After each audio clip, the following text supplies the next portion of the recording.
Oh my god.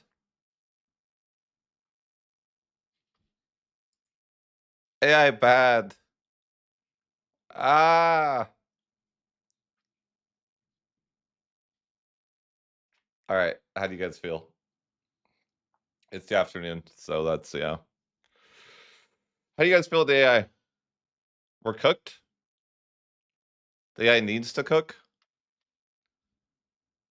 Now, I have a theory, and it's a good thing. I have a good news for you guys. I have bad news for the casual player. I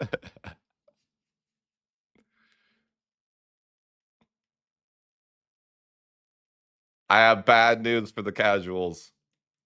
It's over for them. You guys are cooked.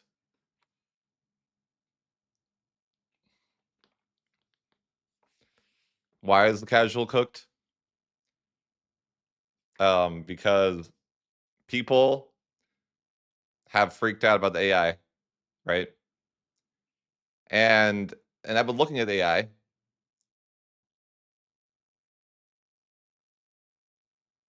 Yeah, we can all doom circle together, yeah. I'm here to promote some doomerism. Some doomerism. Is that really a word?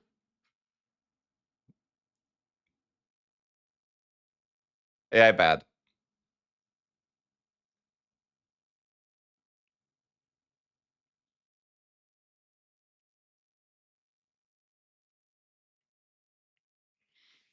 Now let me tell you about paradox. Let me tell you a little bit about the paradox and any situation that I've seen with paradox, okay? So I've been like you can say working with paradox on EU5, you know, in quotations. But no, I just private my live streams so paradox can't like cancel me, you know. You know, just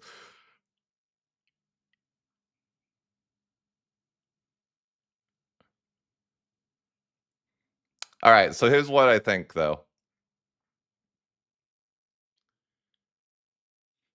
I mean, it wouldn't be like cancel me necessarily, more like cancel my access, you know, my early access, which you know.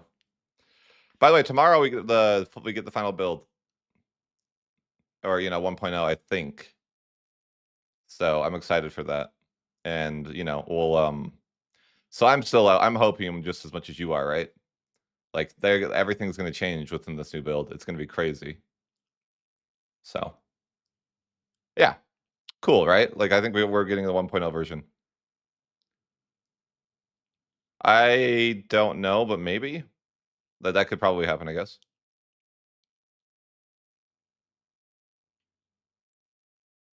But okay, here's the thing, guys.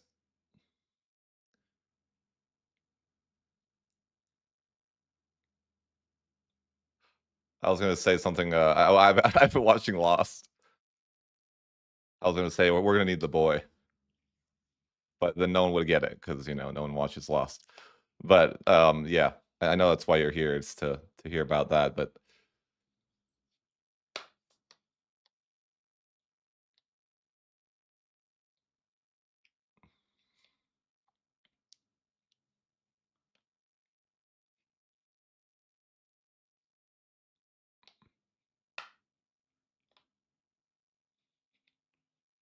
okay, now here's what's gonna happen. Here is what I want to tell you guys, though. So I've been working with Paradox for a while, and I will tell you, they don't know how to underreact to scenarios that they don't like.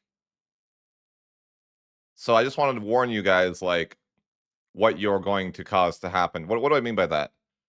Things don't get like slightly adjusted with Paradox. It's like bailiffs, I don't build them at all. They're nerfed into the ground, right?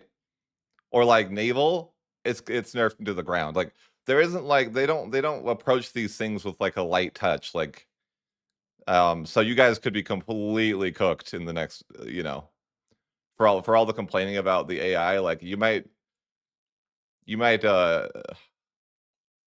see something that that you don't like with the AI. So yeah, like, because I've been really, really heavy. I mean, everything that I touch gets nerfed. Not really. Like, I'm not saying that's the case, but just what I mean is that the Paradox doesn't like the Paradox isn't a company or you know, like from like someone who plays the game. They don't approach things in a slight nerf or slight buff type of way. That's just not their way. So when people are massively they like and that's and yes, they overtune. So when I look at all these this outcry about the AI and stuff like that, I'm like, well, I'm curious to see what Paradox will do. Because I could see a world where like people are gonna regret what they are complaining about, right? They're gonna be like, because Paradox, like they don't make small adjustments. So they unnerfed Diplocap. Okay, but I want to tell you something though. And what is scary? So if I tag into AI Ottomans and I have a question like myself, I'm like, okay, why don't the Ottomans like want to invade, right? Well, the reality is the Ottomans are sitting on like 100,000 ducats and max manpower in the bank, right? So my thought process is, what happens when the AI knows what to do with that money? And by the way, I was looking at a war that they could fight against Georgia, and they're favored to win without even talking about spending that money. What is my point in saying this? I don't think it's very hard to fix the issue. And you're gonna have a scenario where if the AI spends their money, and if the AI is willing to, and if the AI is a bit more aggressive, like they're in a position to massively blob, right? They can do it. There's nothing really stopping them from doing it.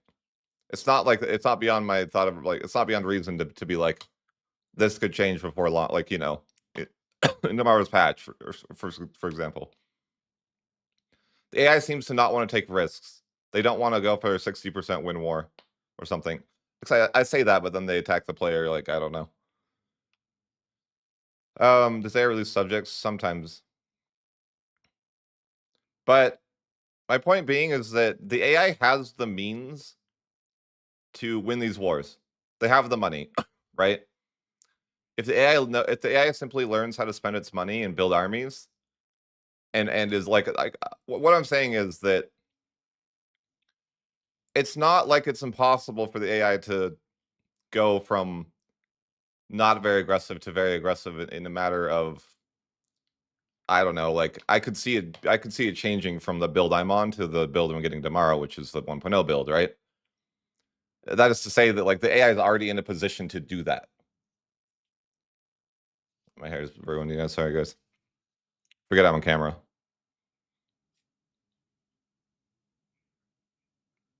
Correct. Yeah, there is things like that. Like the AI not having claims could be an issue. I do think the claim system isn't as like I don't like it as much as EU4. Like the whole like, oh, I'm gonna wait for Parliament to be able to play the video game, and like that isn't very. But like I don't know what tomorrow's patch looks like. I think they 1-to-1 reverted it. Maybe not a 1, but I almost 1-to-1. Like because I was playing as like Austria, and I had like I could have like 50 subjects again. So I'm like I think they 1-to-1 on like just reverted it.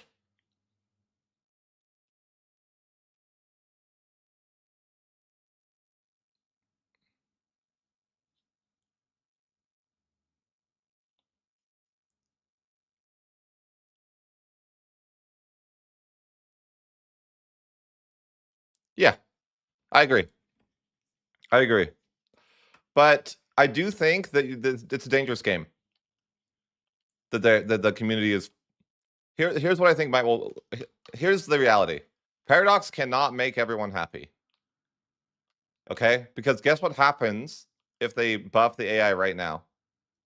The casual player is not going to succeed very well. Because the AI is too powerful to deal with. it's just a reality of like, what do you do in that scenario? Well, maybe the answer is you make very hard, you know, more significant, or you have an aggressiveness slider or something like that. Um, but the reality is that the paradox is in a scenario where they have. I think the game is in a good spot for casual players. The issue with the hard mode is that it actually makes the AI less less able to. It's like less aggressive in a way because everyone's so strong.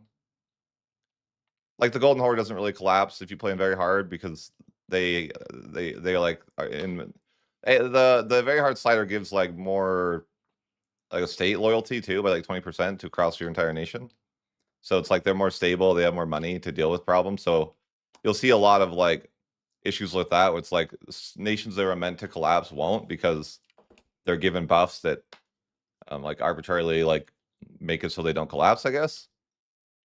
Not everyone, like there's limits, but it's the point being is like overall, like the Golden Horde wouldn't collapse, for example, where it's like you'll see it collapse almost every time on normal. But I think the AI just isn't aggressive enough. No, those nations do not. I've seen Great Britain form one time in 1,000 hours. So I do think the AI needs to be more aggressive. Like everything aside, I'm like, yes, I think the AI needs to be more aggressive. But at the same time, I think that if Paradox overreacts like I think they will, because that's how Paradox seems to do things, right? Then you're gonna get in a position where the AI is a problem for the average player or for the casual, right?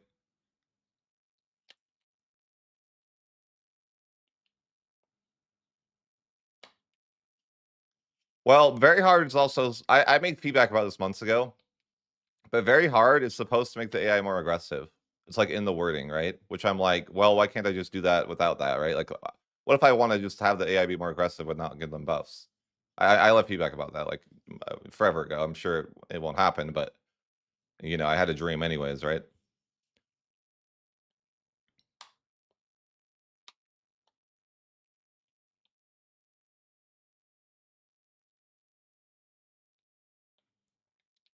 So guys, our camera's being weird. Yeah. So that being said, yeah, I guess I just wanted to talk about like what I think.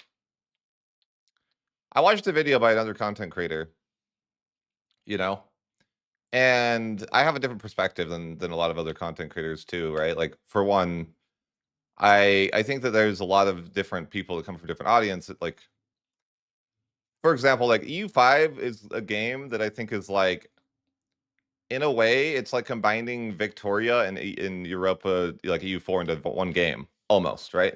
So you have like a lot of different players that coming from different perspectives. Where I'm going to give you the player of like I have a wide perspective, right? Like a wide player's perspective, where other creators have like a tall or type of perspective. So, and I think that's a fine thing. I'm not saying that's like a bad thing, but seal of approval, if you will. Oh, did stream die? Yeah, it seems to have died. Sorry. Maybe I lost internet for a sec.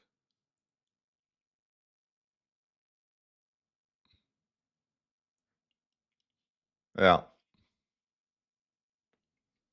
I mean, if I was a good streamer, I would know like how to put my chat into the other window or something. Maybe I can figure that out. Um,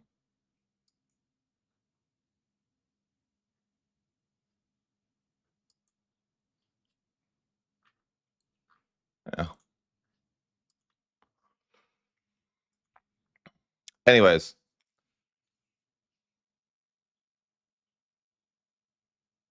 yes, this is the issue. It is an issue. It's an issue for me. Okay.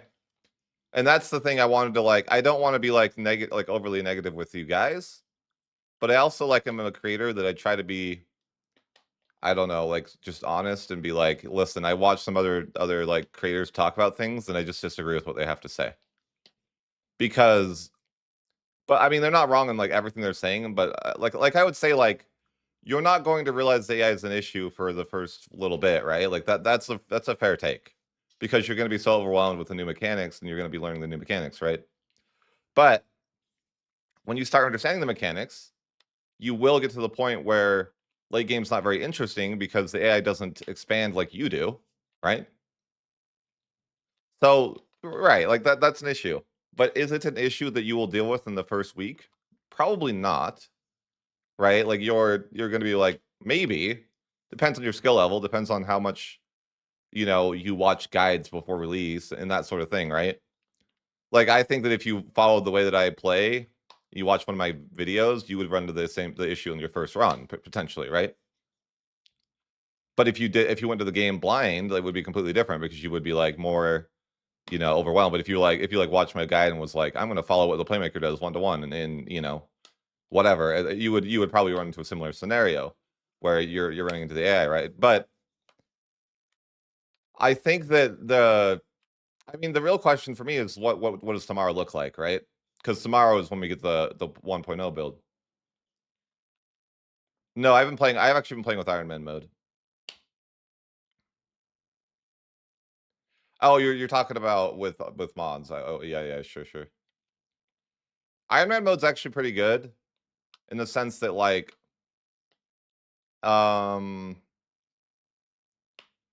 okay, you know what's an issue for me is that, I will be honest with you guys, because I've always tried to be honest with you guys. I can't, my game's unplayable in the 1700s because of performance right now. And it's not even performance, it's because my game crashes over and over and over and over. I don't know why. It's not just me though, but there's something wrong with the build I'm playing with. I don't know. But it's super frustrating to try to record stuff right now, because like I'm in the 1700s and I'm like, I'm crashing like within 5 minutes every time. Obviously this isn't okay, but I'm on an early access build. It's fine for the context that I'm playing in, but it's frustrating as a player, Like, I understand I'm playing early access, but sometimes you get frustrated. It's just a player that's playing the game, right? You like kind of, put everything into the side, and you're like, man, this is frustrating that I'm crashing over and over and over when I'm trying to record, right? And I'm on a top end PC. Like, I what can I do? So,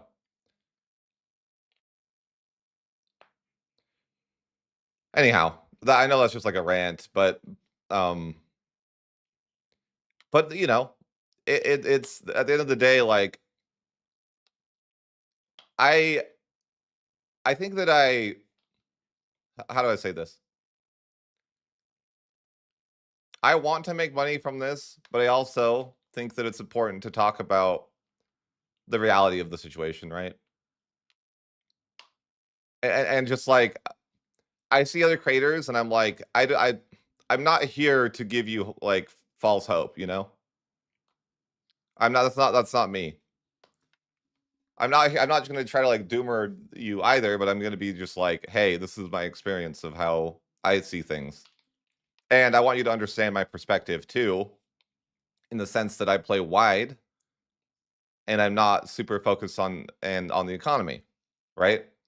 And to that extent, I will say that the economy is so easy that it doesn't really matter if you don't play optimally with the economy, right? Like, you'll get to a point where, like, you don't really need to play this Victoria game that, like, if you think that you need to build up your nation like you're playing Victoria, that's just not a thing. You don't have to. You can, and that can be enjoyable. But I just wanted to kind of mention, like, people that are all worried about, like, oh, this is Victoria, is like, well, no, it's not. You know? I would say yes, AI is worse than EU4. Like, the game is easy. Once you understand the game, it is easier than EU4.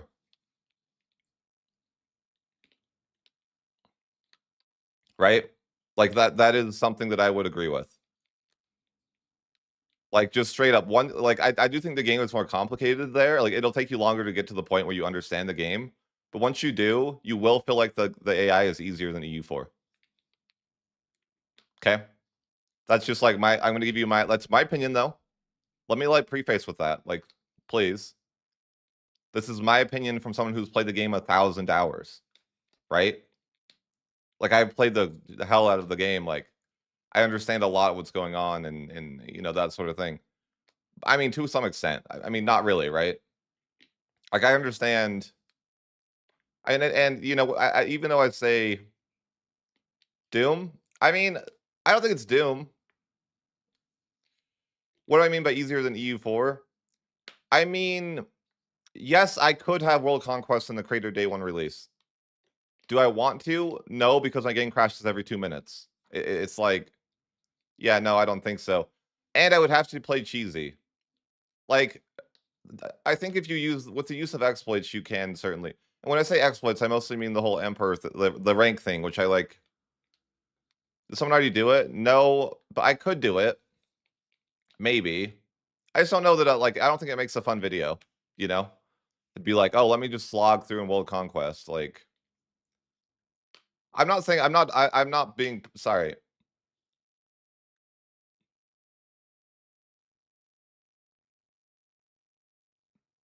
I would say that's a fair take, Father Loris.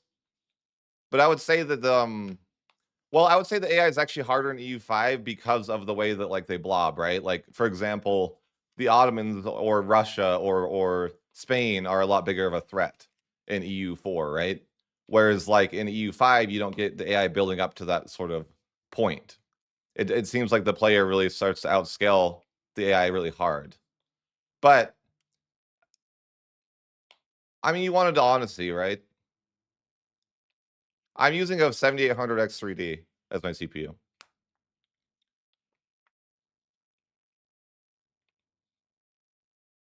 Yes, I agree with what Cheesewell is saying. By the way, I think that the AI it'll be fine for the casual player base, 100%. I get that it's jarring, guys. I get it. And I just want you like guys to like don't like I'm just a person that plays a video game, you know? Like don't take anything I say too seriously. Again, like and it might be hard for me to say because when I first played EU4, it was my first Paradox game, so maybe that is like not a fair, you know what I mean? Like it's not fair to be like, well, I I played EU4 and I'm a content creator, that's my job, sort of thing.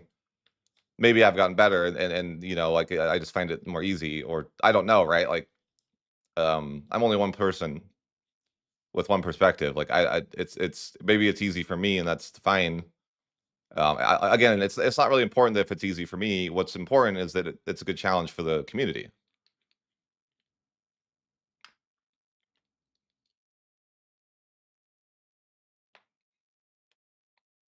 Yeah, I will agree with what you're saying, Father Loris. Like it doesn't feel like it feels like mercenaries are useless if I was to not sugarcoat like and so like if you're simply outnumbered, it is hard to like overcome that early game. I 100%. I agree with that. It's like and except like maybe parliament, like the best thing you can do is like parliament levies or something, right? I think the issue though with the AI is that the AI doesn't scale very well. So like let me put it in perspective of this. Like there are a lot of challenging people. Like for example, let's say you're playing Milan and you need to deal with Naples, right? Well, you can't just do, you know, like Naples is going to have a massive army. But the thing is that as you build up, you're going to become stronger than Naples because Naples doesn't build up also. That's the issue that you run into is that you're going to build up your nation and then become bigger than Naples. He's not really going to keep up with you. And because the nation like it's kind of like a and I want to say what I was thinking today is that one of the issues is it's the community. I'm not like what do I mean by that? Well, people begged Paradox not to have lucky nations, and now you don't have lucky nations, and you see a result of that in the sense that the AI doesn't become, you know, these, you know, kind of like railroady type big nations, right? And then it's kind of like, well, you know, a lot of people were begging Paradox not to to do that, and now they're complaining as a result, which is kind of just like, well, is that fair at that point? Like, you know what I mean? Like, what do you do from Paradox position in that case? Like, Okay, the community has demanded that we remove lucky nations, and now they're getting mad because we remove lucky nations. And I agree, lucky nations should be in the game, but a lot of people don't like that.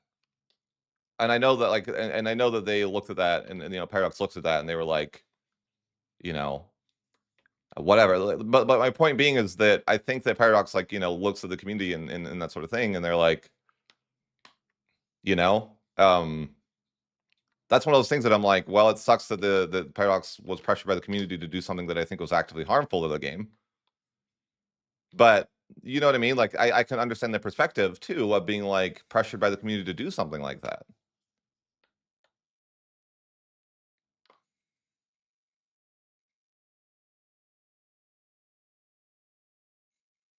Oh, for sure.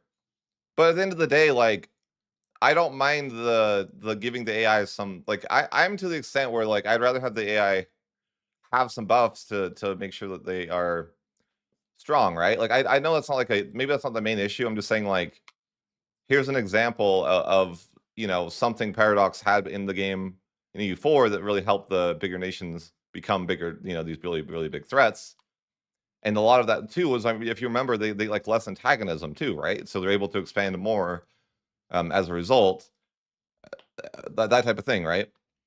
So when you take those buffs away and they're not able to expand as much, like, you can, I don't know, you can see as a result what might be the case, right? So, but yeah, I do think the AI just isn't aggressive enough at the moment, but it's like something that I think could be fixed by even tomorrow, right?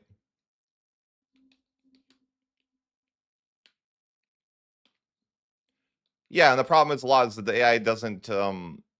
I think they kind of like. I think Parliament was like a mistake. I've been really vocal about this since the beginning, though, right? Like, you guys know that, but I think that it's a confusing mechanic for the AI to understand. Like, as a player, you're going to get CVs from Parliament, and you understand as a player like how that works, right?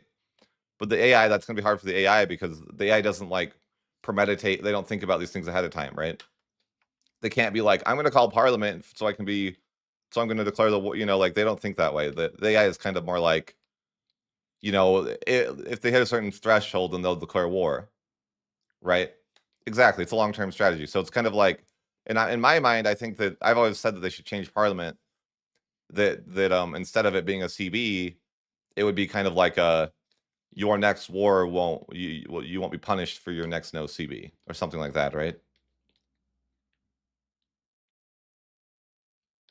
I saw that. Pull out. Who are you referring to? Because I saw, who are you referring to?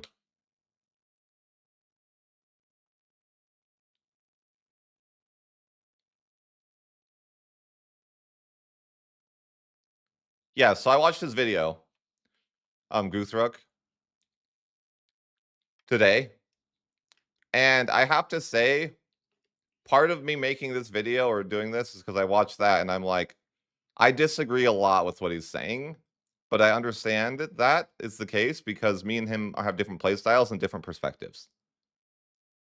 Okay, like, he hasn't played the game as much, and that's totally fine, right? Um, and I watched the stuff, and like, the reality is that I just disagree with a lot of points of being like, he talks about like, so, like, this whole building up the nation and stuff like that, right? Like, that is like it's not like I'm saying that that's wrong of him to do, right? What did he say? I'd have to watch the video and just like, I mean, I'm not saying that he's wrong in what he's saying. I'm just saying that, like, I have a different perspective, right? And I like, to me, it was kind of like, I don't think that he addressed like the issue of like, well, he's talking about all these different complicated things that are happening, right? And it's kind of like, I don't think that's the point, like, because the reality is like, it sounds like you want to build up your nation or you want certain things, right? Well, I play the game like a wide player, right? I focus conquest over everything else. And I don't like spend as much time building up my economy. I stretch my nation to the limits rather, right? And like, so anyways, I want to tell you about, right, he made it sound like he, like, again, I feel like he comes from the perspective of more of like a Victoria player, and that's totally fine. And I want to point out that the game is fun playing in both a wide or tall way. However, I will disagree a lot with his points. Right? I will disagree a lot with those points. And I want to be someone who's, you know, like, I want the game to succeed. I have financial incentive for it to succeed. I think it will succeed. Right? But I'm not here to, like, you know, I'm also going to be like, hey, these are the issues. And realistically, again, for those of you that are joining in, I want to tell you this. Paradox has never under-nerfed something. Paradox doesn't react to things lightly, right? So all this like, you know, people are freaking out about the AI. Like, again, Paradox doesn't underreact to things. I mean, what else could I say, right? Like, you know, Bailiff OP. Well, guess what? Bailiffs are freaking. They got hit hard. Like a lot of the times when I see Paradox and you know, EU5 in general, is, yeah, just they don't underreact to things. So you could see a drastically different AI by the time the game comes out as a result of your, and honestly, it might even be on the opposite side of what you guys want, even, right? Like, you guys might get more than you bargained for. I'm just saying, like, as someone who's has seen Paradox and seen their approach to balance, it's oftentimes that way. So I'm like, yeah, you guys might be in for, you guys might be in for it. But that's just like a thought. Like, I don't know what the you know, they you know, what they're going to do, how they're going to react to that scenario, or if they will. But I just want to tell you guys, and maybe we'll even do a little bit of an AAR, if you guys like, about like what the issues are for me. And, you know, just kind of like, but I wouldn't be surprised if all of a sudden on 1.0, people are complaining the AI is too aggressive, like, as like an end result of all this stuff happening, right? I would not be surprised at all if all of a sudden we're not complaining about the AI being not aggressive enough. We're complaining about, again, because I have seen Paradox. I have never seen them slightly change something, right? That's all I'm saying is that you guys, like, it's not a bad thing. I'm just saying, like, it's good that you guys bring this up as a community, right? Us as creators can't do that. Like, we can, like, make suggestions, but it's like, how do I explain it in a way? It's like, you know, if the community reacts to a certain thing, and a lot of you have support, a lot of you are saying things, like, that's going to get the game changed faster than I could go and be like, hey, Johan, I don't think this is good, right? Because I'm like, it's, your voice is louder than mine. I guess you could say, right? Like, it's not a big deal to them if one person is, you know, upset about something, but all of a sudden, if the community is, then you guys can often be the ones that really make the changes happen, right? Anyways, that's just a thought.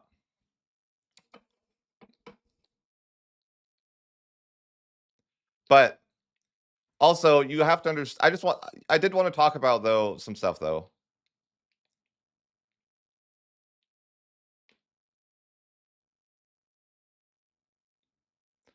I don't really agree with the point because you explained exactly why. Okay, I'll explain why. Let me explain why it's easier. Okay, if that's if that's like kind of where you want to go with. And again, I try to explain it with the Milan scenario, right? But let's talk about it then. It's kind of simple. Why it's easier, right? Because let's say that you're playing like Austria, for example, right? And you're like in the EU4. Well, the Ottomans are going to build up really strong. So is France, right? And the thing is that you as a player, like, the AI just doesn't really do that in EU5 as much, right? They don't like build up or scale like you do. and so you just become stronger than them as a result, right? Like for example, you kind of are going to be able to beat the Ottomans by just outscaling the Ottomans because they don't scale alongside you. Like that is what makes it easier. It's not necessarily easier in the early game, right? Like that's why the early game is really fun, and that's probably good for a majority of players, right? Like the game's really fun until you get to that point where you start outscaling people, and then you don't have like a big Ottomans or a big Russia or a big Spain, or you don't have these kind of like major powers that are on your same level anymore, like you might in EU4. So that's what I was trying to explain what's the issue, right? So like that is sort of like fundamentally like the issue. Like if I hope I can, maybe that'll clear it up for you. Does that make sense?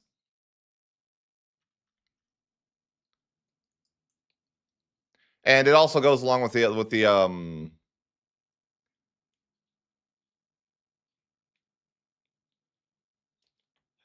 sorry, I lost my train of thought.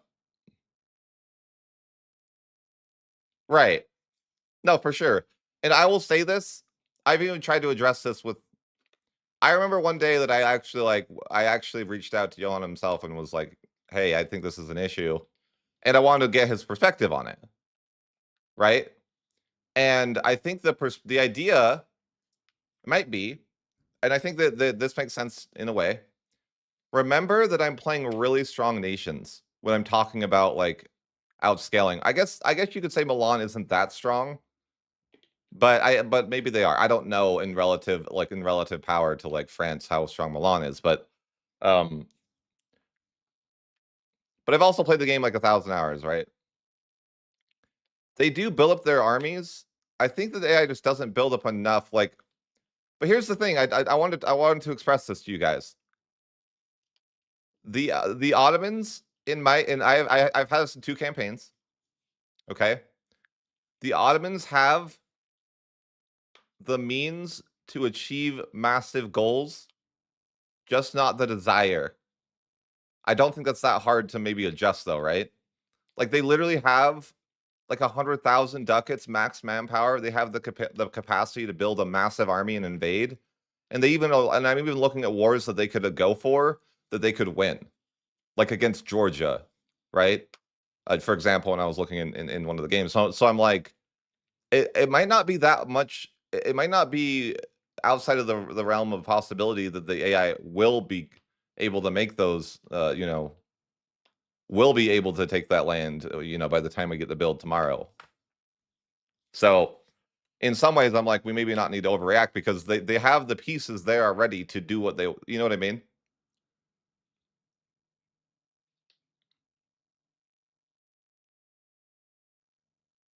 So I guess what I'm saying though is that I think that we might be overreacting, me included, right?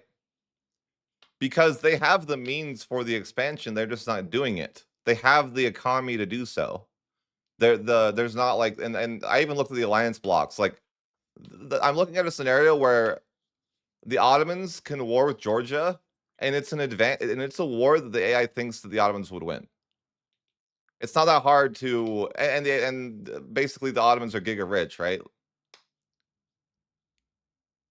I think that's a fundamental issue on what Connor Vick is actually saying, though, by the way, is that expansion actually gets harder as the game progresses, I think. And I don't think that's like a good thing. Like and that's just how I've explained this before, but it's like expand like absolutism, for example, like doesn't help you get like in the EU4 you can expand faster, right? Unfortunately, as the game progresses, it becomes more of a challenge to conquer land than before. Um Part of this, and this is a feedback that I've given them, and something that I really, really hope is changed by tomorrow, is the Empire debuff, is what I like to call it. Right? This is a big, and to me, I'm like, this is probably the biggest thing I hope gets changed in tomorrow's build. Well, besides like the AI, I guess, but like as from the player debuff, right? Is the Empire debuff. So as you get stronger, you lose the ability, your ability to conquer land goes down. Because let's say you're a Milan and you start as a county, right? Okay. Well, every time you upgrade your government rank, you effectively lose 10 war score cost.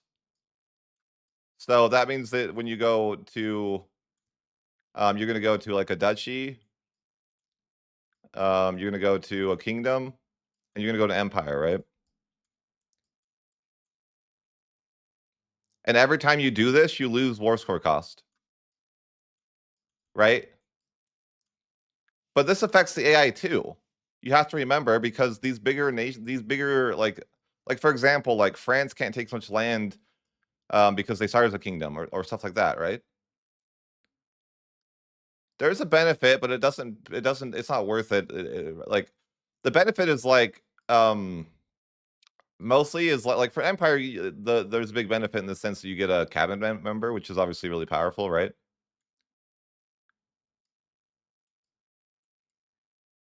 But the thing about upgrading your government rank is it's war score cost, right?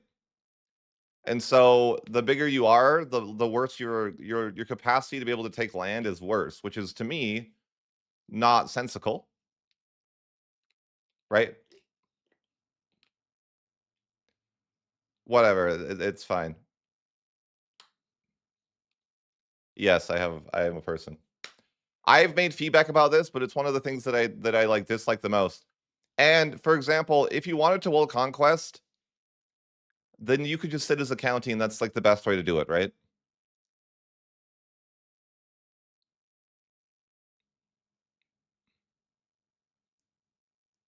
But to me, I think that instead of it costing you more war score to take land, they should shift this to antagonism, right? Because I've always been really frustrated with the idea that like if you upgrade your government rank, you're actively hurting yourself.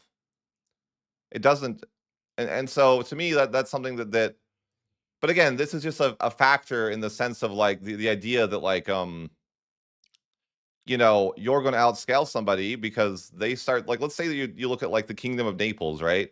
Well, Naples has it would be more expensive for Naples to take land than you as Milan by 20% at the start of the campaign, right? And that's probably not a good thing.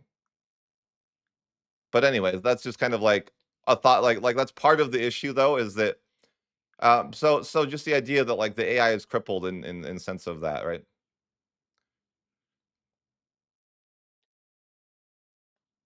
I think it should be antagonism that you get more of, not a cripple of the war score, right?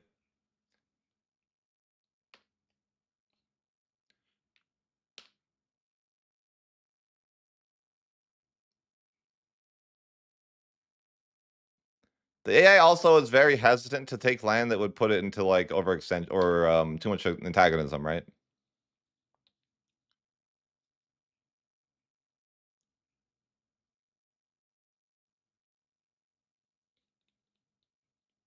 Nice.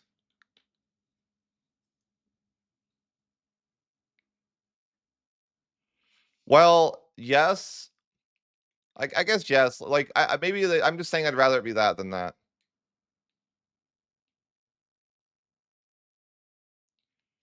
Will AI deck wars, even if they have less military than you? Not usually, no.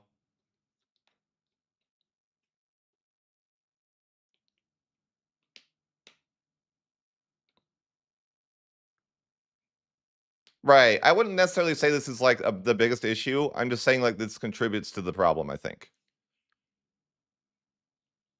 I don't think this is why the AI doesn't conquer. I'm just saying like this is a reason that a conquest is harder as the game progresses. Like as a player, your ability to take land goes down as you naturally progress to an empire, which I don't like. That's what I'm saying when I'm saying this. This isn't necessarily an AI. This isn't regarding the AI conversation, but this is just regarding like how the game makes it harder to take land. And so also as the game progresses, locations get more tax base, and that increases the cost that each that it, to take the location, right? So my point being is that I don't like how the game feels in the late game. Like it's harder to it is literally more expensive. It is harder to conquer land later on than earlier. That is how EU5 feels, which is weird because it's the opposite of EU4, right? Where EU4 is like, it's really expensive to take land early, and then as the game goes on, like later in the game, and this is to do with antagonism too, right? Like in the EU4, you're going to get reductions in like AE costs because of admin efficiency. I'm not dooming. I'm just saying, like, you know, this is part of the issue, right? There's imperialism, but imperialism doesn't come until 1737, which I think is too late. Like for me, I'm like, I think it should come with like absolutism or something, or there should be something, some sort of claim that comes in the age of absolutism, I think. Me too, Connor. I think that the cost for tax base is ridiculous.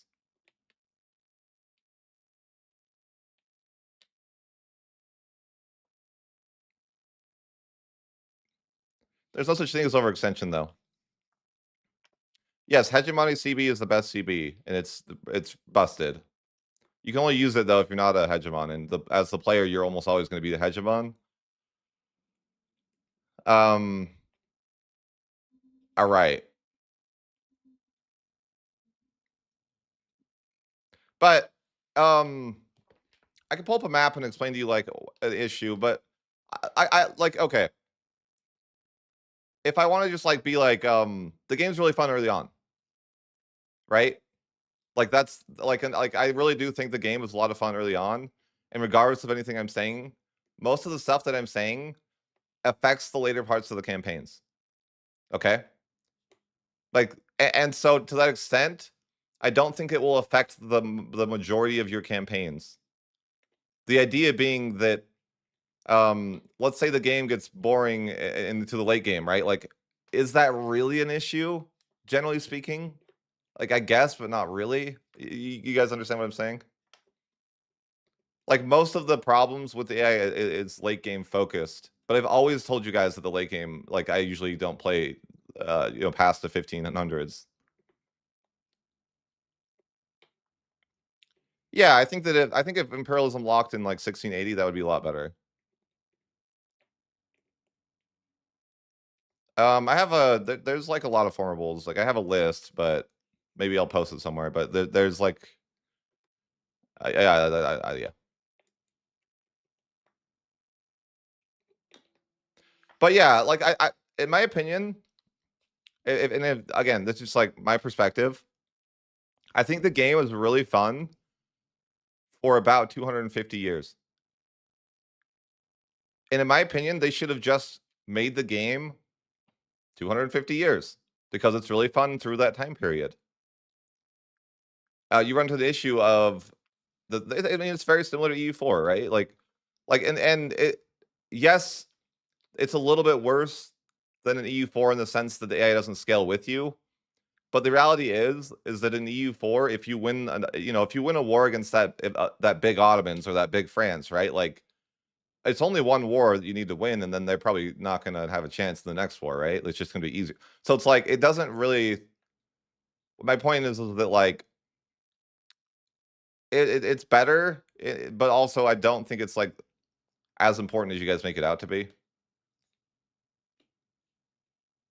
But yeah, that's an issue too. With the AI, like like okay, was your game was game crashing constantly in every single version? Well, I think part of the reason the game is crashing is because I'm literally fighting over 160 nations at once, and so that's probably part of the reason why it's crashing, right? Like I'm literally at war with the entirety of Europe in this situation where I was crashing a lot. And I think maybe the issue is that I'm at war with 160 nations.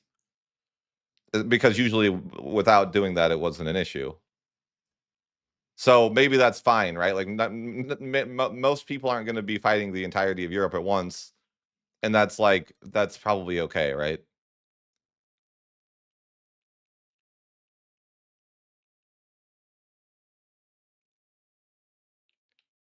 I think I don't know about Anatolia. Oh, yeah, like Serbia is the worst. I played Serbia. Serbia is like the hardest nation I played, by the way. Serbia is so hard. And in that sense, it's kind of like, well, here's the reality, right? If I played someone like Serbia, I probably wouldn't run into this issue as much, right? Where I don't know that I would always run into the issue that I'm bored by the late game. Maybe it's because I'm playing stronger nations, right? That could be a thing. And I think that when I even asked the developers, like, I don't think they intend for you to have a 500 year campaign as the Ottomans. I don't think that's the intent of the design of the developers. I even asked Johan about this, right? And it seemed like that. Yeah, it's not a priority for them for you to want to play the Ottomans for 500 years. They don't really expect you to do that, right? The Ottomans are insanely strong, and you're probably going to hit a point where you become bored with the Ottomans because of how strong and I think that's okay. I think their idea is more like you might have a more full campaign with someone that isn't the Ottomans, right? Yeah, I would not recommend Serbia as a beginner nation, by the way. They are the hardest nation I have played in the EU5. Maybe again, I could be an idiot skill issue, right? I'm talking about my experience playing them only. Okay. I had a really tough time with Serbia. Really tough time. Because and a lot of the reason because I just felt like I couldn't do anything. Like I can't attack Hungary, who's above me. I can't attack Bulgaria, who's to the side of me. And to the south of me is like Naples. And so it's kind of like and you have this horrible terrain issue. So that was my issue.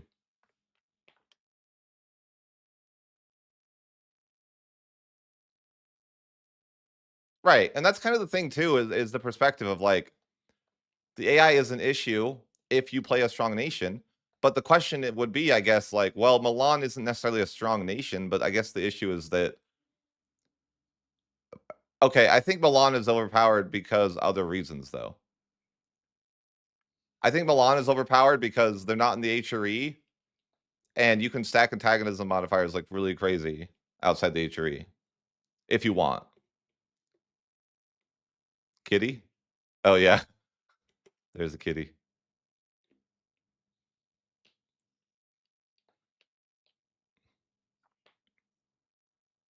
I see him.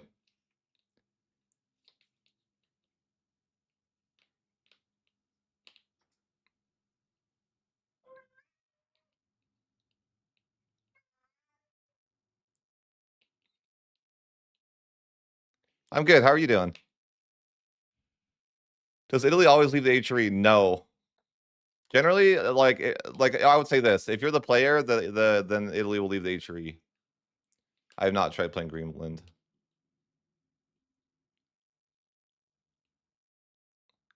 I agree with what like I just wanted to be like honest with you guys in perspective though, and being like, yes, there is an issue with the AI not building up like you do. Like so, even as Milan doesn't start in a very strong position, right? Because they like you guys obviously haven't played the video game, so you don't know this. But Milan starts with a lot of unintegrated land. What's EU4 doing better than EU5? I would say that if I was to say what's better about it in EU4 would be like I think combat is better in EU4 to some extent. Not like completely like a blanket thing but I think that like in general I like combat in EU4 more. But I like that the AI is a bit more like scales in EU4. Like I've had campaigns in EU4 where like I try to do a world conquest and I fail because there's like a freaking Giga Austria or Giga Ottomans that are like so hard to overcome, but it's like fun, right? Because you still have a hurdle to overcome, even in the 1700s, of like, oh, there's the Ottomans with 1,000,000 troops, and that's really tough to fight, right? That's not just like and it gives you a reason to have built up all this time, right? Because now you have to fight the Ottomans that are really strong, and that there's a reason, and it kind of like is a payout to you become really like you needed to become really strong to be able to overcome the Ottomans, right? Does that make sense?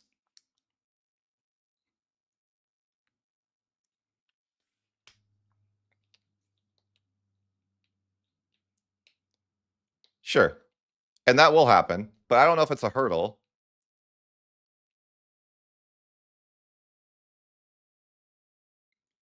But I mean, I don't know that like flash fictional.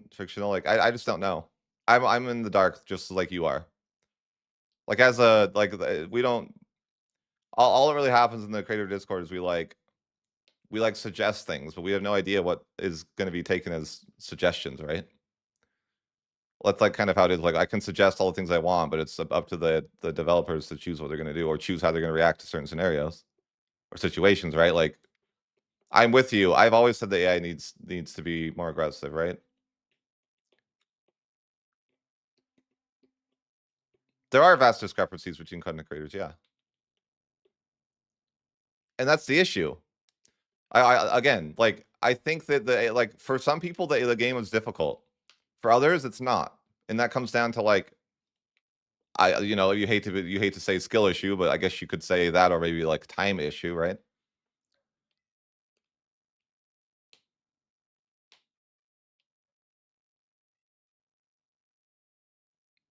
But like at the end of the day, like have I said and will I say that EU5 is fun and do I recommend it? Like yes, I do. I think it's really fun. But I think the expectations of the community are that you're going to always play into the 1800s and I'm like, well, I hate to burst your bubble, but um yeah.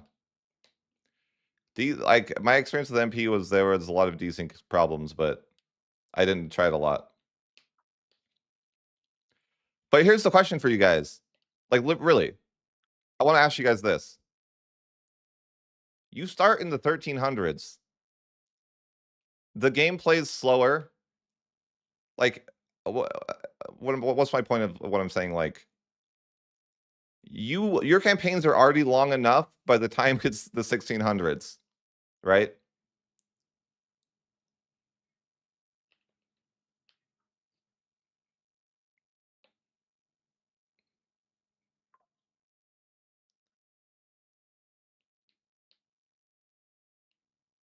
Sure, yeah, definitely.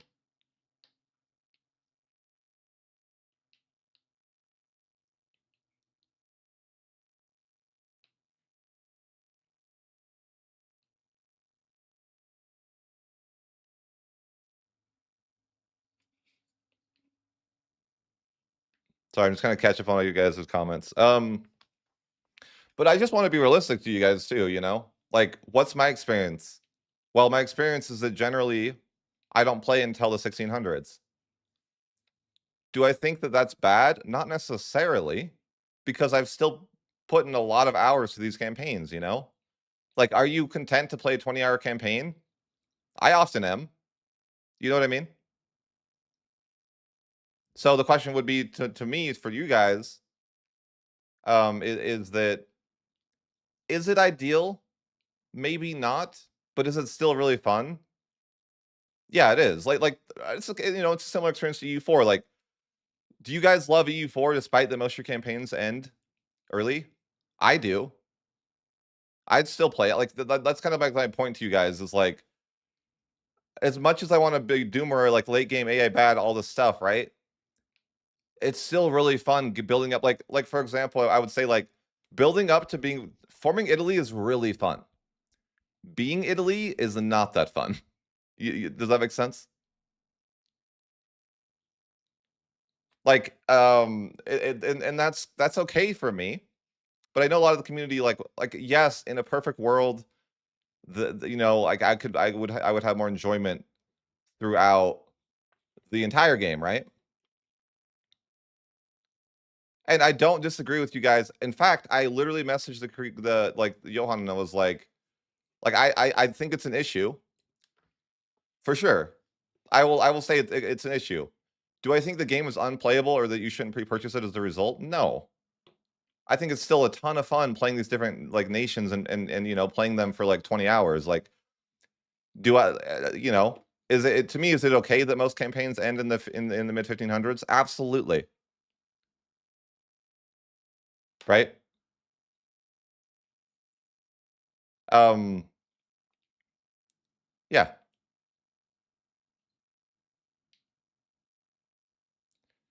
What would make the late game more fun if you listen? I'm curious as an in-depth stream for that.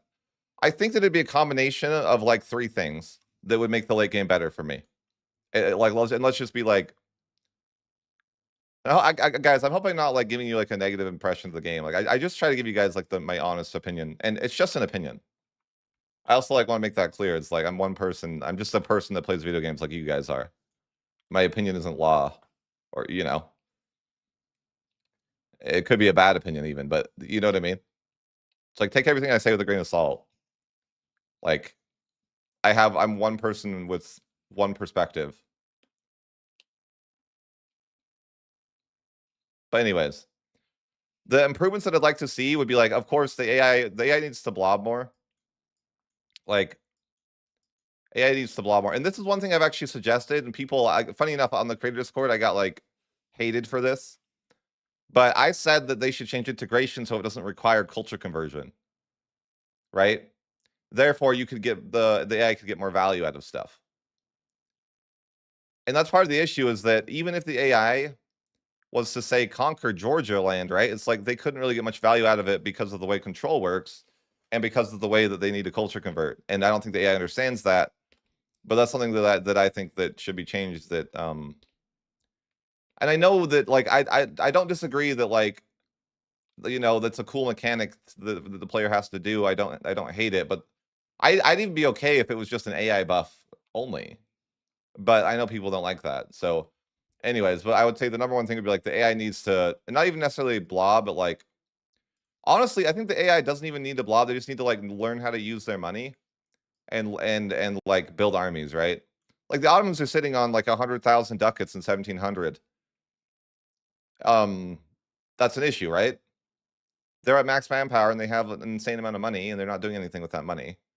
And they could build like they have the capacity to triple their army size and afford it, you know? And that's a good thing, I think, because that isn't that hard to change, right? Because I think it's a scenario where like the AI has the means to do what I think they could do, right? Which is a positive thing. I know that you guys are like saying I'm pessimistic and I'm like all this. People don't like me on Reddit. It's fine. I get that It's okay.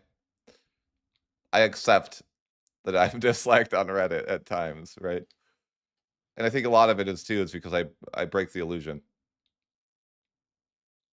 Or at least that was what I think is why people don't like me. So they don't like that I break this illusion, right? It's okay though.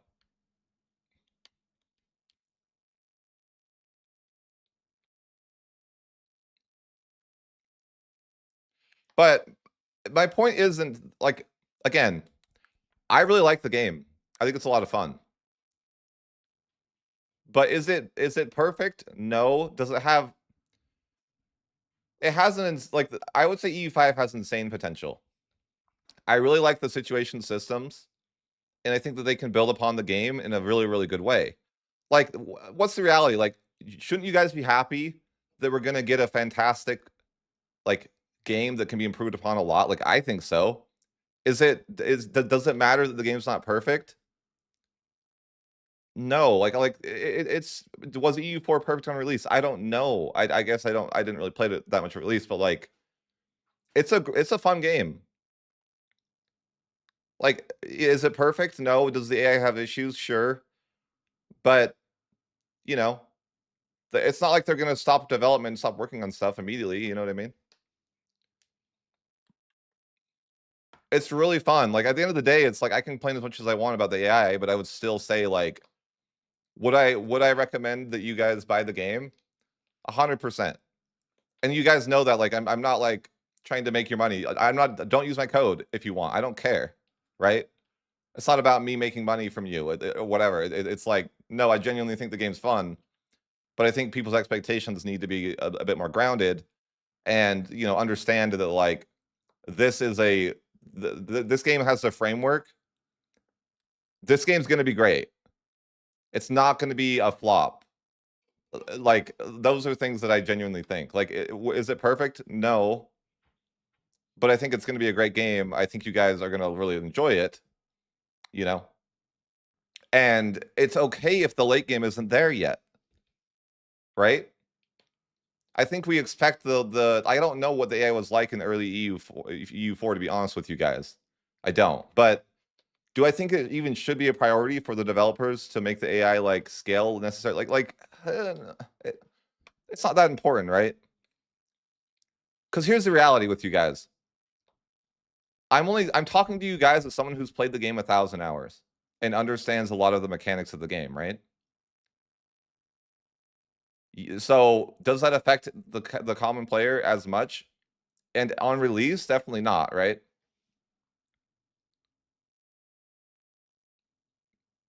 But is it something that like would it go a long ways? Like let me tell you guys this. As a player, as an enjoyer of the game, would it go a long way for the developers to say that they're working on the AI and they're going to make it better? Absolutely.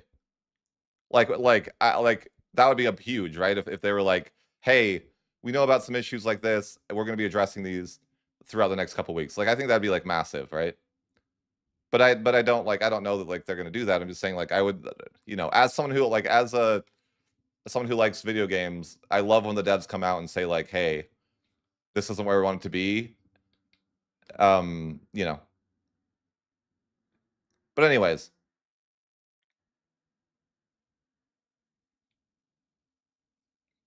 right. And there's a lot of fun to have with the game. Like that's what I'm saying is like you can look at the overarching problems with the game, but there's so many good things, right? And that's like the thing to me is like there's so much good that I think the game has so much potential. And yeah, is the balance going to be perfect on release? Like maybe not, but like are you guys going to have a lot of fun? Like absolutely.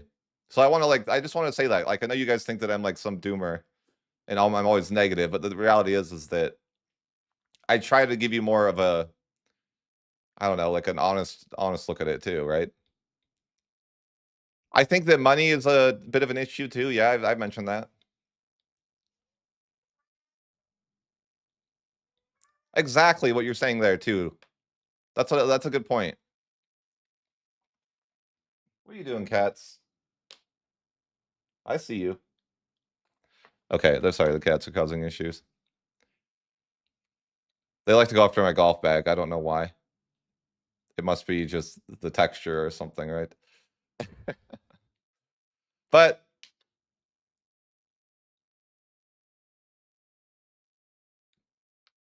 yeah, and I think people overreact to things too, and that's why I made like a stream like let's overreact together is kind of a joke because like I could be the same way and I could overreact. Here, I'm gonna change my camera. Yeah, I don't need it. I don't need it. It's bad anyways, right?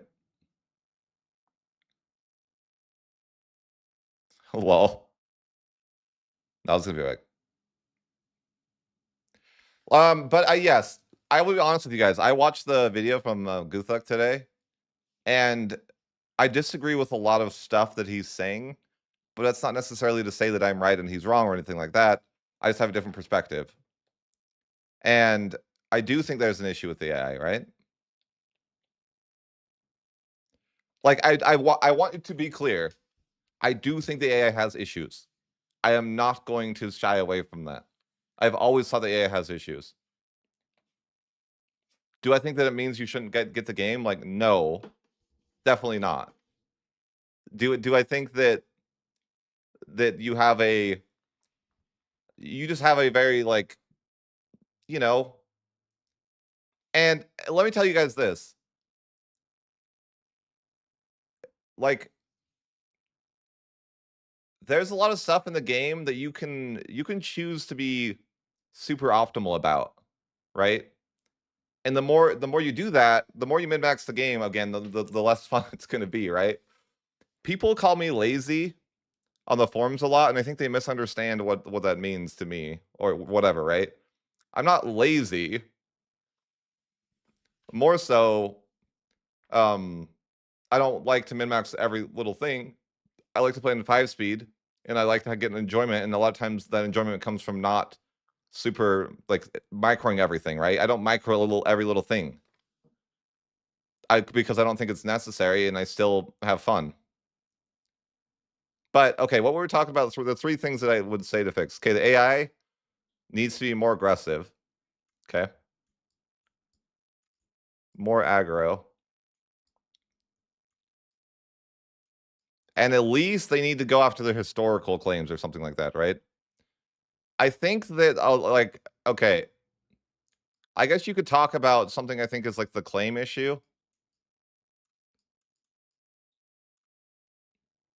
Or the claim slash CB issue.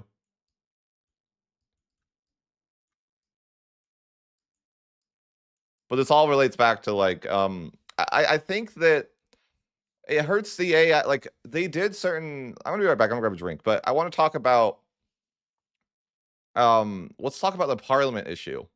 You guys know I hate Parliament if you guys watch my content. Like it is the one thing that I would remove from the game before anything, before the portrait. Okay, guys? Like, because I actually don't mind the portrait. Okay. The first thing that I would remove in the game, I would make a mod that removes Parliament. That would be the first thing that I would do. Right? Like I know other people say that like, oh, the first mod I would do would be like, you know, the portrait, but I'm like, no, the first mod I would get would be the remove Parliament. But I'll grab a drink and then we'll continue the conversation. Just a second.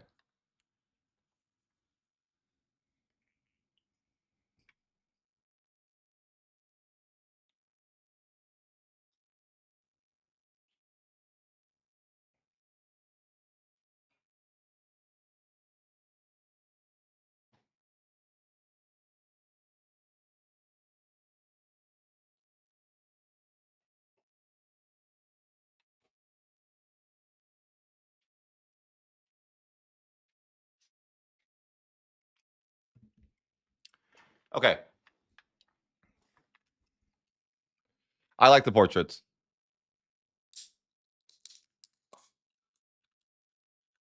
I also think there's the perception that you rush your expansion. I think that too.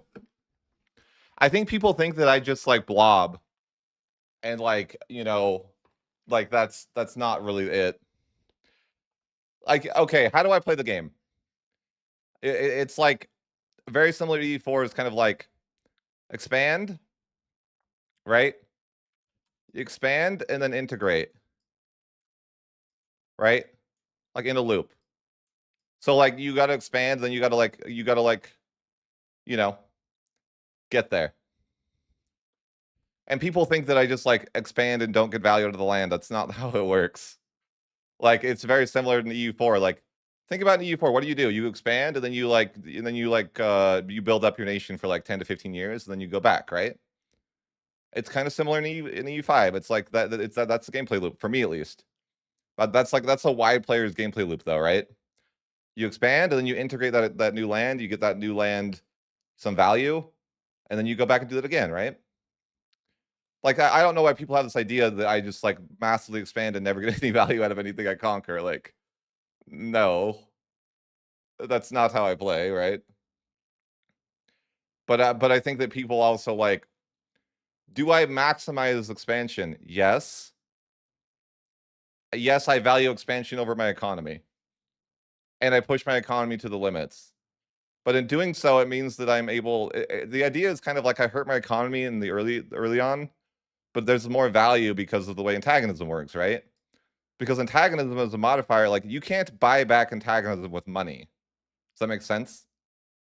Like it's something that has to be. It's something that has to happen over time. So if I choose to expand earlier, there's more value there because you know, like antagonism isn't something that you can just buy or something, right?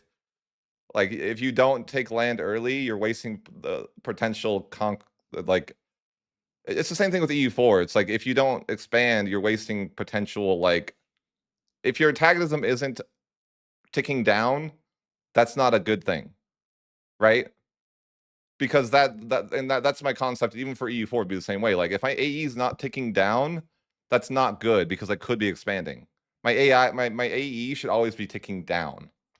And that's what people like that's how I play EU5 as well.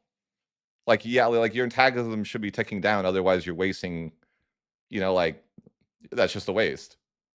Your antagonism isn't ticking down, then that's wasteful, right? That's my kind of like mindset as it goes with EU5 as well.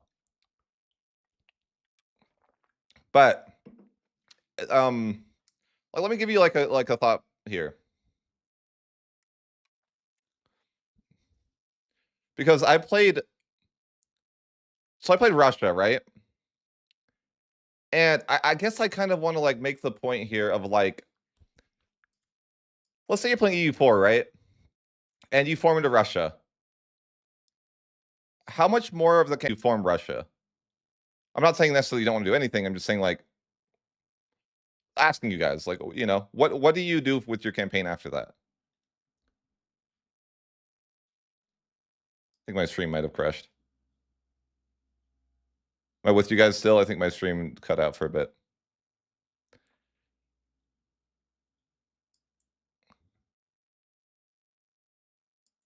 Can anyone hear me? F. Sorry, I think my stream cut out. My internet must be like. Yeah. Okay. Cool. Sorry about that. So I guess what my real point is like Russia or Muscovy was such a fun experience. Like one of my favorite campaigns. Right? Like it's so good. There's so much content. There's so much unique stuff. Like I like once you guys, I wouldn't say you should play Muscovy as your first nation, but once you get a grasp of the game, I would highly recommend you play Muscovy because they're very, very fun, very rewarding, and tons of flavor.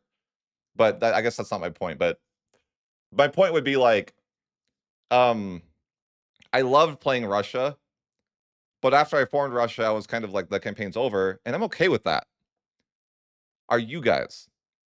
I guess that'd be like the question, right? Like, or at least for now, because I really enjoyed that campaign. I played it like 20, 30 hours, right? Am I happy? Like, what did I have a lot of fun in those 20, 30 hours? Absolutely. I reached my goals of forming Russia. I didn't feel like I needed to do anything else. But I guess a lot of the community might not feel the same way. You know, again, it's that kind of idea that like, yeah, there's not much resistance anymore. And part of that is the AI doesn't build up. But I guess I want to like ask you guys, like, let's say that the AI did build up, right?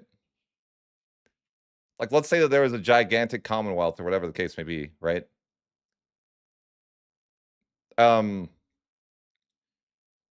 Similarly to like an EU4, I'm just saying like, even if there was a really, really strong opponent for you, if you beat that opponent one time, is it really that big of a deal after that? I guess my point being is like, would having a really blobby AIs really make that big of a difference as far as like how long you want to play your campaigns? Maybe, maybe not. I guess I don't know. For sure. But I guess I feel like in general, like once you beat that big blob, yeah, and I think you still might want to do that, Connor. But I guess like I guess maybe what I'm saying is that I don't know if it's the biggest deal that like at least for now that the AI doesn't do that. But I don't want to understate the issue. Yes, I think that it would be cool if the AI was stronger. But I don't think it's like not again, I don't think it's like, oh, the game's not fun as a result. But yeah, like, and it could be. And I had that happen to me. I want to say that when I was playing Italy, I had a really tough time overcoming France. Even as like Italy, right? I don't know why Italy is so, and what's weird to me, why is France so aggressive? Or why is Bahia like, I think if Connor's here, you played EU5, I assume, a bit. Why is it that France is so aggressive? Like, why is it that France will go and take all of Aragon? And like invade, I've seen them invade England even. Like, okay, what do I want to say to you guys? Why am I saying this? France doesn't have an issue. Okay. I will tell you that. There is not an issue with France as far as like the like if you looked at just France you would have no complaints with the AI blobbing. I will tell you. Again, like I'm just obviously giving you the sample size of just France, but it's kind of interesting because France is France is just so strong, and they like to blob too, right? And so I look at that and like, and again, I'm looking at it in a very isolated thing, and I'm like, that's interesting, right? Because you do have, it's not like no AI is strong, right? Um, and again, it comes down to what I think the issue is more so is the AI doesn't know what to do with money at some point. Because what happens is that eventually you'll outscale France, not because they can't, it's almost like they have the means, I think, to keep up with you, but they just don't know what to do with their money.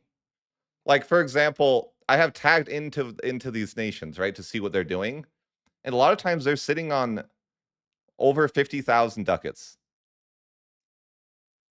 And you ask yourself, like, well, if the AI is sitting on 50,000 ducats, is it that unreasonable to think that the devs could change that before release to make the so the AI spends their money on a military? Like, I don't really think so.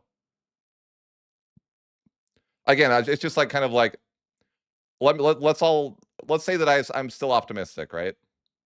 Like I'm gonna get the build tomorrow, and I guess we can, I'll know then.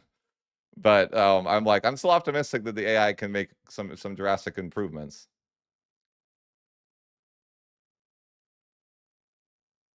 Yeah, but I guess I want to give you guys a little bit of optimism though. Really? Yeah, like okay. What are you playing as? Curious, like what is this patch?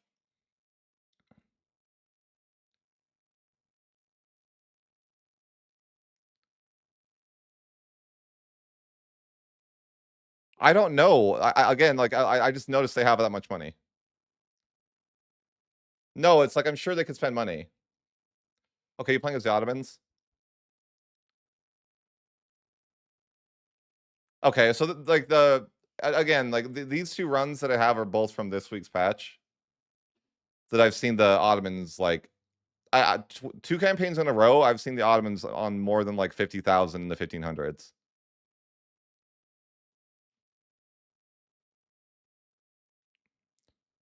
Yeah, but my point being is like I think it's a good thing in a sense that like how impossible is it to fix if they do have money? I get that you're saying yeah they don't always have money, but I think that it comes down to like the AI is afraid of taking risk as well. And it's just one of those things. It's like I'm not a developer. I don't really know, but I want to ask myself, like in what makes certain AIs really successful, like France, and then why do they stop? Okay, because the reality is France is so strong, they could probably conquer all of Iberia if they wanted to. Would be my guess. Again, I'm speculating, right? But if they're able to take Aragon for free, I feel like they could also go after Castile. They just don't really want to. But if they wanted to, it'd almost be a problem, right? At the same, like, you know what I mean? Like, I don't think people would like that, right? Like, oh, all of a sudden, France owns literally all of Iberia because I think they have the strength to do it. But it'd be one of those things that, like, would you really want to see that? Like, as the community in general, like, would you guys want that? I would argue no. Would be the overwhelming response, right? I mean, what would you guys say here that are watching? Like, let's say France is very capable of just invading all of Iberia. Like, what are you guys' thoughts about that? Like, what's to stop France from doing that?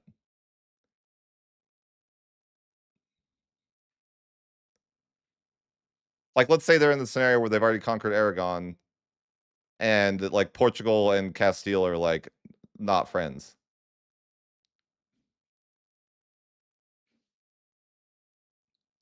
Right. That's my thought though. It's just like I don't understand why the AI like or for example, like Why doesn't England invade Ireland more?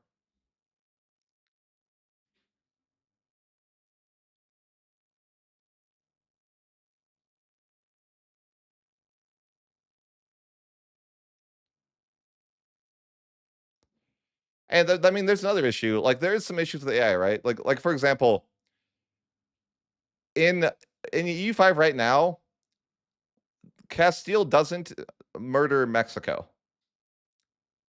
Sorry, murder is a mean word. They don't integrate Mexico at all. Like, they don't really like the AI doesn't attack Mexico at all. Like I don't know why. Again, but it's not something I don't think it could be like I don't think it's something that they can't fix. It's just a question of like why doesn't the AI invade Mexico? You know? Like it's just stuff like that. Like, or but it's the same question with like France, right? Like what well if France is so strong, like why don't they invade um, you know, X more?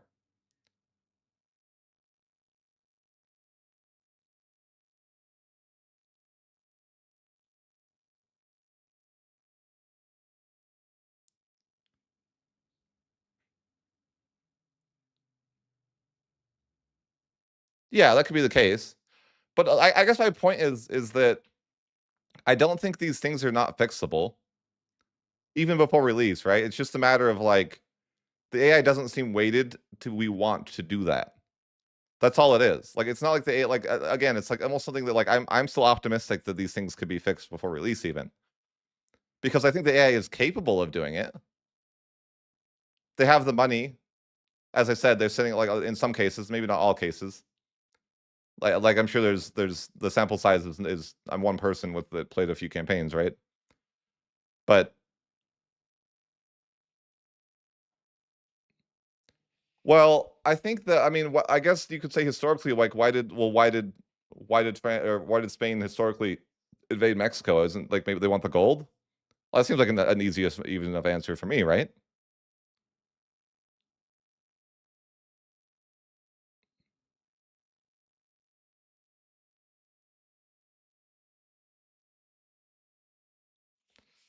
Sure. And that's what like that's my argument of like why they should make it so integration is easier. But I do think a lot of the issue too is like claims, right?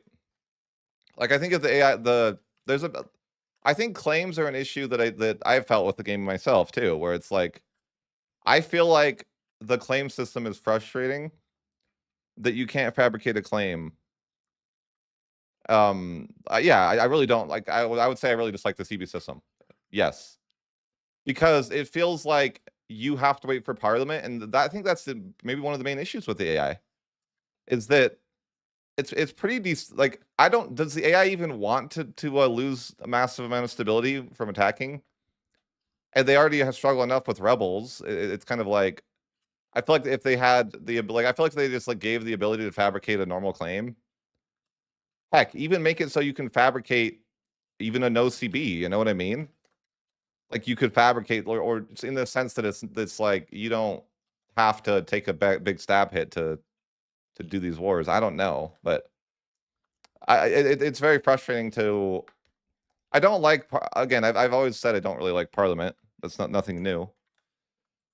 But do you lose stability each time you declare war, even with CB? No, no. But the problem is the only CB that is the problem with the AI, and I've said this before time and time again, is that Parliament isn't accessible for the AI. The AI can't plan ahead and say, "Hey, I'm going to war with this person at this time," because the I think works on a threshold, right? Where the AI is like, "Oh, I've like I've reached this threshold. I think I can win a war. I'm going to declare the war." I don't think the AI can be like, "I'm going to win this war, so I'm going to wait for Parliament to declare this war." Like I don't think the AI that seems like too much like too hard for the AI to grasp a concept like that. I'm not a developer. I don't know if that's the case, um, but yeah, no, and it's one of those things though that you ask yourself, And this is why I've actually played the game without Parliament a few times, and the game is way harder. And honestly, you might like if you didn't play with Parliament, you're likely maybe the late game would be more of a thing that you'd get to, because you as the player are given such a big advantage with Parliament, in my opinion, because you're as the player able to get free money that I think the AI can't get, and also a free CB that the AI can't get. That's why I don't like Parliament, is because I think that it gives the player a lot of power. Yeah, I sometimes forget to call it a lot too.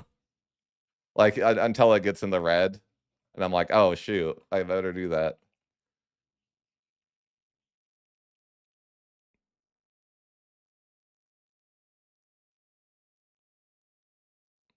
But I've always wondered, like, okay, we're complaining about outscaling the AI, right? Well, what if you had to play with the same conditions the AI did? You know what I mean?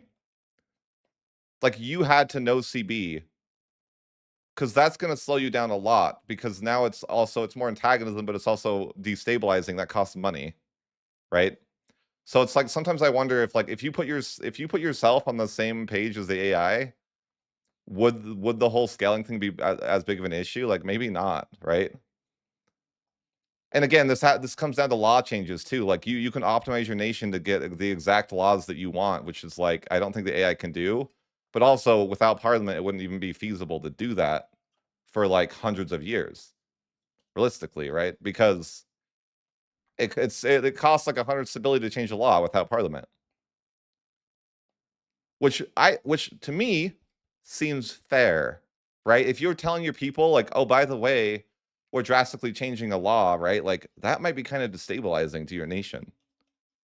Like, oh, by the way, we no longer care if our son is a Catholic anymore, right? Like I'm referring to a law that changes your air religion. Like I'm pretty sure that wouldn't just be something that's like no one minds, right? Oh yeah, we don't mind that our the heir, you know, the heir to the throne is Sunni. We don't mind. It's like, nah, I don't know. I think they might mind a little bit. So I've always think that again, you guys, this isn't new information coming from me. I've always said that I think Parliament's the biggest issue. Like, could the AI be more aggressive? Sure, but imagine a world where you didn't have Parliament to get the massive advantages that you do get against the AI. I think that Parliament also is the reason why you have too much money too soon, because Parliament taxes let you scale your nation so hard. Like, I mean, Connor, if you're here, how often do you get extra taxes in Parliament? Or how, I guess my question would be like, how do you feel that impacts your campaign as a whole, having that extra free money? Really, it's super OP if you want like some free money. It's insane. It's insanely strong. Like once you've used it, you'll probably like realize what you've been missing out on.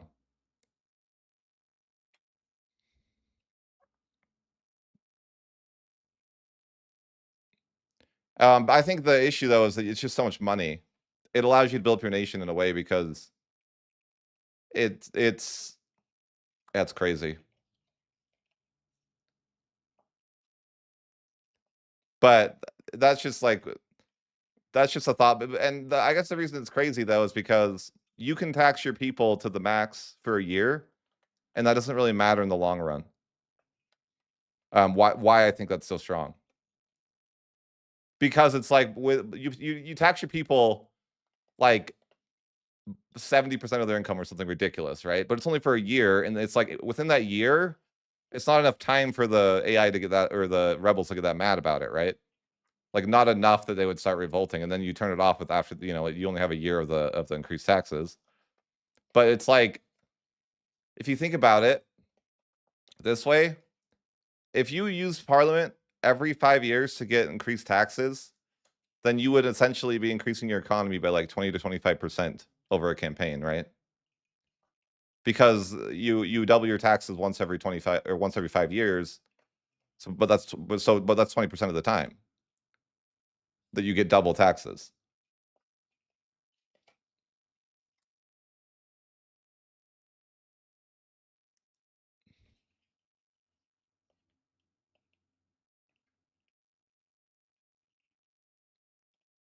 But anyways, I do think that that's. I always wonder though too. Is like, well, if I again, like I've talked about like my day one mod. I'm not a modder, by the way. I need someone to actually make that mod for me. But if I removed Parliament, like it could drastically change the balance of the game. Imagine a world where you have to know CB yourself, like the AI does. That's gonna suck, you know. That's gonna be rough. And then you maybe the whole outscaling the AI too soon isn't an issue. Because guess what? You're gonna be slowed down a lot by that. So that's like part of my thoughts about that. I'm like, I do really wonder if that's like how big of a difference that would make. Tax Parliament is sell crown land. Basically, yeah. Exactly. Tax Parliament is sell crown land.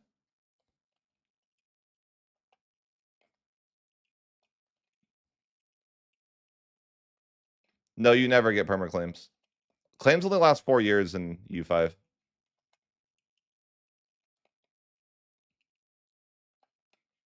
Like any claim.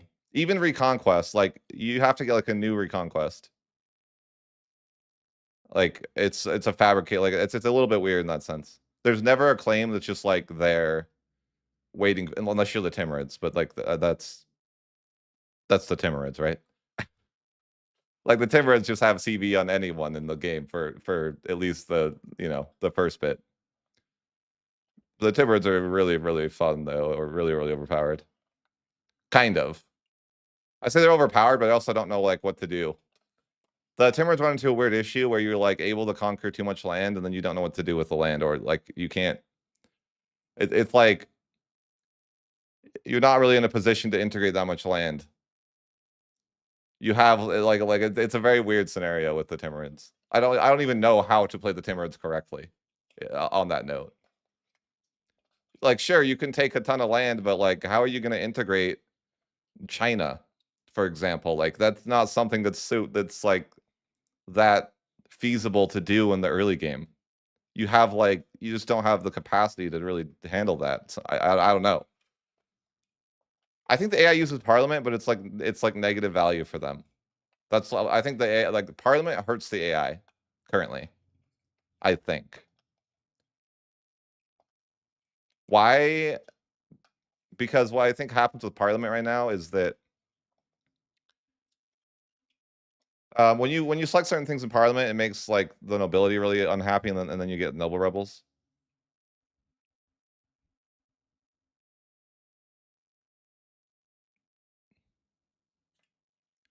Well, the thing is that you can just no CB isn't like that. No CB is not that destabilizing compared to what it is in EU4. I would say it's much like cheaper in a way to no CB because it's like sort of. Yeah, I would say that's fair to say. Because imagine, let's say you're playing EU4, but instead of admin, it was money to get your stability back, right? Then like you can see how no CB would be a lot more attractive an option. And imagine that instead of taking a 2-stab drop, you take a 1-stab drop. Like if we're just like comparing to EU4.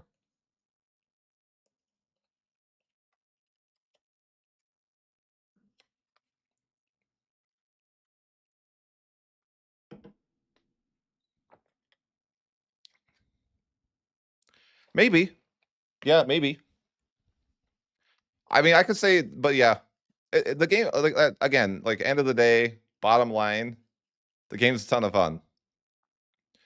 But I just wanted to be like clear with you guys, like what you're saying and what you're overreacting to aren't unreasonable. It's just a matter of what do you, like. I guess let's talk about this. What do you want it to look like?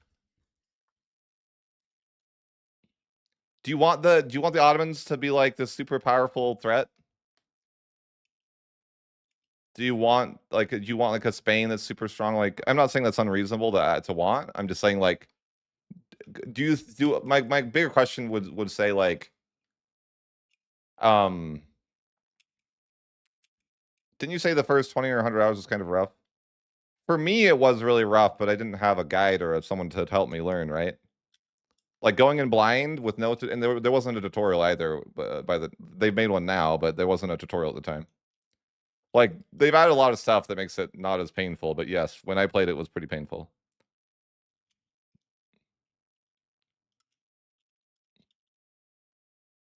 For sure. Yeah. There wasn't the resources there to help, but now I think it's much more accessible.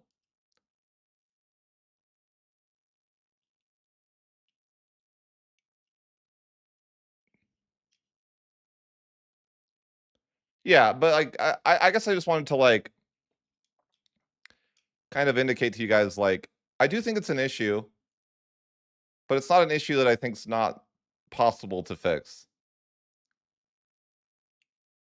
And I'm actually optimistic again, like we're getting a new build tomorrow for the creators, and I'm optimistic that you know some of the things could be fixed. But at the same time, is it okay if those things aren't fixed at launch? Like, yeah, I think it's probably fine, right? Again, like what and again, like the person that made a video today and that even inspired this isn't wrong in a lot of ways. Like you will spend the first bit of time just learning the game. You won't really worry. It's not going to matter to you that the Ottomans aren't building up their nation super big, right? While you're learning the game. 100%.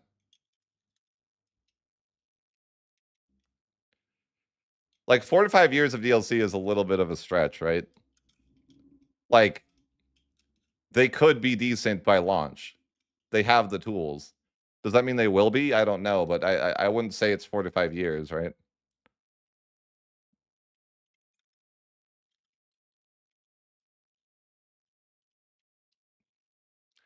But what can we what can you be really happy about? You know, or at least for me, it's like my favorite game is getting a new version, right? That's awesome.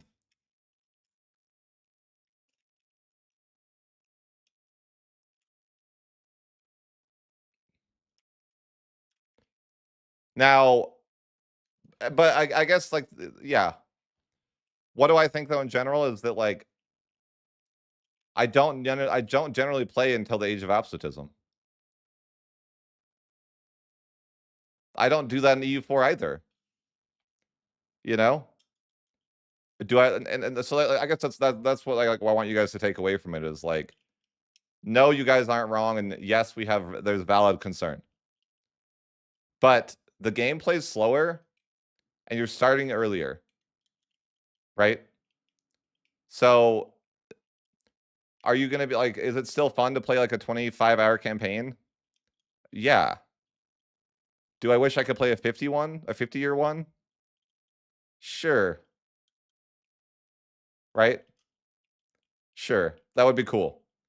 And do I think that it's possible that we could get there? Yes, I do. But that's kind of the state of the game right now, in my opinion. Is that once you understand the game is easier than EU4 in the sense that the AI doesn't scale. Not in the early game.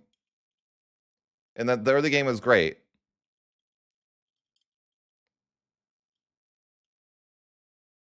Yeah, but you're weird, Levin Cake. Who does that? Do you really revoke privileges? You're so strange for doing that. That's so weird, man. Why? Like, I think that's like bad that you do that. If you want to, like, but yeah. Like what? What privileges are that bad?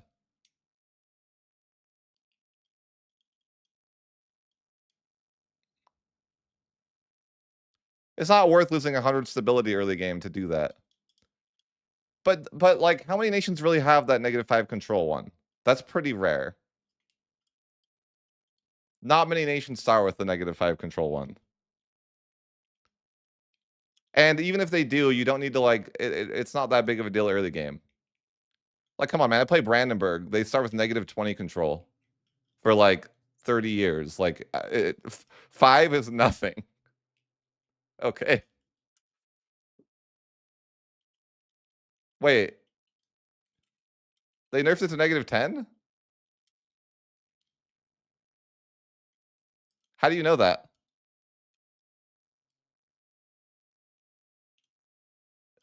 How do you know that? It's not -10. Oh, you mean it's gonna be -10? Yeah, that's my thought too. Is I get rid of privileges over time. I don't cook my nation like early game. Like I think that's kind of funny that you do that. Like you don't need to do that. You can handle -5 control for a little while. That's I mean, but not really, because you don't want to do that in the early game. Like your conquest is the best it can be in the early game. I like I don't know, man. I wouldn't want to like I'd rather just have the negative control for a little bit. And I don't grant all my privileges away anymore. I used to do that, but I don't think it's necessary. Like you grant all the privileges and just deal with the civil war. You formed Italy, but faster than I did. I would say that was a very blobby run, lemon cake.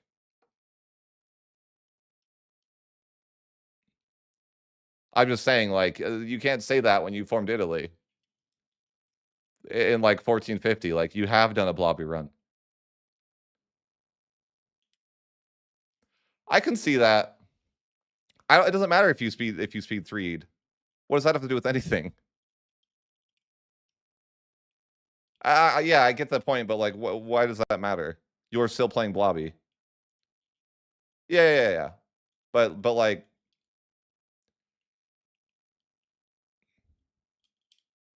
lemon cake, you want to take over the stream for a minute? You want to call me in Discord? You want to like you want to talk about you want to talk about the AI? Let these people just listen to two people that have played the game talk about the AI.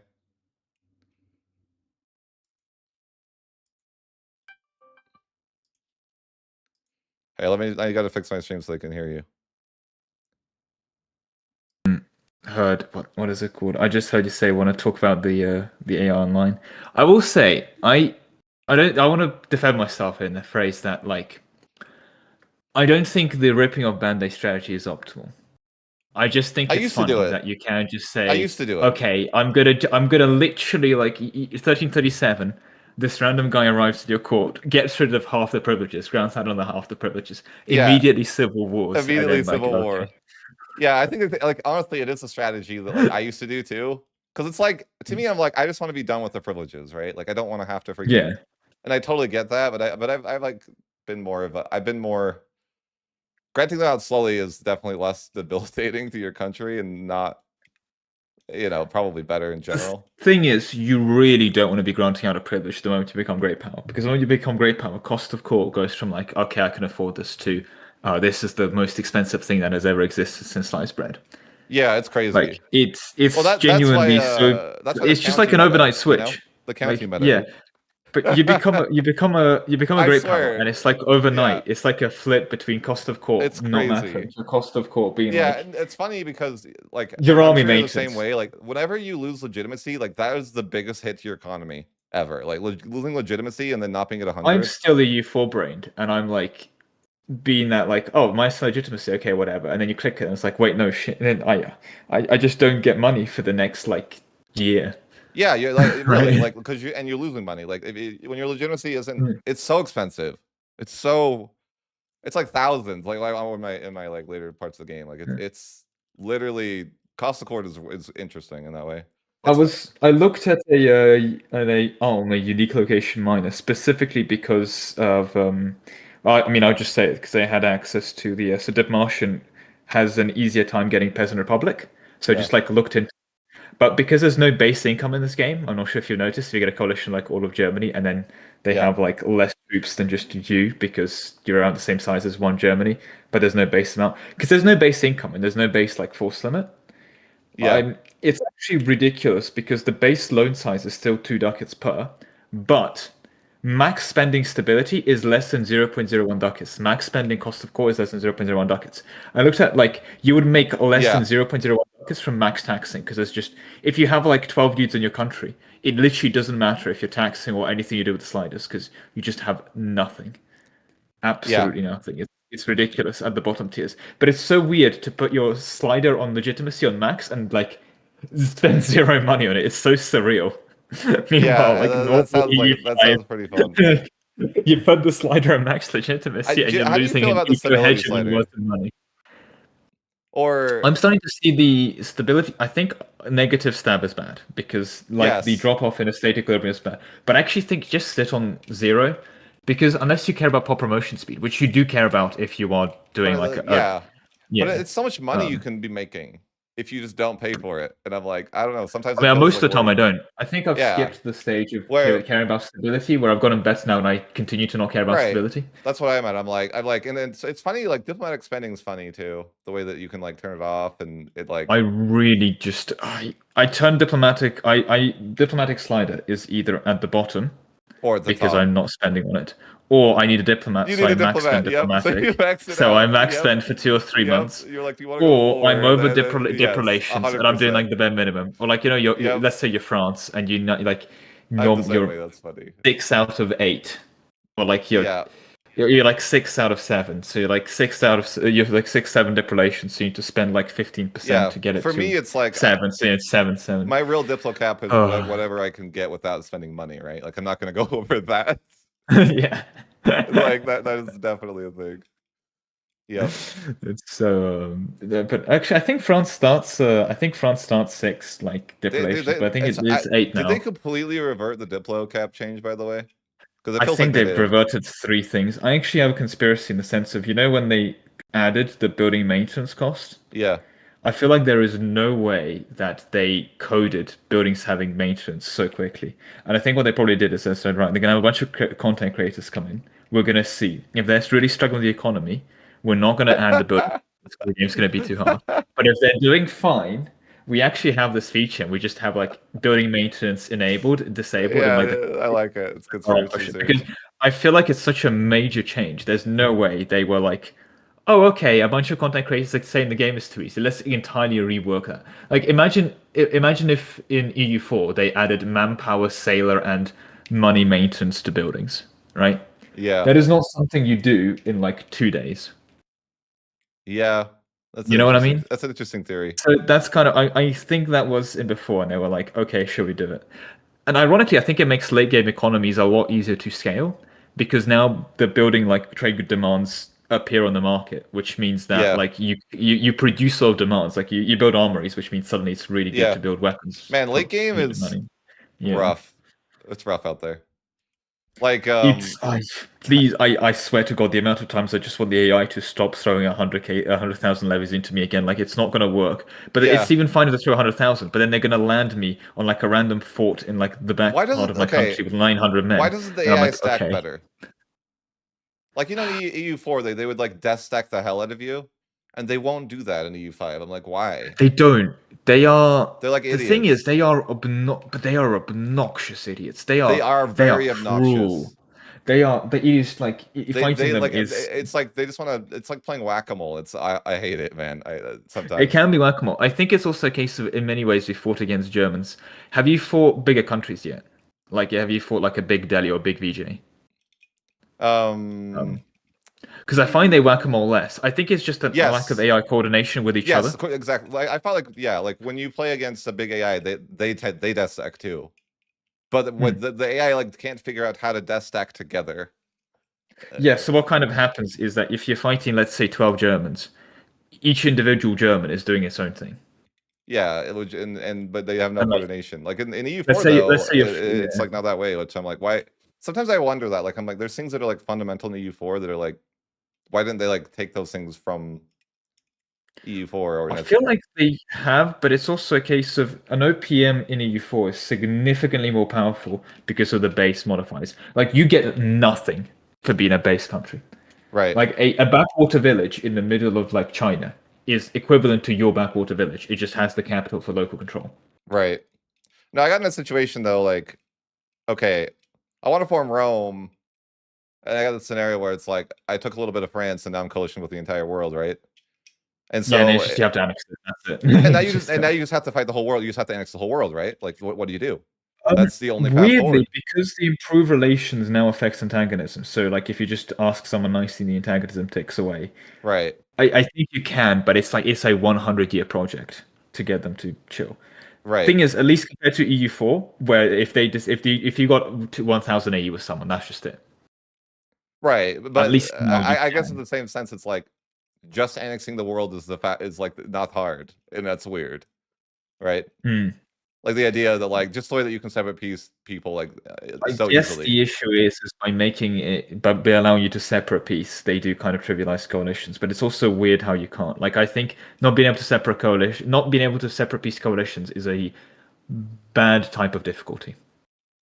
I think Yeah. what might be interesting, and you'll probably hate this, is disallow taking land in coalition CB if you are the like if a bunch of attackers on the coalition side attack you in the peace deal, you're forbidden from taking land, like a humiliation CB. You know, you can't take land. Well, sure, but if you're attacked anyways, like you screwed up. Like you should have attacked them, you If know? you're attacked, sure, but I mean, no, I But that mean, feels like if such a you bad attack, loop too. I feel like the idea oh that god, like they're yeah. like, "Oh, you like you would want to reload your save and just attack them instead." Like I'm not saying you No, should do I that, think but that's true.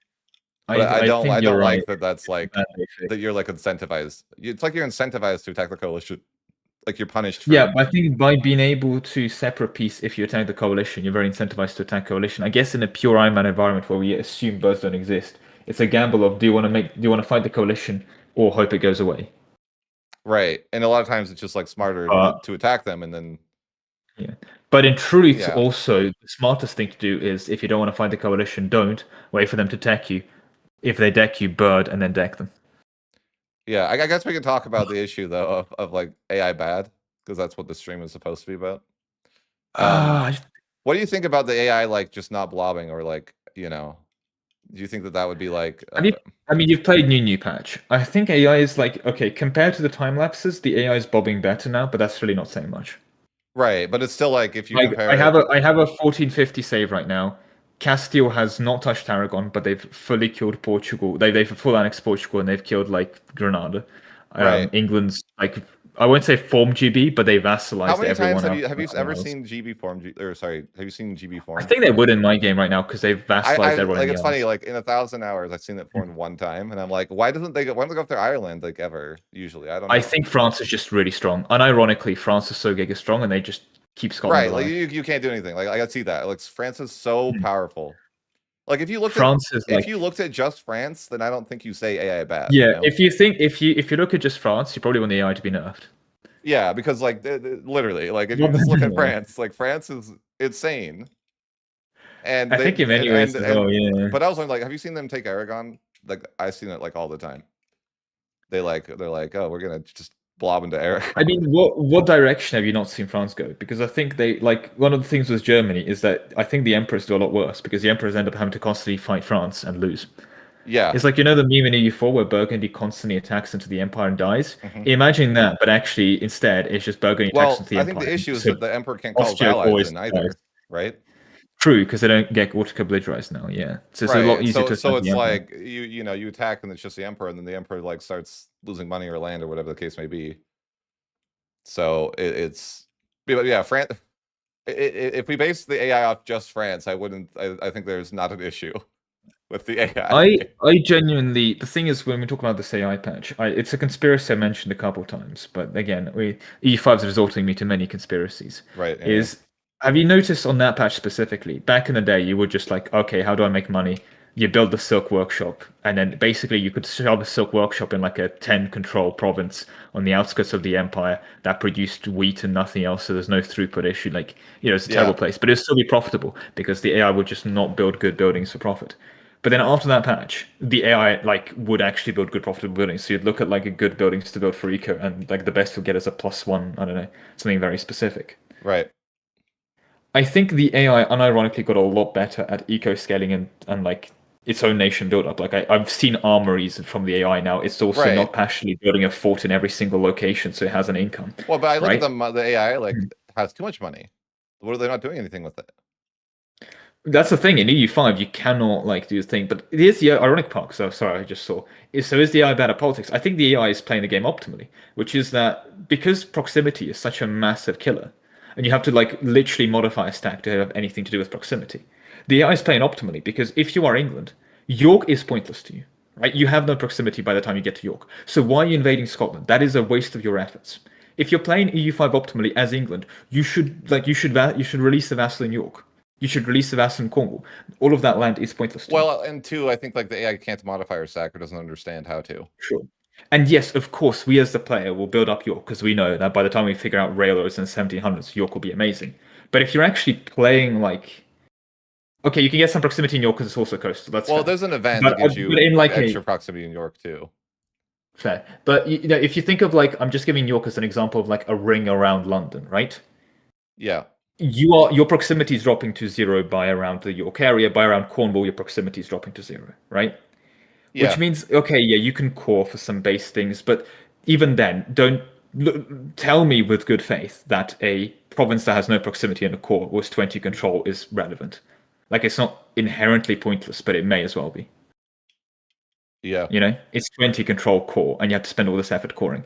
And I mean, again, this might be a cope, but it might be a conspiracy. But I think the AI got better in economy and realized that actually conquering kind of is pointless, especially Right. with Egypt. Because No, back in the yeah, day, yeah. there would be Like Egypt too, I will yeah. now run Serbia, and now Egypt's like, actually, I run out of proximity by Syria. So No, and what's then the maybe point? that's the issue too, is that I think the only like it's one of those things that's like I think the value in conquering land at that point is just to like you stop other Have people it from for the being future. valued, like kill other nations so there's less competition or Yeah. something, you know? But this is my weird argument: is that if you have ChatGPT version 15.0, where it's an actual general intelligence, you tell it to play EU5 optimally, and then you do a time lapse of that, it'll probably be quite similar. I think you'll see more consolidation in places like Germany, where it starts more, more Right, drop where downs. there is But like value. There's as value there. England, Yeah.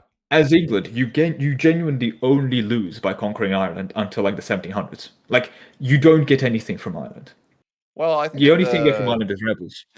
I think that if they're playing optimally, they're gonna like vassals, right? They're gonna Oh, to turn be it all into fair, if they're vassals. also playing Optimal, they will stack maritime Yes, proximity or and then whatever they yeah, want. and then So you could do that because sure. you get boats. Yeah, you stack modifiers. Assuming you're doing a LARPing campaign, and then you're playing optimally in the sense of you're not modifying stacking, Well, but you're that's doing always the the thing correct I probably have with yeah. proximity, and like it's this cool mechanic, but at the same time, it's like, can the AI understand this cool mechanic? I guess you Well, the know. problem is, I think the AI understood the core mechanic and realized that actually, if you're France, the optimal thing to do is release the vassal in Aquitaine. And to the answer to the question of does the AI not set up vassals, the AI does set up vassals. The problem is the vassal cap is set up in such a way that the AI practically half the time starts at vassal cap. So, like England is pretty close to vassal to like its diplo Well, cap, and not it's got a anymore with the vassal. recent change. I feel like Oh, true, not anymore. Yeah, you can have but so it's like, many. oh god, of course, now they changed it again. Oh my god, they need to stop changing the game. Right, they keep like reverting these changes because I was playing the other day and Mm. I was like Austria and I could have easily over 40 subjects, maybe 50 subjects. So we're back to being subject spam again. But yeah, it's like, Right. and yeah, people don't realize this, Maybe but we just should forget invite a bit Connor. more He's in the context chat of how to our true. conversation. The argument of how bad proximity is the capital of Den Haag, sorry, the capital of Den Haag in Holland, right? Yeah. One tile above it is the city of Amsterdam. It doesn't have a road to it, but it's just, you go Den Haag to Amsterdam. Day one Holland, you lose 51 proximity to go from Den Haag to Amsterdam. So it's 49. So for people that want to see how bad proximity is, with no road, no modified stacking, your capital to one city north of it is a 51 proximity loss. Again, if Paris starts with a road to Calais, I think sort of the Roman roads, right? Yeah. You have 0 proximity by the time you hit Calais from Paris. But yeah, that makes a good point. Someone in the chat is like, why did they have to delete bailiffs? Oh, I made a bailiff video. Sorry, I unironically am responsible for that. Yeah, but I have been told by the but developers I'm responsible for the bailiffs being destroyed. But the problem is, I think they over destroyed them. yeah, It went from they like the deleted win them. button to. They I deleted the think bailiffs bailiffs. are fine if they cost soldiers, but now that they cost soldiers, do nothing and have a lot of maintenance, I'm like, well, I It's not guess it's worth a I'm it. winning too hard button. Like I have too much money, I have too many Right. I feel like resources. the only reason you build bailiffs is like you want to get maybe to stop rebels or something. Well, they don't, do they? If you want to stop rebels, you go to your cabinet and you ask the guy to stop rebels, and then you have like you put a 100 mil guy and tell him to stop rebels, and he goes okay, and the rebels go away. Right, sure. I don't disagree with that, but like, I mean, I guess at some point, if you're like playing like me, you don't have enough cabinet members to keep up with the amount of Yeah, you rebels. can. But the point being is like that's the only use case of bailiff is like it's like you're paying money for control, but it's not worth it. Like you're losing money for doing it. Yeah, it's like would you pay imagine if a fort gave you -1 min autonomy and didn't give you fort levels in EU4. Would you build a 1 ducat maintenance fort for 1% autonomy? It's kind Right. of what you're getting here from Right, a literally, bailiff. it's like they used to be good. Bailiffs used to be awesome, Yeah. and then they got deleted. And that's why I'm warning people that are watching. Like, Paradox doesn't just like change something lightly. You know, they don't like everything's either like completely nerfed or completely buffed. I feel like, and so that's why I say that like when people are massively complaining about the AI, like Paradox might just like overreact to this to make the AI ridiculous or something. Like, I've said this a couple times, but like I genuinely think is that I've seen Mamluks take out Serbia in like 1650, right? I do yeah, not, I'll be very happy if the biggest problem with EU5 AI, with the biggest problem with EU5 is the AI is not aggressive enough. Because at the end of the day, if that's such a big tiebreaker to you, you can literally go to the game code and give AI aggressiveness as like a mod. Like that is a number you can give as a modifier, right? mm-hmm. Like every AI gets plus 10% aggressiveness. Nice. Okay, that will literally fix it. The problem is Right. that they need to fix the game, like deciding, okay, I crash now, not work, and then, I mean, a lot more of the actual incidents do Yeah. things. Oh, have you won the Italian wars yet? I've just won my first Italian wars. No, I can't. Do you need so much land at that point, man? Do you know how I won the Italian wars? Like So allying this might be people? a slight spoiler for the thing. So basically, in the thing, I was like, I can't be bothered to do the Italian wars because I'm Yeah. like, this is too much effort. This is not part of my goal for the sponsored video. It's not. I've got nothing to do with Italy. Like, Yeah. I literally like I've restricted myself where I can't I go don't even know outside what of my happens home when you region. win. Well, what do you get when you win? Well, that's what I was going to tell you, right? So what I did is that I went full conciliatory, right? Because I was literally not expanding past a certain point. So I was like, Yeah. I I'm think very big diplo conciliatory is now. actually better even if you're expanding, by the way. Okay, well, I Because mean, the cabinet efficiency is that good. no, it's a diplo rep. That's And the impact. to be fair, the dip because you get -5 dip level as well from Yes. being So yeah. conciliatory actually I think Austria's. is better for mass conquest because of the diplo rep. And it also gives you coring time Yep, because of coring the thing. time Anyway, and AE impact basically. look, in the video, I was unironically LARPing as like a big diplomat nation doesn't want to do any conquests after Mm-hmm. getting all of Germany in a coalition because I did like 2 conquests in my home region. Yep. Anyway, so I get the thing, and so Austria's emperor, they're doing the HRE league, and Austria's like actually taken like 5 or 6 locations from Milan. They've like gone a bit sicko mode into Italy. They've got random like HRE-esque expansions into it. But Spain's also doing stuff in Italy. It's incredible. They've actually like taken some land off the Pope. But that means all the Italians are pissed off at Spain and Italy, and so I just like I don't care about this, and then they all join my league. And what happens is at one point is I think Spain loses a war or gets some rebels or whatever. I wasn't paying too close attention to that, and so Pope gets their land back, and then Austria fights a coalition war against me and they lose. I reduced the population of Prague by 200,000 because they keep raising levies and marching them into me, right? You know how the AIB, right? Yep. And then they get decked by a bunch of Italians and beaten back. And then I find out that I've won the Italian wars because I think I was around 170, and then I just like improved relations with a bunch of them and just asked them to join. Do you know what it gave me for winning the Italian wars? What did it give you? No, I don't. For then I got Genuinely, I don't know what you get. 20 prestige and 20 legitimacy. Okay. And then for 10 years, I got 0.25 army tradition and +2 dip prep for 10 years. That's it. Wow. I was so disappointed at For that taking point, all of 'cause it is- Italy? Like, it what do is- you mean? Yeah, it is literally take like Yeah, like so to actually win wait. the Italian wars, you have to be coalitioned by the entirety of like Europe 4/5. You have to take 4/5 of Italy, basically, or in at like least 20 get them years, diplomatically right? Like join you. 20, In like, maybe like 50. I don't know, 20 to 50 years. Like I think it So ends in 45 years after. Like, if you go it's from the just moment it ridiculous. It's starts, you like have 45 the years, amount of and then antagonism you you would get need to win the league war is crazy. You have to literally yeah, be 0.25 yearly army attrition is great because your decay rate is 0.5 at 100. But also, okay, what? All right, that's you know, crazy. I'm like, Because great, it's such a I've big halved my army attrition for 10 yeah. years. I feel like And they like, could make okay, I've that better. coalitioned Europe. They should I've make that coalitioned better. Europe. I have +2 deer prep. Thank you. I mean, make that permanent, and I genuinely fine with it. Yeah, but Like, I genuinely okay the with. amount of land that you need to take in that short time frame is crazy. I mean, Like, it's cheesable because you can just not take any land and improve relations with everyone and be all right, friends. I But got this also, crazy strategy. yeah. The to tell you about this pretty hilarious. Oh no. So you play Austria, and you start with like you get a PU with like some OPM, right?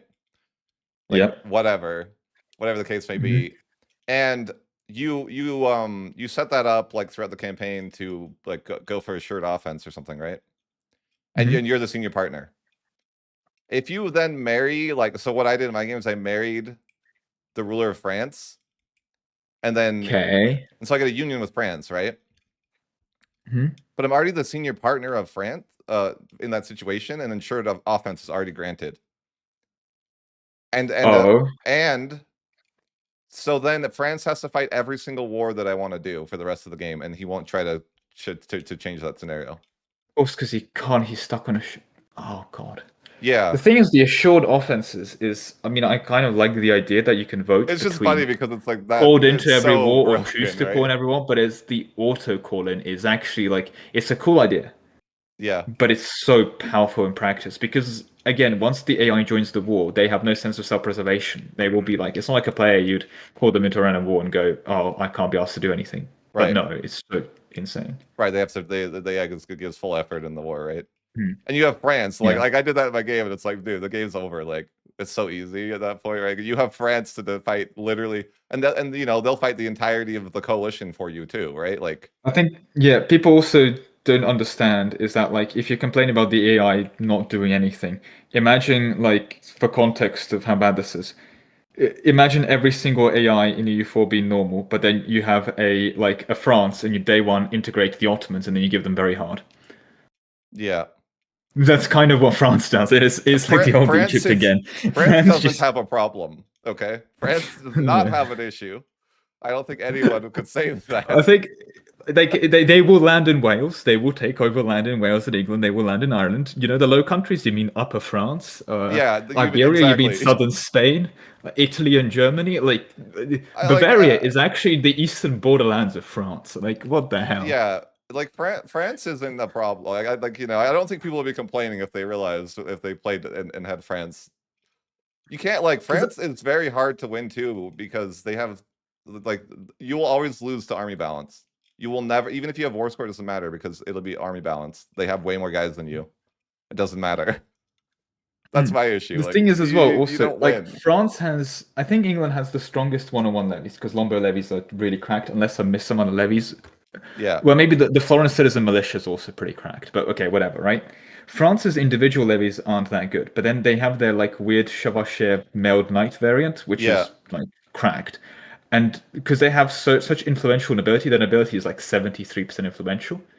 What happens is because if you're above 50% influence on an estate, the estate gets bonuses. They get like 25% extra levy size on nobility, plus a whole bunch of privileges to nobility. So they would get like 5,000 levied knights, and their levies, so they're overpowered, and they just win. It's yeah. ridiculous. And it's not like they have a shortage of levies. They will also just have like 100k levies. It's ridiculous. Like, yeah, you don't get to. I was playing Italy and like I get declared by on France and it's like that. Yeah, it's gonna be that's a real war. You know, like it's gonna It's be genuinely rough. a real war. And I guess the issue is that in many ways, at the moment, EU5 is easier because all the little German dudes, like Yeah, there's 14 countries you're fighting and there's 15 war plans that you're fighting against, you know? Like right. all 14 of them are doing their own thing and then one person's I doing two think things on that top of that. like Germany needs to But France consolidate has one more. vision. France, Yeah, it's but yeah. France has one vision. France Like does have one vision. Yeah, France will look at you and go, "Okay, we will send you 60,000 like good levy troops now. Good luck, right?" and they will like man. I have like that. That is like you will get cooked by the French. It's just what it is. That like I still think they're an opening England anomaly is for stronger. sure, I right? think England is still open stronger. Yeah, like if you are player as England, you especially the I have first never war is played quite France, winnable. But to yeah, be fair, yeah. I played France a couple times. The thing is with like especially as a like I don't know. I one of the things that makes me happy as France to do as a campaign goal is start as France and centralize because of like reining in all your subjects and like centralizing the Yeah, realm, going from that like mess. I think is it's a very short term learn like campaign is a good way of I think also learning the game. And now with England being a non-trivial thing to beat early, it's also a good way of doing war in an environment where even if you completely throw the first war and lose and whatever, you're fine. You can come back from that. And there's a big power yeah, spike, especially in France, because like yeah, you own bits of land near Calais, which has zero proximity, and you have southern France, which has zero proximity. But you also have subjects that are like 3 jumps from your capital. So when you annex those random OPM, Blois, whatever, that's outside Paris, you actually get like good stuff from them, right? yeah. You know, those subjects next No, to your capital are I good do for agree. proximity Like, and I things, do you know. think maybe the issue with AI and like is that they don't get value from blobbing. Really, that is pretty Hmm. true. I But think. even as a player, do you get value from blobbing? Like you blob for the sake of the Yes, blob to make the name bigger, but if you I can't really think you core get it that, value so you have later. zero from.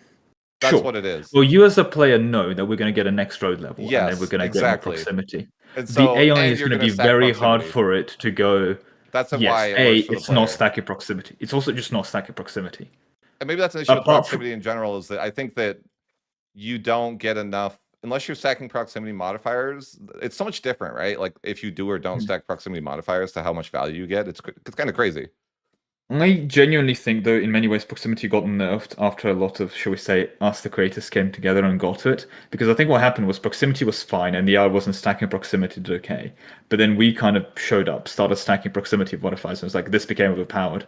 So you end up in Yes, a situation where, I agree. Actually, like, the player makes like what happens is that the player You're plays right. as normal if it stacks proximity, but if you don't do the stacking proximity tag, you just don't have proximity. I'm gonna I think you promise this actually because make I a don't good know point, this. and it's one of those But things that I've been told by this by they like make the game worse for the average player, almost right. Like they shouldn't Hmm, have done that. They shouldn't have yeah. reacted to like me getting max on Russia, for example, right? I think Okay. that I I'll also say, with all due respect, if you are playing the Ottomans and you get the tech for plus 15 max control and you go Jewish for plus 5 max control and then you start doing all the right. shenanigans. Like, at the moment, if you're playing as France, you can form Japan and get. I think you can purpose it Right. at 100% peasant tax rate. However, should we be balancing around the game around the fact that as France you can form Japan and do something? No, absolutely not. Like, And no. it's like, should we nerf Outside of one run, who is forming right? Japan And as should we France? nerf Russia because one I don't think you playmaker should likes to know stack Russia because it's proximity, right? also true. And I basically the advice is stop listening to me, which is very based. But the I want to problem, I say guess, is all the that forum playmaker haters. He said it here first. oh, people hate me on a lot of different. I think people hate me. People don't understand me. That's what it is. They call me Uh, lazy, but I don't think that's the right word. Brother in Christ, he's out here putting like 16-hour days into EU5. Yeah. But anyway, I disagree. No, I was gonna say in terms of the more proximity thing, you might understand this more. I was told to this like analogy on a different topic, but it kind of stood to me, and I apologize for the non-League of Legends post because apparently it's a League of Legends analogy. But there was this one character where there was this weird like animation cancel you can do on them, and if you did this animation cancel, it was very overpowered. And Okay. when like Riot came to balance it, instead of balancing the character by like nerfing Sure. this weird technic thing, what they did is that they basically nerfed it. But then if you did the animation canceling tech, it became like a mid-tier character. So either you learn this very specific tech and it's like a mid-tier character, Yeah. or you never do this specific tech, in which case it's genuinely worthless. I like And it. I think I that's like kind of it. what's become with proximity, because like you either stack proximity modifiers and then if you play the game as normal, you can actually have like control over northern France from Paris by like Right. 1500s But because you the build issue is roads the AI everywhere. doesn't. Or yeah, Why can't the very well, hard buffs actually give the AI that instead? Because I feel like the very hard. Have you tried very hard for context? is it? Did they change it from plus 50 morale? They did change it to plus 20 Okay, I have discipline. not seen very hard at all. Oh, okay. I will tell you that very Right. hard does not feel any like doesn't feel any different at all. Except that the AI Well, doesn't like the golden horde won't collapse because they're too stable. Like everyone's too stable to collapse now. That's like the big thing. okay. But my point being is In that like very fairness, hard doesn't feel like it's much harder. Okay, let's be clear. If you're fighting Germany and you're fighting 13 OPMs that send 300 youths to siege a random fort in the back Sure. borders of your country, even if you give them 100 discipline, when you arrive with a 10k stack against Right. 300 youths in a dream, it does not Right, matter right, how right, much right, discipline right. they Yeah, have. for Right? It sure. For literally sure. does not matter. Right. I could see that. No. Yeah. They need to also fundamentally. I think the cost of court increasing makes sense. I think cost of court should increase with the great power rank because you're almost incentivized for China to not collapse because it makes Yeah, your I country like that kind of thing. cheaper, Do right? that. But I Give them think negative like 50 procs cost would be insane. if the AI has -50 proximity cost, holy mother of God. To be fair, actually, if you give that to the AI, they're probably going to be so goddamn aggro. Yeah, because they can get so much value out of anything they do, which, No, but -50 procs dude, cost. I mean, would be I'm just insane. thinking of the Yeah, practical version of that. I think they genuinely, like, AI will probably accidentally stack to -100 procs cost. they probably Like would. with -50 procs cost, you just get 100 land, 100 Can we have a black screen instead of a centralization, white iterary screen? court, and you have -80. I guess. Um, Now, but let's draw. Wait, can we do like a collabs thing where both me and you can draw on the same like thing? Yeah, I don't know, man.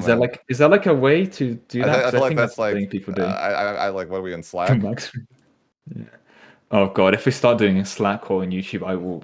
You know what? I might as well just get a regular job on that one. Yeah, that's true. Yeah. Uh, Johan saying anyway, about moving Slack. I'm swiftly. like, dude, I'm not using Slack. Oh I god, no, need, I got secondhand trauma when like I'd report a bug and then Pavia or something would go, okay, create a Jira ticket. And like I am right? not involved in Yeah, this yeah, me Jira too. ticket, but like I'm like, dude, bro, that you can't sucks. just drop that. Yeah, like someone You gets a can't just ticket. I'm like, dude, that feels bad when someone has to do a ticket now because of me, like yeah, it's bro. like I reported this bug and And now that there's a was Jira yeah, ticket. and there I'm was a ticket. responsible for a Jira ticket, There's yeah. like, and now like some guys like, dude, that goddamn asshole playmaker, and I have all these stupid tickets. It's really, you know. Just I don't know. I feel like there's such a separation to me from like I guess a work reality and the EU4 reality, where even if I'm merging the lines with things, when I hear something that's very in the work box, like Yeah. does anyone use Outlook outside of employment? No. Does anyone ever like gone and you know what? I like Outlook as an email providing service, right? And I Right. feel the same as Slack. I don't think anyone has ever went. You know what? I'm going to relax. I'm going to Yeah. read some Slack And when I report. heard say Slack, I'm like, dude, I don't. Yeah, I had to use Slack at Or my Jira. last job. Yeah. Yeah. Yeah, or Jira. I think Jira is like if you don't know what Jira is, I envy you as an individual. But if you understand what Jira is, it is like it does give you a fundamental feeling of dread. Hmm. But yeah. Anyway, we're I'm talking just about the thinking E5 AI of. be bad. Yeah, we are talking about the EU5 AI being bad. True. Yeah. Oh, like, yeah, we should get a Jira. Should get a ticket. Okay. Let's write a ticket. You know. No, but Oh, yeah, no, maybe you're right though, in the sense of like if they like in not just us, but like for example, they like nerf, develop province because like it's abused by the player or oh, it's something. genuinely pointless now. It is genuinely Oh, it's cosmetic. out of the Like game. It's removed. I did it for in my sponsored video. Spoilers for the people that are watching this and will watch the sponsored video. Is I built up the development in my capital, and I hurt my country by doing that because I wanted to get the development number up. Talk about it, it's like look at that, we're making ourselves so prosperous and so developed. But like it did Yeah, but nothing. like I'm just saying, like a lot of times things get, yeah, or like I feel like generalist is also someone who gets the game nerfed a lot in eco ways, right? Yeah. Like I want to blame him for Pound Lock Canals being gutted. No, not Pound. I fucking. Oh, there was so. The thing is, Pound canals are still like a pain to use, even if they are Right. buffed, because They're you're like starting to be a right. coastline on a city. How many cities do you really have? Unless you're literally building, But it like, begs the question, what like, min-max level are you doing when you're building a row of cities to push proximity, right? Like at right, that point, let's let the people cook. right. But like I'm just saying, like I think stuff gets nerfed because of people like me or generalists that are being like very. Yeah. But we're not the average. I'm like maybe they shouldn't be nerfing that type of stuff because of someone that's I think they should be aware of it, but there's also a right. case of, and I'm just going to say it now. Generalist is probably the best economic player Yeah. in all of EU5, including the developers. I wouldn't be surprised. I think, unironically, at this point, Generous is just going to take in the crown. As if I had to pick a best EU5 player because Flori hasn't had 10,000 hours yet, I think Generous wins. 100%. at the moment. Well, I Like don't know. if I I had don't to do a know parabellum. if he. The only thing is that I don't think Oh, that he but would if succeed in. Well, he wouldn't succeed in the Parabellum format because he doesn't conquer a lot, right? no, But I if it think was okay, not in a. economy, then he's the best for sure. I think if it's a case of game understanding, Yes, generalist wins at the moment. If that does yes, that make sense? 100%. A very nuanced thing. I think Flory will still win because of Flory's experience of Paradox games as a whole. Like, I think Right, he's got more experience in EU4 than people have in Paradox by far. Like, the right, average 100 people that play Paradox games do not have their experience in Paradox games combined than Flory does in EU4. right. No, I'd agree. But that glaze aside, But I do think yeah, the I game think gets changed the general sometimes because of him, and it's like I don't know that that's the right call because he's such I an outlier, right? Like yes, I think that yeah. those maybe Is it bad? But from a balance point of view, I wish Johan sometimes would just tell us to shut up and say, "Yeah, this is more fun though." Like, yeah, okay, all right, the game as a whole shouldn't suffer because you can hypothetically stack 100 proximity costs as Russia. but it's fun. Like that's to me too. It's like I really enjoyed You could stacking also hypothetically stack max proximity 90% costs with admin Russia. efficiency. It's Oh, fun, you you could know. also hypothetically stack. Literally it's fun. Yeah. It's like I don't know that it's that bad of a thing. Like you reformed Russia anyways. Like is your campaign going to be that much longer or like is it that bad of a thing that you have insanely good proximity cost? I don't know. Like, It's okay, sure, fun. the game is broken at that point, but I mean, it doesn't impact the average playthrough. But I Yeah, mean, the worst case, I think, yeah, for EU4 as an example, is fundamentally from an MP sweat level of analysis, the strongest country at the moment is the Aztecs because they absolutely yeah. I guess for broke them MP, with High American. However, because the Aztecs are the greatest EU4 nation at the moment in terms of pure army strength, right, because of High American and their random bullshit, right? This does not change the average EU4 campaign. If I am an EU4 player and I want to go and I play Austria and I want to go do an HRE revoke and I finish the right, game in 1800s when I revoke the HRE, the fact that the Aztec mission tree has a win button for the Aztecs the AI does not press does not impact me, right? The right, fact that Persia has the best deving meta in the game if you're an MP right. No, enjoyer you're does not change my England game. right. No, that's the thing is like I don't know. It's like, and you have to form Russia, and like I guess by that point, like that's my argument to some people too. Is like, am I mad that a lot of my campaigns end in the 1500s? Like, not really. Like, what do you think about that? Like, is it that bad of a thing? The thing is, I'm a bad person to ask because I disproportionately do enjoy the late game, which is ironic because I complain a lot about it there. Sure. But a lot of the things where actually one of the reasons I dislike smaller nations in EU4 is that a lot of people value an almost destination-esque approach to the game, where it's like once you hit the point where you're too like you can't Right. the AI can't stop you. You win. Then they call the game, right? And they say that's the win, and they stop playing. For me, I'm doing wacky things like modify stacking. I want to go achieve a goal like Well, a one yeah, culture, one yeah, faith, and and so on. I like to do So for stupid me, the stuff game too. begins. The game begins when I don't need to worry about can I beat these guys in a war. Right, and it's fun to be like for me, it's like I want to like do a bunch of weird tag switching modifier stacking because it's fun. It's not like Hmm. it's not like viable to do. Like I'm like, oh, I want to, you Yeah. know, A lot of stuff isn't I viable. I want to do 100 tradition in this campaign, and it's a real pain in the ass. There's not a lot of tradition modifiers in the game, and innovativeness is just better. But also, I think it'll be cool to get 100% traditionalism. right. It's like an E4 though. Like I had a run where I was Hmm. like, I want to be able to sacrifice for Pronars as Rome. Like that's not like a smart thing to do or want to do, but it's No. really funny, right? But it You're is a like difference in yeah. approach. But yeah, but it also I makes want the to late stay game more fun. tribal. I want to stay tribal the whole game so I can freaking be able to sacrifice and instantly integrate subjects. It's like Or every single Austria campaign playmaker, you do have the reputation of becoming the Aztec culture. I do. Look, it's just too I don't even strong. think it's that good Uh, I mean, it's just free CCR. It's like it's a very difficult thing of like what else in the game gives you CCR without drawbacks? in EU4. 3, 4. I feel Yeah. like you don't even need that CCR. There's already so much CCR available in the game. Do you need it? No, but like most other sources of CCR, you need to like form something, culture switch, etc. Yeah, but And I like mean, you same for gotta the remember is Aztecs. like But technically as Austria, you have the ability to get Iron Crowned as your ruler trait now if you want to bird enough times, right?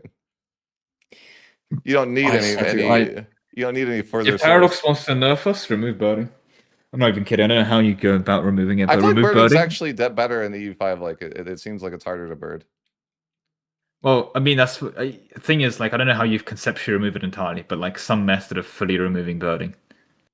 Yeah, you Well, I guess maybe the problem is us, and we need to change the mindset shift. We yeah, just don't what they allow do is birding. that This is yeah. you know, they make it so if there's video evidence, they can show it to Johan. Johan just like you know, bans us or Yeah, something. before you buy EU5, you have to give Johan your real life address and the place where Yeah, you live, and if he and then sees they that install it. you They birded, get yeah, kernel access to your. Then when you install EU5, they get kernel access to your thing with an anti cheat. yeah, And if they exactly. ever realize that like you actually opened you Alt F4 like in the middle of the game to cause a bird, then Johan just shows up at your house and just deletes you. That's it. He Yeah, birds you in real life. yeah, and that'd be fair. Yeah, I think that'd be a good system. like, I think that'd be a reasonable. I think. That would be You reasonable. should do that. Then it's like too, like I mean, Yeah, I know how you said Paradox should stop. Johan should stop listening to our suggestions. He should listen to this one. yeah, This is the only one he should. factually, yeah, yeah, But memes aside, I think the other big one, weirdly, is the AI being a lot better at doing something like the cloth eco. I actually think people would like. Who here probably opening to the Playmaker stream? Who here was going to like? I want to go play Taurus Holland, like as your campaign goal. I'm assuming that's a pretty normal. Like first campaign, I'm going to go play Taurus Holland. I'm going to make a whole bunch of money from doing trade. Like that has to be a common-ish not a goal. single person, Not a yeah, single person has responded. Well, to be fair, one person has said not me in Aqua Day. I think people just tabbed out from the chat. Okay, yeah. reasonable to be honest. But anyway, I mean, yeah, okay, who we would have at least actually want to one me. listen to me and you like bullshit for, Reasonable. you know? It's just actually a like coping session. But here's the thing with like for example Netherlands tool gamering, right? Is that before it was a bit more like Always, yeah, trade capacity is expensive because you had to build marketplaces and they were not cheap, but you'd build them and whatever. Now marketplaces have a maintenance, first of all. right, Secondly, because the AI builds a bunch of things like the cloth workshops and the the spinners guilds and all those and like paper, the AI yeah, builds a lot more paper now, for example. It means that you as the player are going to have a much harder time, if any time at all, being able to actually make profit off those buildings. And the AI being significantly better at economy, because economy fundamentally is a closed loop system in EU5. It's not like a trade steer and, right, make it. Me selling profitable trade goods, buying a trade good at 3 duck and selling it for 4, relies on the AI being bad and neglecting the price of a good in their market. right, yep. And what that means is that if you're doing a Tour Netherlands campaign, the AI is now significantly better at not doing that, which means you as a new player are just fucked. Because you can't really make money exporting cloth, because anything that's good enough as an export to help support your economy is something the AI will fix themselves because they're now better economy. No, Baron, I think that's just like gonna happen. Like the economy, when you say stalling out, you mean just like you hit that point of infinite money? I mean, to be clear, if we're the way we play the game, sure, because you've conquered half of Europe, and then you're able to almost create your own independent inefficiencies and so on for trade. And to be honest, you don't even need to make that much money from trade. Just RGOs are great. But if you're playing specifically a Holland capitalist export economy, that as a build is significantly less viable, especially if you're new to the game and aren't doing it optimally, because the AI is better at it. Run Like out of the peasants. AI Yeah, being better at I've never economy. had an issue Yeah, with that. It's funny because like you do not run out of peasants. It's very hard. yeah, You have to work to run out of peasants. yeah, like I'm not gonna ever reach that point of like running out of peasants. Like I can see If like you have generalists more than would 10 though. tiles, if you have more than 10 tiles, you don't run out of peasants. Yeah, because I Mm. think like generalist issue probably isn't that he doesn't expand enough. I think he's even mentioned that in the thing that he thinks he doesn't expand enough. Mm. I guess my more point Or was like he could is get more value out of yeah. expanding, which is like funny to hear him say that. Mm. I want to see him play the Timurids just because it would be funny. Like, Oh god, generous Timmy. His thing is he's gonna try and stabilize the realm, isn't he? yeah, like, but I think that I mean, honestly, if I look at the Timurids, I think the way that you would optimally play them is just like you would need to take the richest region, like I think somewhere in China, and then just abandon all the other land because you can auto core one region. So you go for the richest Mm. region, you auto core it, and then you just abandon everything else. I think that's like how you do it. I probably thing is like, let's say you are going for world conquest as Timmy. Sure. Yeah, you just do China. I think I was just thinking like, do you want to do something like India's a bit closer for your capital? But the No, reality no, is no. a Yeah, you capital go. in like central So I China. got trolled You though. go Did I land tell you what central happened to China me? and then you're good. Mm-hmm. Is that I could not core all of like part. I think it was like mid China because of Taiwan, because like it was like it counts and you can't Oh, do it. And I'm peak. like, bro, I hope they fix that because I was so tilting. I'm like, bro, I got everything, No, but I just can't call it. Like I have to colonize to be able to use this mechanic. Like, what do you mean? no. Sorry, you need to be fair. Just wait a bit because I Korea is like going to I colonize it for you. Korea and colonizing Taiwan and random islands. I don't know what it is, but they have a religious obligation to. no, but I couldn't do it. Like I couldn't even do Hmm. it 100 years later. Like I couldn't because Wait, really? yeah, because I colonized so Actually, that slow. has to be an older patch because I swear Korea It has a was. religious It desire was to an like older. It was an colonize older everything. patch, but it was like that's Okay. frustrating that I wonder. I didn't report it. I was just one of those things that you hope they fix. Yeah, there's a bunch in this game where like you like, can I be actually asked to create a public report No, because no, no. EU5 saves that if you don't have Nitro, EU5 saves are too big to just copy paste as well. Right. It's just like I need to go upload to Google Drive. I need to write up the bug report, steps And to it's agree. like I just no, no, no, can't. no. I just want to play the game. Like I don't care. Yeah, They, like they, they'll fix if it, I was right? a game tester, yes, this would be my job. I'll be reporting it. But like, with all due respect to Paradox, they are not paying me to test the game. I'm doing this for like learning E5 to be Right. better at Yep. it. And like a lot of times I won't. Like there's so much feedback I could give that I won't because it's like yeah, it's not my job, kind of, right? Yeah, Like not to sound too entitled, but at the same time, I do not want to write up a bug report about like this specific event having this unintended interaction. I'm like, okay, I'll just right. do all one. Sometimes I'll like write about it in the general Discord, but that's kind of like as far as I'll Yeah, do. yeah, yeah, definitely. I will write Yeah, about I'll things. be Up like, and oh, down this on is annoying that this happens, and then like that's as far as Yeah, my quote unquote bug report goes, hoping that yeah, they mentioning look at something in general chat. general. Yeah, the cope in general chat is. Let me just look at here. Like, There was one day I saw someone being like super negative and doomerism in the creator Discord. only once. Okay, No, like I yeah, I feel think like like it was like one it person. I can't goes from remember. we're so back to it's so over every 5 seconds. I can't remember who it was, Uh, but they were like I don't remember. It was like someone. oh God, sorry, I just scrolled up. Post at. I mean, this is literally average France guess the year. So this is copy pasting from EU5 Discord. Oh my God, what is this France? This is France gets the year. I mean, honestly, it could be pretty early. Like I mean, yeah, look at England. They 14. still have like Yeah, like 14, early 1400s. 1437.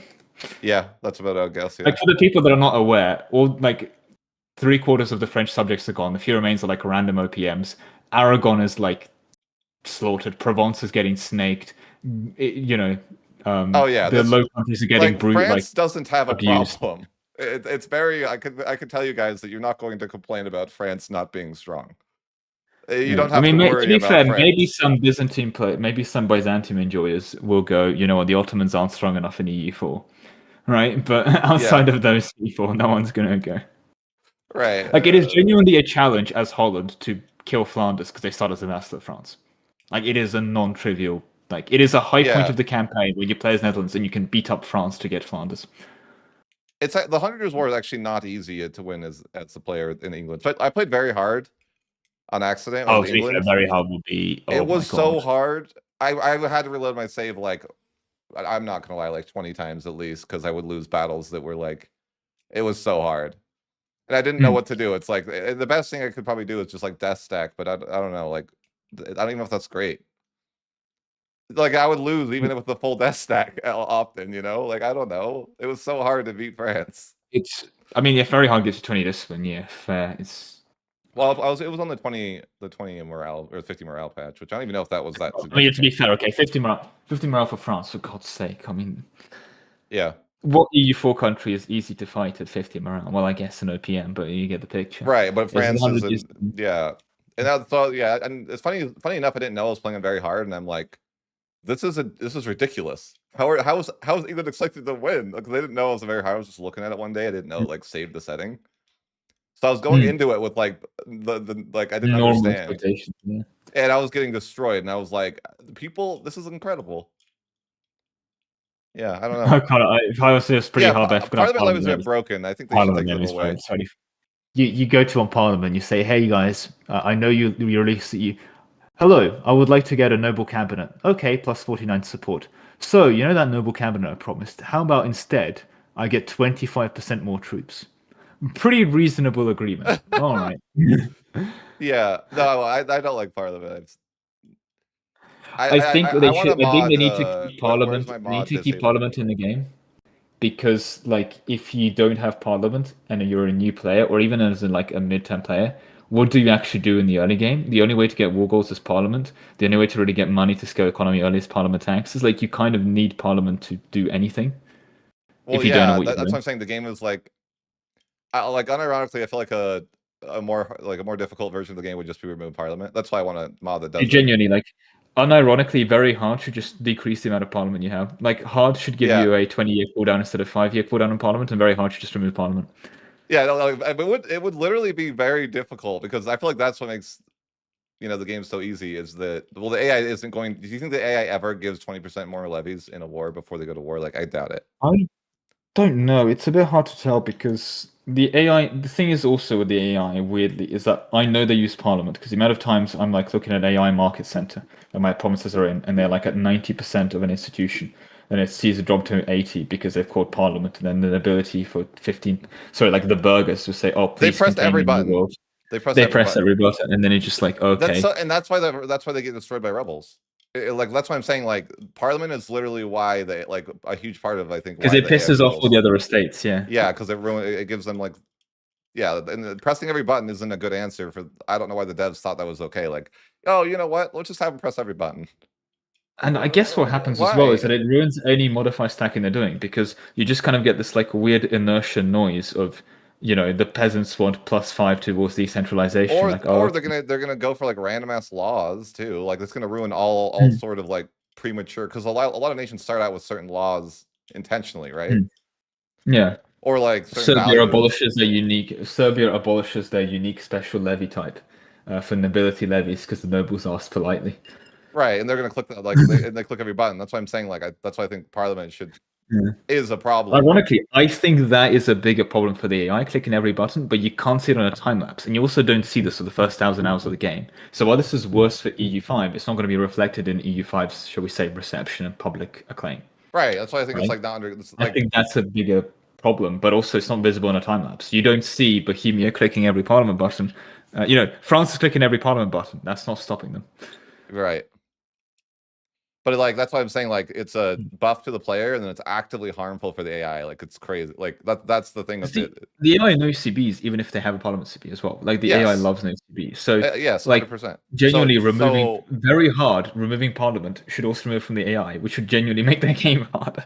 no, I'm serious. Like the game, like if they that's what I want in Parliament, like a mod that like removes it from Remove fun. the AI too. Like not just like for the player, but like yeah, the AI it just doesn't exist completely because then the AI can't cripple itself with Parliament because it doesn't really get any value from it.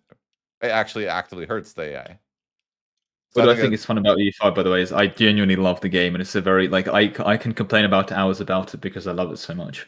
yes. And it's like it's not even a Stockholm case. I think it's genuinely a really, really good game. But there's so Oh, for much that I sure. can point towards as a complaint.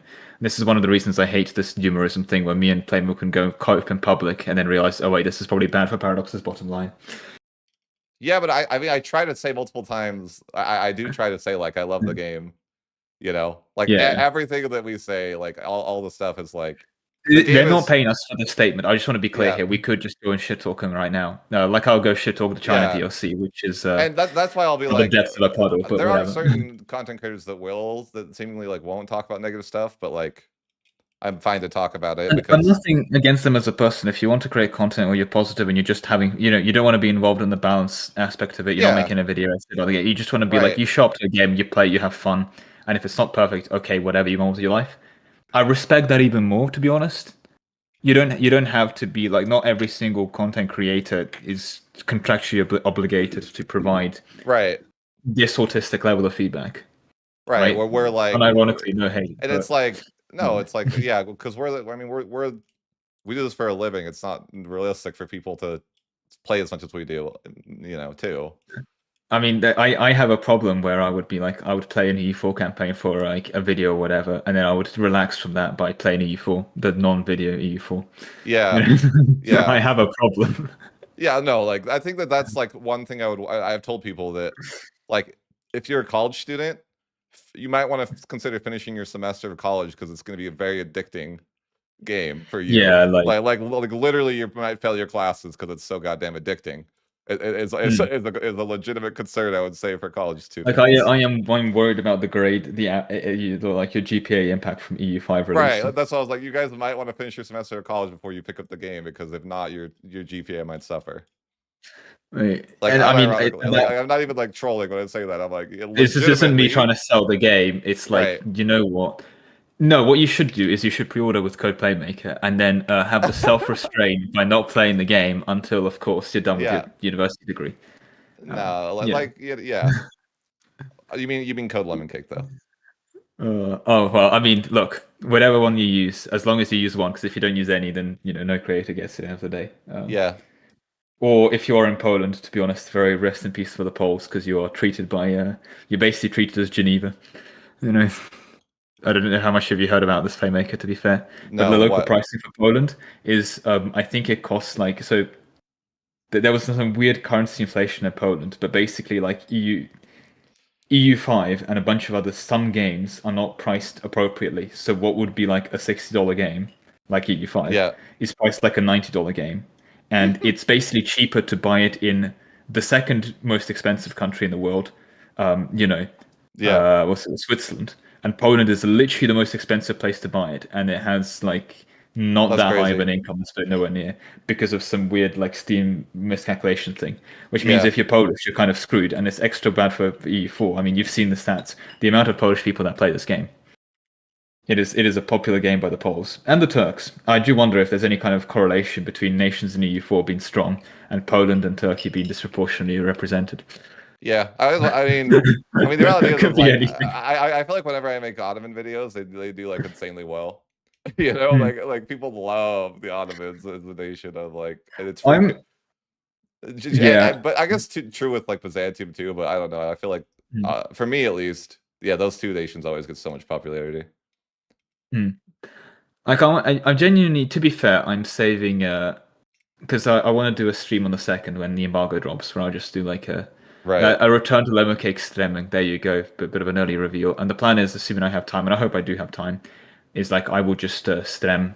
I'll do a Q&A and let's play where I can play the game because the embargo's dropped, and if people right. have questions, I can actually look at them in the game and point at the things that people are asking about, Definitely, and yeah. then also have like a literal live let's play kind of thing, because Yep. we need to beat the don't play the game accusations. And I was thinking what country to do Yeah, for that. I It might just usually be yeah. Poland. How bad is that disaster when you tried it? That was the worst disaster I've ever seen. Quite literally. Quite literally, I have not dealt with a worse disaster than the Polish disaster. I mean, I think the problem is like me and you think that you can grant like me and you are like, oh, bad privilege, let's just remove it, right?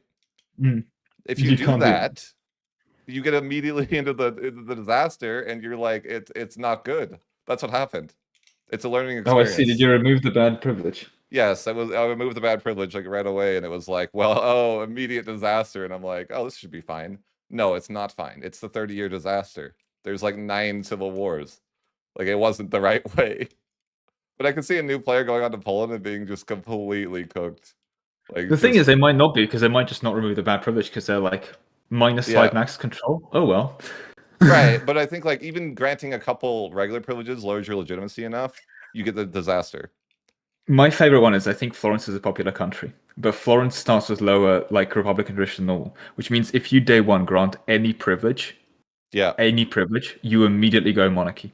And it's such a meme to me that like the Florence democracy is yeah, so fragile. They're like one like yeah. One they thing are over the burger edge. road. If you give the burgers the right to build roads, that is the end of democracy. That That literally, is it. it That is literally it. is. Literally, like you tell the burgers they can build roads, and democracy is Democracy over. is over. Yep. Democracy is one road away from the It is burgers. one road The away. burgers build one road, and that's just it. That's it. That makes sense. Yeah, Democracy that's is how it would over. be. Yeah, It's like you go to the peasants and you let them have hunting rights, and that's it. The yeah. end of You democracy. you give the peasants the weapons, and it's it.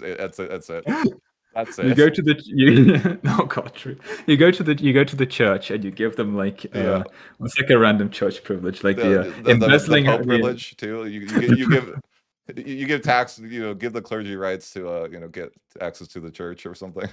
yeah. Democracy's Oh god, over. no, you gave them the strong the not even the strong bishoprics. Like what's some even more relevant one? Oh, you give religious diplomats Oh to the yeah, yeah, clergy, and yep, that's yep. it. The end of You give religious democracy. diplomats. Democracy's over. Democracy is Yeah, that's that does it's happen. just Yeah, gone. that definitely could happen. You definitely don't want to Like give any anything out. privilege. Like obviously, like you can kind of make a laugh about going to the nobility, giving them like given an ability like control over the peasantry as a privilege, that's bad for democracy. But it is literally any of them. You pass like any of them, and Yeah. it's gone. What do you think of? I know this is like a side point, and it's Mm. what do you think of when they changed it so clicking Parliament stuff like gives super negative towards certain states? I was pissed, but now that I've played a lot more with it, I think it's good for overall game balance. I think it's going to hurt new players even more, and I think it adds even more of a cliff. But given how strong Parliament is, Yeah. like I think it's fine, but I think it's fine after 100 hours. Does that make sense? Right. I mean, It's like it's gonna cause EU. the newer If you players. remove AE from Yeah. EU4, it's going to be a worse game. But like if you're a brand new player, no AE makes the game better because you blob. Yeah. Does that Yeah. make sense? I think it's a case for this. Right. Well, you're not gonna enjoy it, like because you're gonna get civil war. Or new players are gonna get tons of civil wars, and they're gonna be like, "What did I do? Why do I have these civil wars?" You know. It's okay. Delete your forts. It's the way. No, but unironically now, a couple countries actually start over fort cap now, which is funny. But in the AI I actually don't deletes them. usually delete my forts that much, but whenever I have like, if it's like, if there's gonna be a civil war, like sometimes it's just the best way to do it. Like you got to delete the forts if you're like a corn country or something, right? You're like, The man, thing is, if you know there's an uprising, you kind of want to delete the fort. Like yeah. if you know there's an uprising and you bother to check it and you see it's there, it's like, oh Except well, I when guess except later in the game when you can just assault everything for free. apart from 1550, where actually I can now confirm after 1550, like it just Yeah, doesn't matter. they should change that, right? I think there's no happy medium. Unironically, I think the game is best where assaulting is pointless, but then at that point remove the button. I think they The I should. think the only What do I you think think? what they should I do think you with should okay, not be hear me able out. to assault unless you get a breach. Yeah, this is what I was gonna say. I think because you can't really get breaches, you have to roll a breach. If you roll a breach, give it a huge buff to assaulting, where like let's say if you have one breach, like assaulting is possible, but you take like if you have two breaches, then it should be current version of assault. If you have one breach, it should be like a more difficult assault, but still like conceptually doable. If you have no Yeah, breaches, it's a delete troops button. And if you have three breaches, it was like the old where like a levy, like 10k levies could assault for free right. But like, right version. now, it's like once you have a professional, like it sucks that like the best answer is just building infantry. Maybe I shouldn't do it because it's what do I built you cannons for the LARP and then I like did do. normal sieges, Well, okay, unironically. I build cannons, and then by the time if I want to like actually like conquer everyone, I'm like, okay, I'm bleeding the cannons now. I do that Yeah. in the campaigns. Like if I want to play, if I'm like, okay, if I'm to the point where I'm like, all I want to do is like finish this campaign and form Rome or something, right? Like I'll just delete all the cannons and just build infantry because it's faster. I'm starting to realize that might be the problem because me now, I'm strictly forcing myself to LARP is making the E5 a lot more enjoyable. But the moment I sit down and I'm like, okay, how do I win actually? And I'm Right. like, wait, No, I do this that game is still too. winnable. I do that too. Like in my sponsor video, it's like I intentionally like don't separate piece even. I didn't allow myself to take land that's separate piece because of there's no extra antagonism for secondary targets, which I think is not intended but won't be fixed by release. I don't know if you. The thing is, I can't really tell you what won't or will be fixed by release because at this point, the amount of stuff they fix by release and then add new, like it's Right. actually, I do. I don't, there's so much stuff I did not think it would be fixed by release, and then it's No, no, fixed no, in no. like 12 hours. But no, they like the Yeah. devs literally responded to me that they like were gonna put it on their radar, but they didn't know if it was gonna, or they thought it probably wasn't gonna be fixed for Oh, release. okay. That's how In I that say case, it. they say that. Yeah. Because I like I wrote a mean, bug about maybe it. we I wrote get a to. bug report But about it, and they were like, like we'll see we'll see what they can do, but don't expect it to be a fixed by release type of thing. So I was like, okay, I just won't do that in my video. Like I won't take land non-co-belligerated because you don't get extra antagonism, and that's not how the game should work. And like I like when the devs like at least respond and be like, okay, we yeah. like Johan's like, yeah, that's not how it's supposed to work. Because then I can be like, Yeah, okay, that's fair. Okay, that's like then I at can least play it's that way, Nintendo. right? And then I Mm, can be like, okay, well, I'm not gonna if it's on their radar and they're going to fix it, then I can just kind of play like it doesn't exist because it's gonna be fixed, and that's fine with me. Which I like when they kind of like affirm that what you're saying is true, mm. so you can be like, oh, okay, that is actually going to get gonna get fixed, and you know, but Yeah, yeah, because it doesn't make absolutely. sense. Like, yeah, the not, I don't know, separate piece is weird. Remove separate piece. I think what they should just do is, unironically, like have a no fun mode where you have very hard, but then it just like removes Parliament, it removes like fun, and then like all of us try hard nerds can go do that, and then you know Oh, leave I the think that AI like think and about leave how hard the Parliament game would alone. be if there was no parliament. The thing is, you can't even do like a no Parliament challenge right now because you get like -50 state equilibrium by just never calling the thing. So you have to like almost call it. No, But you yeah, can because okay, they changed this. It's -10. You can change your state, your parliament to a no parliament, and it's -10 state of satisfaction across the board, which is like you can overcome -10. you can. That still sucks. So that is actually an extra hard. That's an extra kick to the balls, basically. What I So did minus when 10 I did state. my no parliament run or whatever is I just didn't allow myself to do the additional requests, Mm, which is like I think where the root of the problem is. That's most of the value, right? The law change, the whatever. Because changing a law is yes. so destabilizing when you have to pay 100 stability. You have to like save up for that. Yeah. Which I think is, like, kind of fair, if you ask me, because I like, mean, you're it kind of should be because at the moment you are three parliament away reforms from changing your country to however you want it to be exactly. Like any country is exactly what you two to want, yeah. three parliaments away from being exactly what you want. And like, okay, it's 2 to 3 parliaments plus. Oh no, I've had to increase opinion of Württemberg. Whatever will I do? Oh, I An literally, ability like, with me when to I'm gain playing 25 opinion with Württemberg, not 25 yeah, opinion with Württemberg. right, but, like, I think it's, it's so broken that you can change the laws when you need it, like, you can change to have legit or whatever, the new admin efficiency when you need it, and then you can just switch to itinerary court again when you don't. Like, that's what I do. And it's I just like kept on to record because proximity cost you land was funny. oh, yeah, well, I But usually, yeah. like I do later, but, like, early on, if I, like, want a second antagonism, just in case I wanna reduce my AE when I take land, you know what I mean? That's a funny mechanic. Imagine that. You could Imagine do being able that. to reduce. You can literally reduce antagonism by taking land if you stack, the modifiers enough, which is funny. I The best part is that it goes into the same pool because antagonisms have different pools. It goes into the expansion pool, so it literally reduces the antagonism. Like Like, literally, yeah, because but you it because there are literally things that reduces the will antagonism. imagine there are multiple pools for antagonism, and you'd have like if you have 80 antagonism with France, one you get +20, like -20 antagonism because of similar social values, and -100 because you took provinces. And what happens is that you like as that 100 ticks away, the +20 from same values doesn't get changed, for example. Yeah, Well, it if you, for example, release prisoners, that goes into a different antagonism pool. So that decays in the same way as like the other pool does, right? So you can't yeah, just release enough prisoners to overcome the antagonism from conquest, right? yep, However, because the antagonism, because the negative AE from legislative efficiency goes into the conquest thing, it's like you take one Milan and you're like, oh okay, well thanks for taking that land. Now right, we like, won't coalition literally, you. they're, like, happy about it, they're, like, stoked.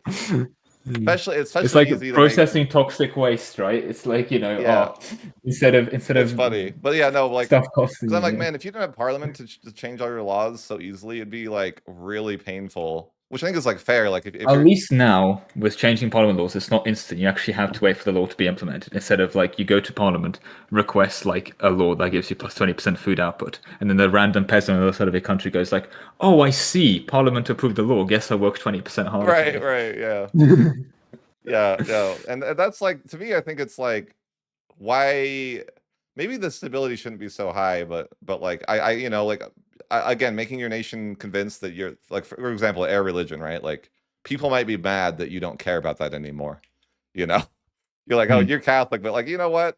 My son can be Sunni and whatever, and like That's no the one other thing. cares. How many times has your heir actually changed religion? I am sorry. When has like, let's say you're playing England and you say your heir religion can be any. There, like, you are 100% Catholic as far as the eye can see. Yeah. Like, when have you, if you've done Okay. something Okay. I'll like, tell you when it happened. Okay. When I okay, was in a union with I think it's oh fuck, France, okay, so, right? And uh all of a sudden my son goes Sunni, and now I would lose the union because France isn't cool with that. Because his laws, he doesn't allow that, and so then I lose. That was the one time where I'm like, oh, fine, I'll change it back. But it's like I just use Parliament to change it back for a bit until he died, Yeah, and then obviously. changed back again. Do you also find it where I really, the one button I want is please game, please give me the ability to invite family and members back home. Like Yeah. I will give you cost of court. I will pay you cost of court. Have But you ever like been in a I am union and playing tried to bring Byzantium. your heir to your land? Oh God, no, it's worse. Like not even in a union. I'm playing Byzantium, and I But marry like this yeah, Trebizond princess, and then she has a kid, but she's in Trebizond, so the kid's in Trebizond now, and so like, oh okay. no, yeah, I think the yeah, worst actually is Hungary starts with the Union of Croatia, right? And at one point, my ruler just left to Croatia, and it's like, okay, I can't do anything. He's in Croatia now, yeah. and I'm like, I'm trying to run Hungary here, so I'm Zagreb now. His name is Lemon Cake. Hello. No, Wait. he deleted his message. He No, I did don't actually. I don't. shame. All The right. shame was too The great. shame. I don't. I don't. I actually don't make YouTube videos, and I'm not a YouTuber. Playmaker invented me. I'm actually just the voice in his head who's projecting. Yeah, yeah. I'm not real.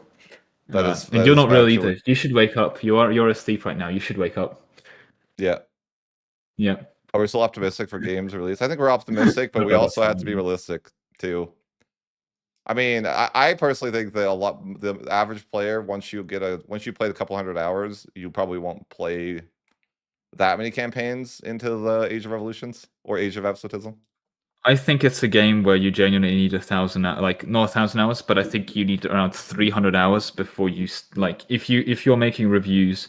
Yeah. In my opinion, if you're making a 100% objective review that's not biased in any other people's opinions, and you've like you install EU5, you don't listen to anyone else like that, you just play the entire game yourself, you know, like how you intend. You don't listen to anyone's, and then you make up your own opinion purely based on the gameplay.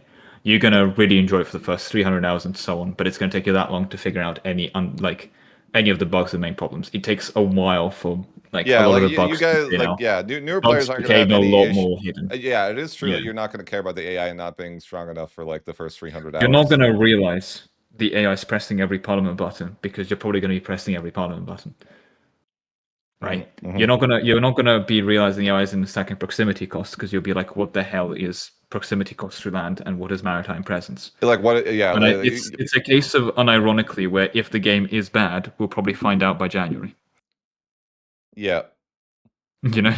yeah. Like if then, yeah, because we played the game so long, which is kind of crazy to think that like that we've I have 1,000 hours before the game comes out is ridiculous.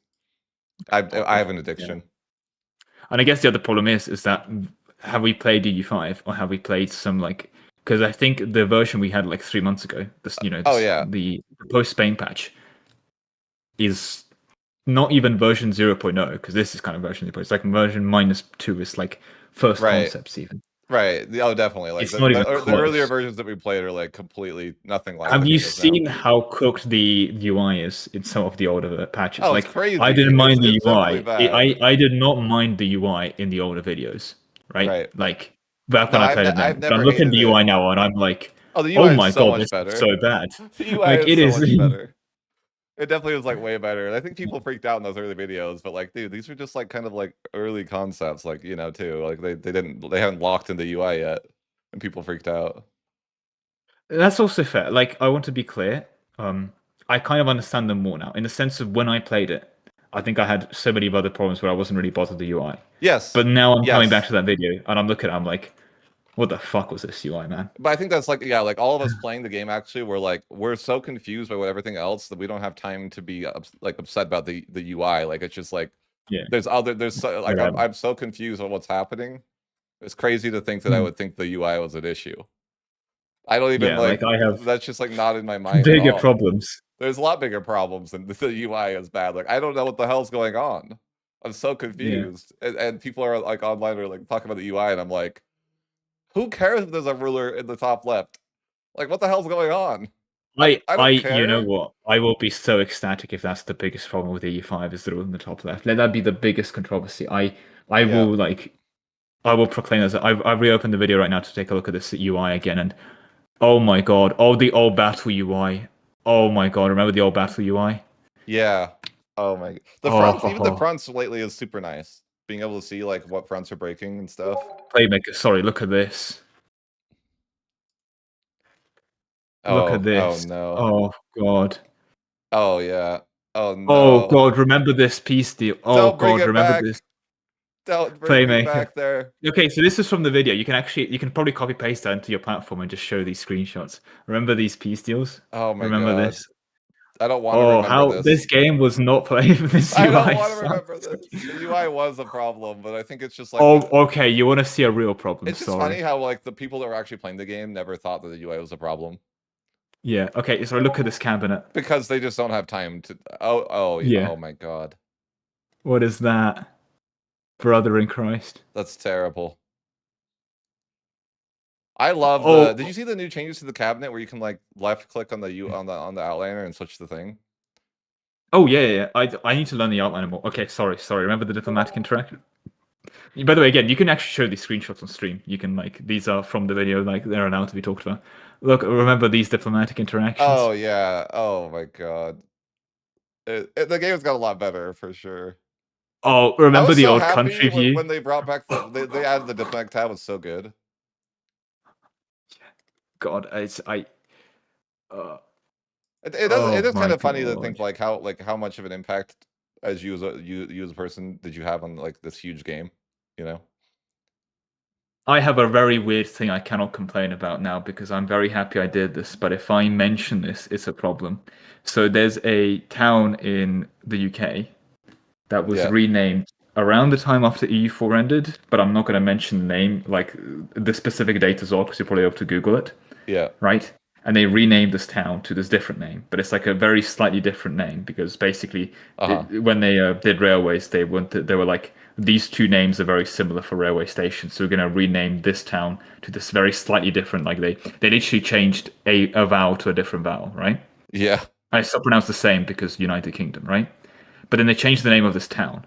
But in EU5, they have the modern, like 2025 name of the town.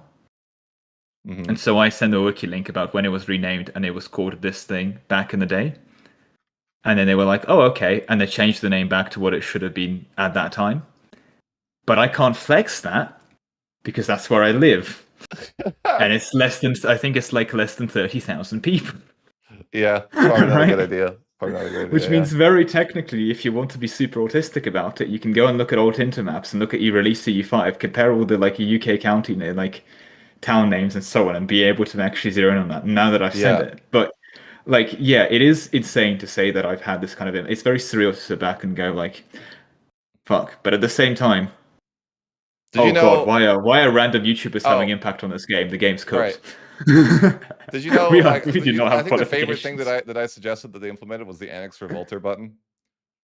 Oh my god, if they did not have the Annex Revolta button, the Yeah, game would like actually be I unplayable. know, like that's one of the things I The game suggested would be though, and I'm unplayable. You like, would get I'm like a so revolt. happy because I wrote about I it. I remember, remember, and they yeah, actually responded, and they're like, "You're gonna love this." They're like, "How dry this?" You because know, I literally I they was could take doing. it Not for that I the. would ever play England, But but I was I doing was England happy 100 Years of though, War. Yeah. and when they reinvited me one time, they actually they said at Playmaker, and they showed like some screenshots of stuff that they changed based on my feedback, and I was like, "That's super cool." To be Okay, like that's fair. some random YouTuber that I am, you Mm. know, have had Massive an respect to impact. them. You know, they've bribed me with that. Don't get me wrong. I'm just also now thinking for the game, is that a good thing? Like, are we qualified? Probably not. No, but like I don't think the stuff we like, Mm, like it. I think they're smart. Like they can choose which feedback is like, they see if that's they true. see a Yeah. good idea that someone else has like that, and they can filter through what's a good idea and what isn't. I think that's great. That's true. And I think they would have done a lot more like I think there's Yeah, obviously more testing they're doing between them. They're not like blindly introducing everything, I'd hope anyway. I was just But happy. I the didn't think Annex they would Revolta do button it for context because of I literally was how bad recommending it was that. I before, was just yeah, it's like, like do you remember there wasn't an annex revolter button? no, again, I was gonna say, so like back before it wasn't a case, not that I would ever play England, but if I was hypothetically playing England and hypothetically Normandy revolted against me, I couldn't annex Normandy back. Like they were too big. I couldn't annex them Okay, back in you the peace deal. could, but you had to find the right peace deal, and it wasn't obvious. Oh, okay, well I couldn't, I gave up on it and I was Right, pissed but off. I had the same issue. Like you actually could though. You wanna know a fun like a horrible glitch that exists in this patch right now? Oh Speaking of god, go rebels, for it. if you get a revolt, the emperor can declare like the thing that makes you stop wars, and you just lose that land. like land freed or I something, actually right? I had an issue even in my They can like. enforce land freed or something like that, and so That's beautiful. they can also demand unlawful territory from your rebels, and then that land will be lost Bad as well. space, to be fair. That would actually happen in EU4, where they could demand a lot of territory from your subjects, and your subject will go, I okay. don't know why, but France was able to declare on my rebels as well. I don't know why France could do it. Yeah, actually, I've noticed when I was actually, well, for my video playing, well, okay, France, right? And that's the Yeah, country I've got for the thing. They had this OPM, like, County of Orange thing, and then I had a provincial revolt for one province. But by the time I marched down there with my regulars to crush it, that OPM declared war on the rebels and, yeah. like, killed them and annexed that revolt attack before I got there. So, like, Right, like right they now, expanded. I was like, what here's the what's weird fuck? about this patch. I feel like they like lost. I don't know. I feel like they like used old code or something, something, and like a lot of old issues are reintroduced. Like that, like, so that was like, did you know that if you switch back and forth between culture, you can just get that for free? Like you can just like accept it and then unaccept it, and you won't lose the core. But like Oh, for fuck's but sake, they of fixed course that you at some point, and they've unfixed that. and they've To be unfixed fair, it. that's probably why the game stability went up, because I think the game was most stable around version 0.7. Yeah, it was And then way they moved to better. the Steam. And then they moved to Steam. I don't What know what it is happened? with the Steam patch. And then it just like it Right, just it screwed was over and died. so And now better. it's gotten better again. But is that because they've just game patched 0.6 I don't back? know what happened, but I swear that there's like stuff like that. I'm like, what happened? Like, did they like work on an old version of the code? That I'm like, what happened? Like, why are all these things that you already fixed reintroduced? I don't Probably because understand. some of the other fix they've added unfixed it, knowing Paradox. I mean, it's Yeah, look, Paradox is very good at making spaghetti. They are one of the best spaghetti chefs. Like they have 4 Michelin stars in spaghetti. that's good. Yeah, Not quite as good as Civ 6 spaghetti is notoriously bad, and then Civ 7, like I think they forgot to cook for that one in many ways. So I remember when Civ 6 came out, there was a lot of Civ 5 people complaining about like how bad Civ 6 was for modding. And I think like a couple companies do innovate compared to Paradox, but Paradox is very good at spaghetti anyway. My mini favorite interaction is, I mean, have you done much modding, Playmaker? I haven't at all. Okay.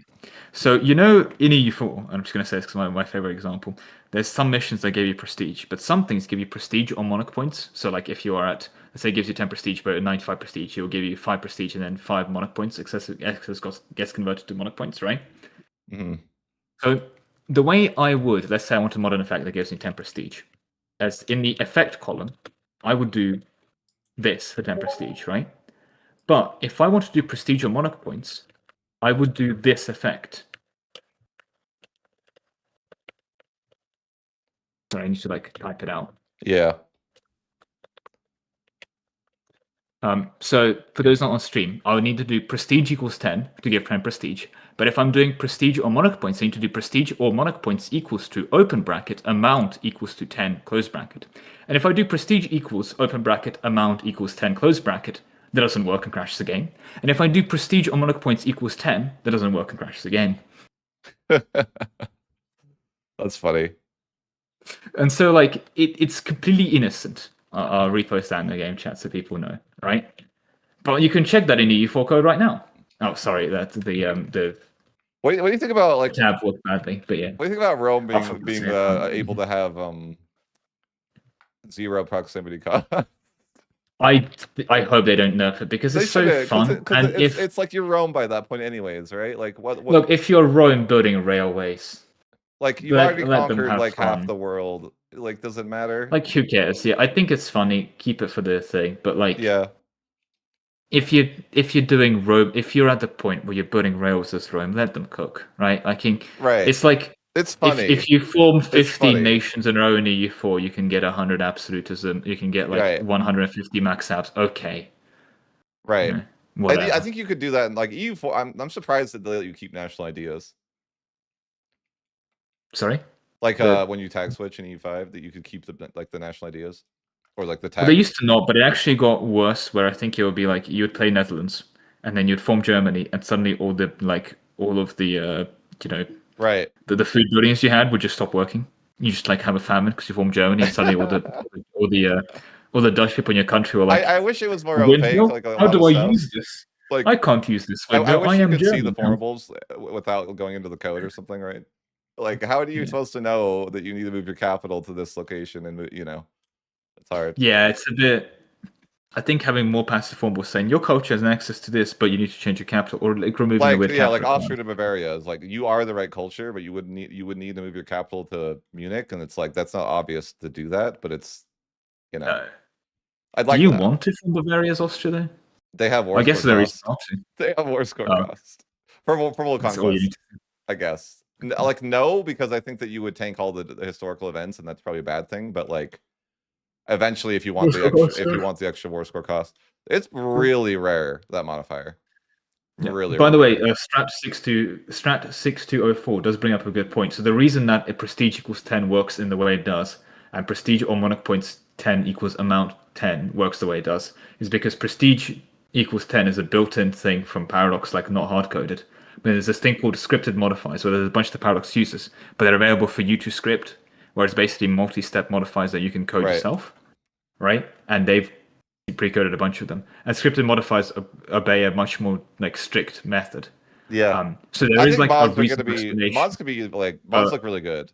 By I the bring way. this up in the same way, in the sense of, oh yeah, mods are great. We'll get to that in a second. But it brings up in the sense of, there's a valid explanation for it. There's a reason we put meatballs in the spaghetti, but it's still spaghetti, right? Like I know you have. There's a valid reason that prestige equals 10 and prestige equals 1 points equals amount equals 10, right? But you're not denying that's still spaghetti. Like no one's looking at that and going, yeah, that's good, right? Yeah. you know. I had to ask to switch my. This is random, but I had to Yeah. ask to switch off of Austria because I can't use the HRE right now. Are the daimyo still voting on it? Did they fix that at least? The problem is there literally is not like you have to have 5 things that are positive for the emperor to form the HRE, and there is not 5 things that exist in the game. So Deep paradox. it is Oh, HRE is impossible. so cooked. It is impossible to form the HRE I, currently. I thing is that I think genuinely, if your first game is Austria, Yeah. you should feel dignified. Assuming they don't fix it before release, I will completely understand for you to leave a negative review on the game. For Austria, yeah.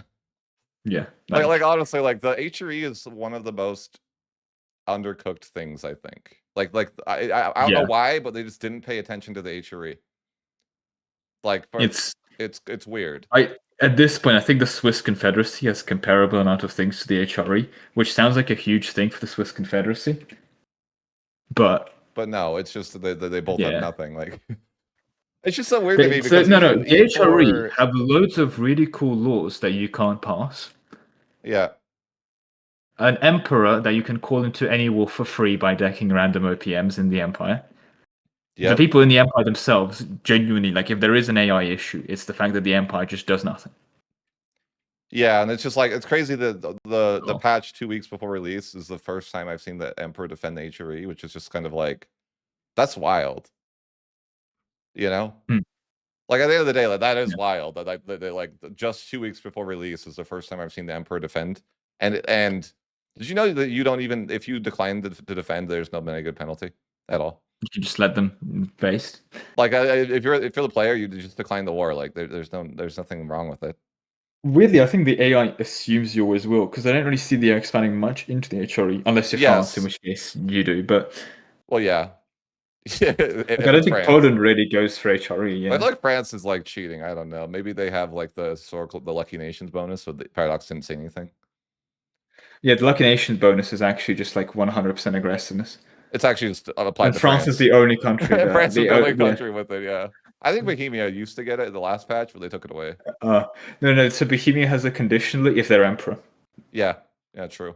Bohemia is only allowed to play the game if they're emperor. If the moment is still being emperor, Although they're not I allowed will to play say, the like, game. but last patch they used to expand a lot more in the HRE. Now they like take land in like Italy and Sweden for some reason. Oh god, yeah, there is the amount of like I understand Schleswig-Holstein is rightful German land, but the amount of Austrian colonies in like Denmark, like you can tell that a Swede made this game because genuinely, I'm gonna load this up, Playmaker. I'm gonna send this to you because there's this OPM in Germany that annexed like 3/4 of Denmark.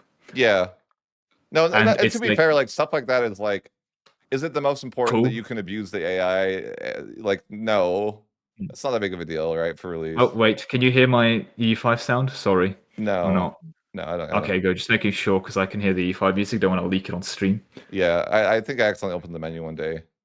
But oh, that's it. Paradox is revoking I access. deleted the video, so it's John Paradox is coming over to you. yeah. It Let's was. say someone already I made think I a. clicked a menu or something like a menu button, and I thought, yeah, I got like 6 warnings. No, that would be funny if I did. Yeah. You clicked a menu button. Paradox has actually uploaded every single EU5 game sound to the like Steam library, and it would immediately copyright strike to remove the video, remove the channel. Remove the channel. Delete. Automatically channel removal. Just Yeah. instantly, like it instantly copy strikes And you like they like 15 somehow times. like they like charge back the money that you got Yeah. last month on YouTube too. Yep. Yes. No, they've actually bought YouTube Yeah. and Twitch as well. Like if you any platform on the internet, you just post a second Yeah, clip of yeah. EU5, and you just get deleted off the whole internet. And that's reasonable, yeah. I mean, that's the bare minimum, really. I mean, any Yeah. company that cares even a little bit should do that.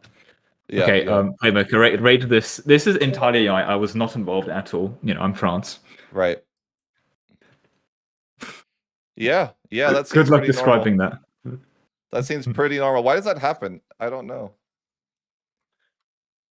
Like, by the way, the amount of Holsteins in Denmark, I'm currently looking at the jarldom of what the what? Sorry, Playmaker. Yeah. I have an AI OPM here that's gone Norse in Schleswig-Holstein. What the jarldom of Funen is Norse Danish. It's got 650 people living in it. It's a rural location with 651 people living in it. They haven't built anything. It's 1st of Jan 1500. They have one lagoon. I should post a There's just screen. bunch I wonder if I What wonder if the I should fuck? post like I could post a screenshot for hype. You know? I'm not gonna do that or whatever. But this is what the hell. I Why is like this? Oh, Lithuania has colonies there. By the way, you know that screenshot I sent you. yeah. See that below Scania? That's Lithuania. What the hell is that? Makes sense. This game, man. This game. I feel like I've just caused some doomerism. Leak the music. Yeah, true. Yeah. I was gonna say like should I make this my screenshot? Yeah, let me just just like oh, you know me going to war with one nation. The country's on the defending side. Oh my god, no, the thing is the HRE list is that you get a coalition with the HRE, and then you're like, okay, that's not too bad, that's Germany, and then you look at the list and like you have this massive UI screen and it's like literally 150 people. Have you seen the League War NATO thing? God, no, please don't remind me. Have you seen that though? It's like attack against one is attack against all. Yeah, but it's like, oh god. No, but the league, any HRE menu contains so many people. Yeah, but I'm like, why did they do that? Because they make like each like an organization. So if you try to attack like any Protestant, you literally have to fight every Protestant in the HRE or any Catholic. I think they're a bit too trigger happy with organizations. I don't think everything should be an organization, to be honest. Right. But yeah, at the same time, it kind of does almost work. Also, because that would be historical, right? Like the Ottomans are gonna try to attack like Austria, but they'd have to fight literally every Catholic if that was the case. Fair. Speaking of Austria, sorry, how can you case. tell that Austria is the emperor? Look at these borders. Oh yeah, look at the borders, yeah. Because they take land in random ass places. It's the most like it is just. I don't know how to best explain it, but like Yeah. I'm looking at Austria, and there are. Let me actually count them. So there's Austria and like the Duchy of Austria. Then there's 1, 2, 3, 4, 5, 6, 7, 8, 9, 10, 11, 12, 13. Oh, there is that one there. 14 disconnected Austria blobs on top of the normal Austria blob. Yeah, that sounds normal. Yep, that's just average emperor moment. Yep. Oh, this is Man, so cooked. we're tanking the pre-orders right now. We are, but I want to show you like pre-nerfed control in Germany was so fun. I think you showed me the Bohemia one. Was this the? Yeah, like I like the control mode. No, it was like Germany. I formed Germany. I think you did that, and then that's why they got rid of fun. I think they saw that and were like, "You're not allowed to have fun anymore." Yeah, like oh, this one. This is just like Germany. It's like this is so good. It's so fun. Yeah, it's so good. But now if you want to do that, form Rome and build railroads. Yeah, but don't. Yeah, but like, why do you have to nerf that? It's fun. Like, come on. Well, to be fair, Playmaker, with all due respect, you're the one that was very passionately calling for that to be nerfed. But fair enough. But you know what I did? You know what I tried to knock in them to nerf is the Saxony thing. I was like, Hey, don't what's do the it. Saxony thing? So like I figured that you could form like Saxony and Prussia, and they have like the same ideas. So you can like double stack like these really insane ideas. Oh, that would be so cool. And Why I did and you? I and I was like talking about it with like Ludi because I was like, here's the strat with Brandenburg. What you want to do is form into Saxony and then wait until at 1500 to form into Prussia, because then you would avoid the Burgers event, or the Robber Barons event, because I looked at the code. And then they Hmm. saw that and were like, oh, that's a nice loophole. We're gonna nerf that. And then like Gonna nerf and that then with I it. heard the Fun. word gyra or something, and it was over. I was Oh like, no, that's it. That's the blanked out. like That's reasonable. and then I told them, and and they mentioned that it was gonna be like a Saxon that was gonna do the changes, and I was like, well, maybe since he's Saxon, he won't nerf it, you know? Yeah. I was Uh, some wishful thinking. I was like, there's no way that a Saxon nerfs Saxony. There's just no way you can make him do that. and then he nerfs it, doesn't he? Okay. I will, by the way, go because I'm like I should like, Oh yeah, head to yeah, bed and sign everything. But I'm yeah. gonna Do send you your one thing. final thing. Tell me how, like, bear in mind I am obviously France in the screenshot. How expensive does the screenshot look to you? I like it. Does it feel expensive? That seems normal. I've seen that in a lot of my games. Like, Yeah, I know, but it's more my cost of call.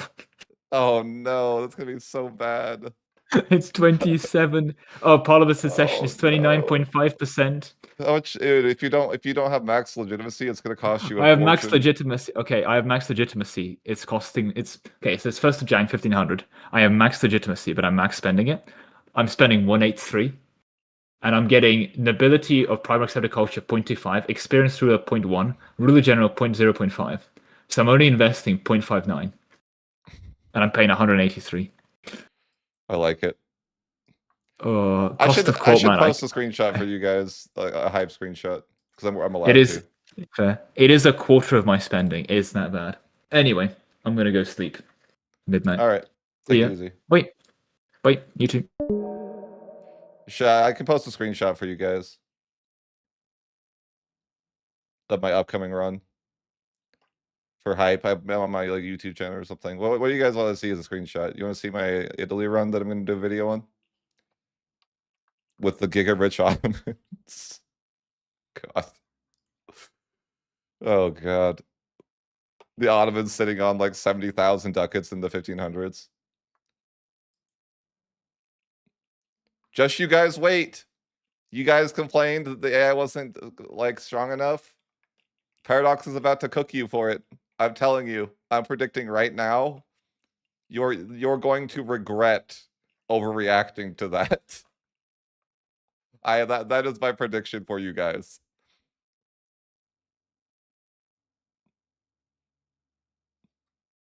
So the AI has the resources to massively blob and be a problem and be really aggressive. And so when the player base is freaking out about it, Paradox does. I'm just telling you guys, Paradox doesn't just like under nerf things. So like I expect now that the AI is going to just absolutely annihilate the play here. Like I like genuinely I wouldn't be that surprised if that's what happens. Like the AI like yeah. I'll post a screenshot of just like my run I'm going to do on if you guys are interested. Like maybe like cuz I'm going to do I switched my run to Italy. Like I'm playing Milan for my early access stuff. Um So I can show you guys a screenshot for that, maybe.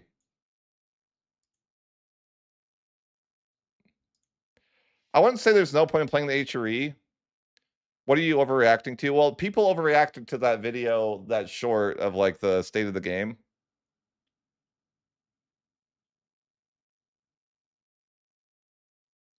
I'll post a screenshot on my YouTube channel that you guys, because like I'm allowed to post like one screenshot.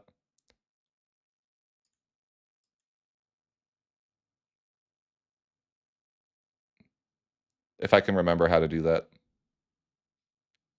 Create post. Yeah, I'm like, I'll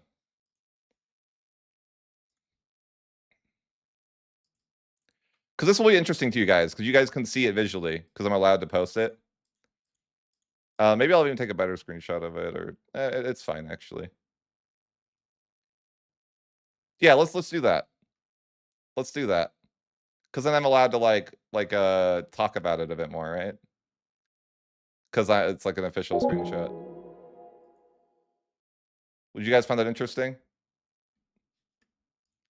I think it might be a good thing to show. Might be interesting. Let me find the screenshot. It's just a screenshot of what my nation looked like in 1586.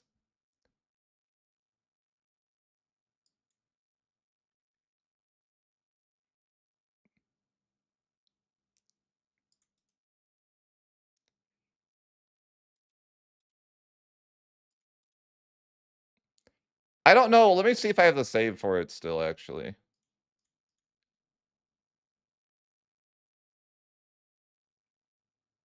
Let me look real quick because I wanted to talk about like the screenshot.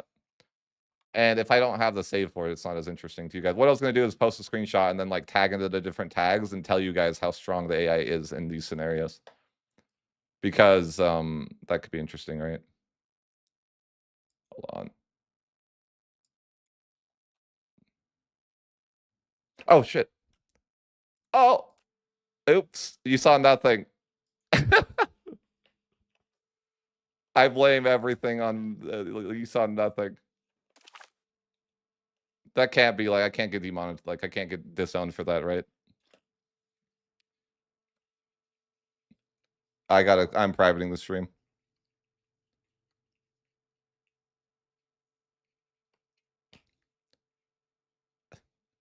No, I like that can't get that in trouble for that. It was an accident. It was an act. It was a loading screen. They're not gonna freaking hate on me for that, right?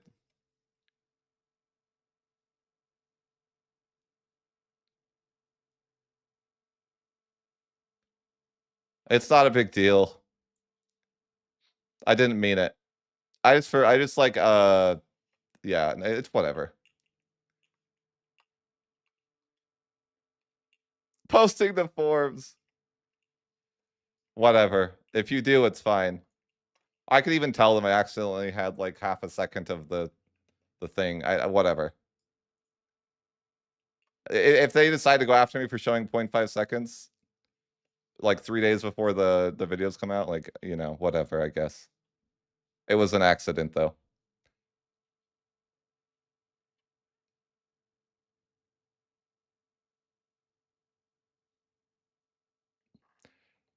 I didn't realize I had the capture on. But you know, whatever. It's funny because I turned off the sound, but I didn't turn off the video because I'm an idiot. And then I saw that it was like that, and I was like, oh, I turned it off fast, but whatever. I don't think it's a big deal. I'll even tell like the guy that I did that.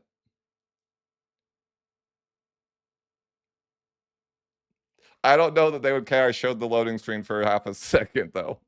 Like I think that they're probably.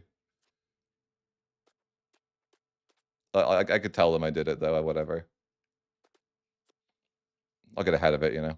What I wanted to see though is if I had a save of the Italy campaign. So I was going to post a screenshot, and I wanted to like tell you guys how strong the AI is in this particular like screenshot. But I don't know if I have a save. Oh, I think I do.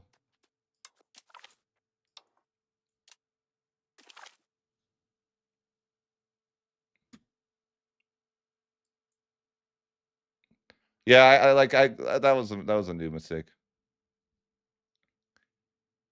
I'm not very like I'm you know I do content, but I'm never good at I'm not a good OBS guy, you know.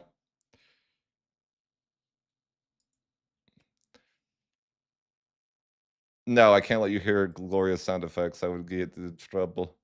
But what I wanted to do for you guys is talk about because I'm allowed to post a screenshot, right, for the like the community post. So I wanted to post a screenshot of this, and then we can talk about it because I can like you know like I can open the game and like look at it.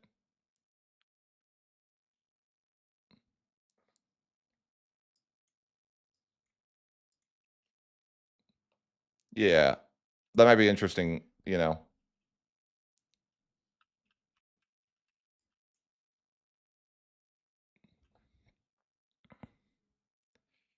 And I like really if they make like slight adjustments, I think like people are overreacting for real to the whole nonsense, but what's going on? I see I try to have my camera high. I think I don't know even how I had that happen to be honest, but I made it. It's all fixed.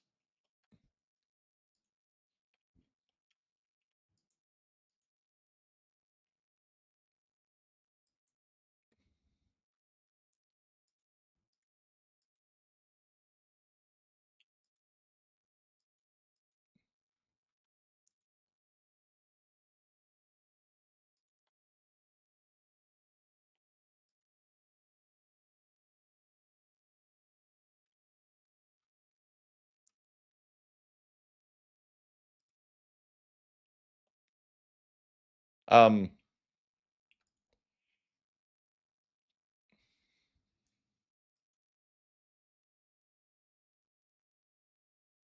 okay, let's post this for you guys.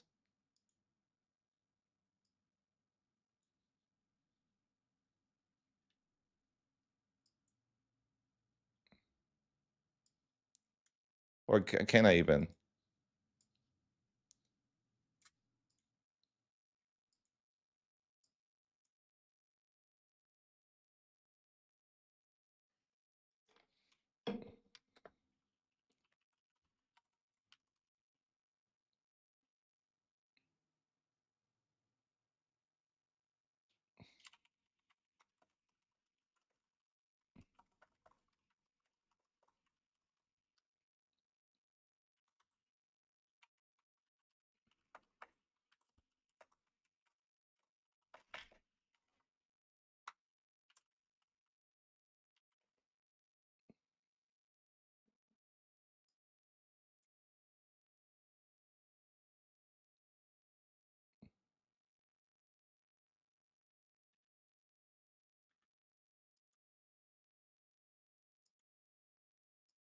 Okay.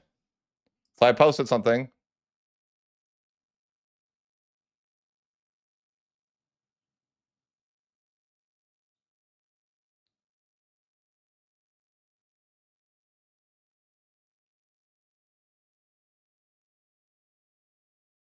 Is that a kitten behind me?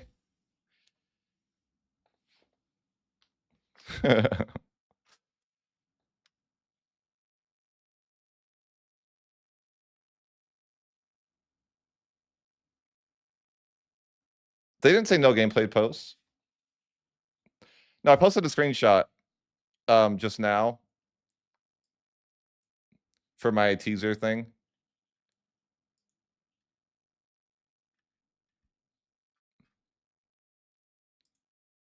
Um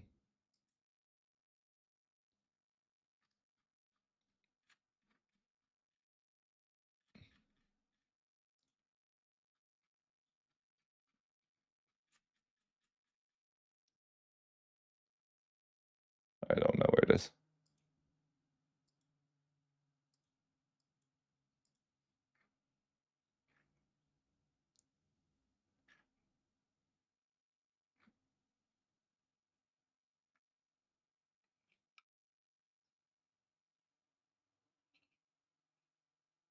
Whatever.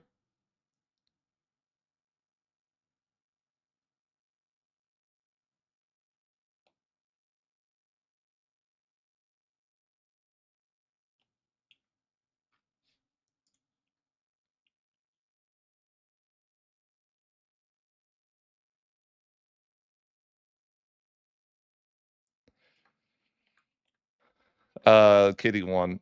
Oh, so I posted a screenshot though. So we could talk about it. Um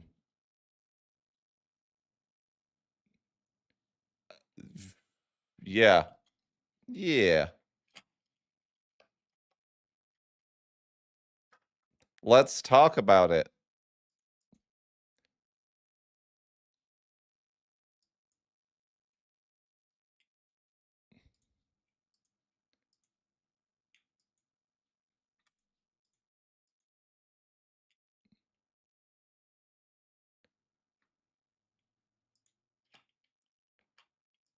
Where is that? Okay. Uh, hold on, I'm trying.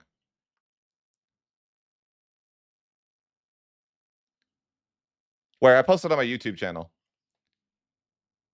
but I posted on my YouTube channel. Okay. Do you guys see the post?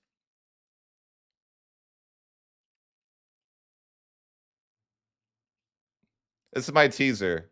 What year is that? It's, you can see in the screenshot. It's just hard to see, but it's 1586.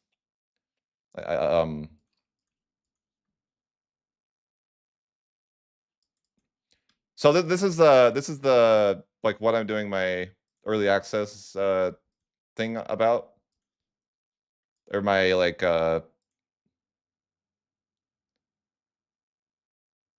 it's so low res.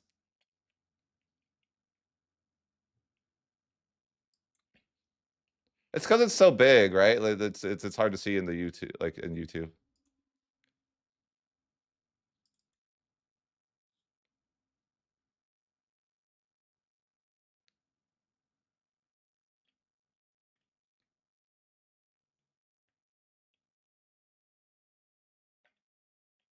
Fine. I don't. How do I post at better resolution on YouTube? I don't know.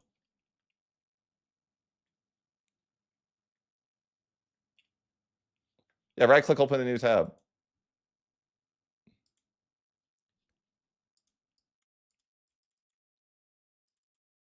It's not perfect, but whatever.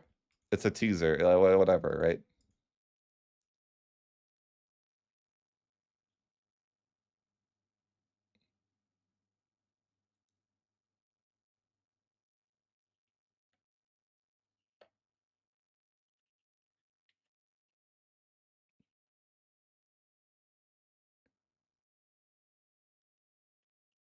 The point of me doing this is so that I can talk about, because people always want to know about the AI, right?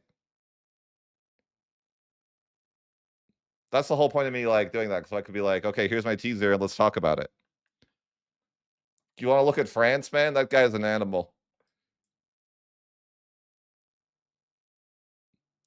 Okay, but where do you see that France? That guy's a bully, okay? He's a bully. And when I play this game, he actually starts attacking me, which is annoying. He's also allied to Bohemia, who's the emperor, and he's guaranteeing the Ottomans. Francis. So I can't go to war with the Ottomans or France or Bohemia because it's all impossible, right?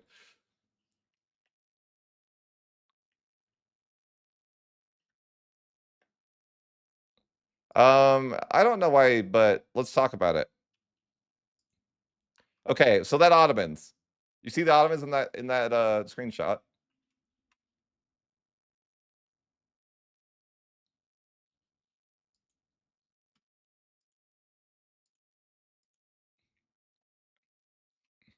You see that?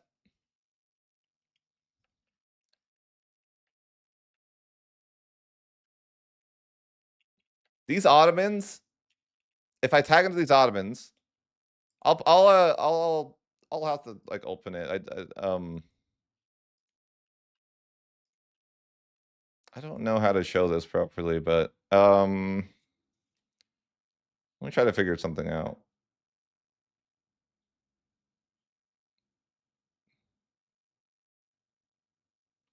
I think they might like, but let's talk about it. Let's talk about this.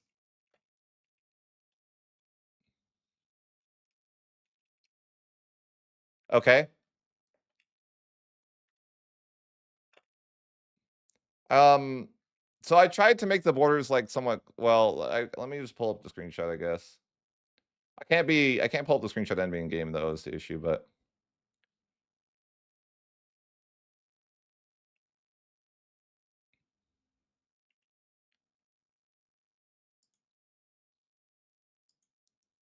So to give you an idea, though, you see how strong, you see how small the Ottomans are in the screenshot.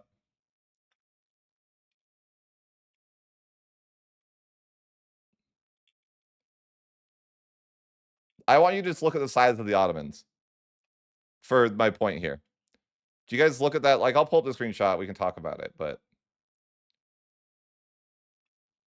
um,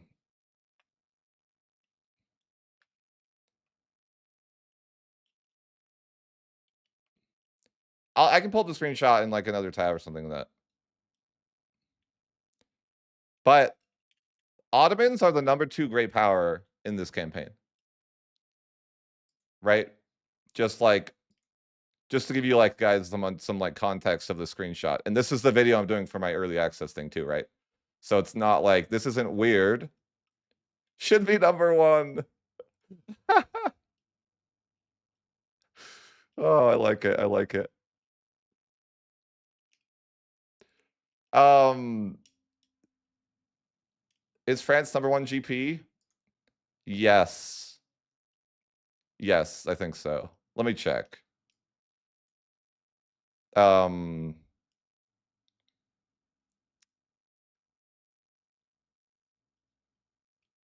oh yeah, maybe.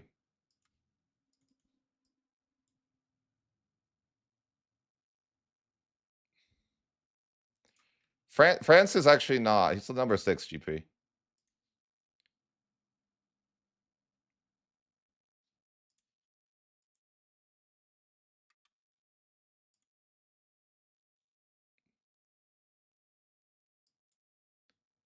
Okay. We'll talk about it though. Um, a little bit.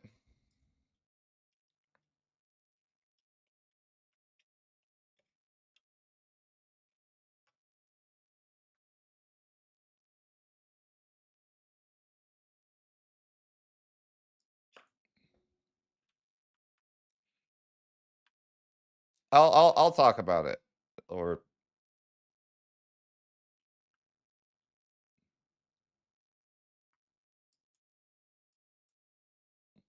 I'll just I'm just gonna exit the game and then we'll pull up the screenshot to talk a bit about it.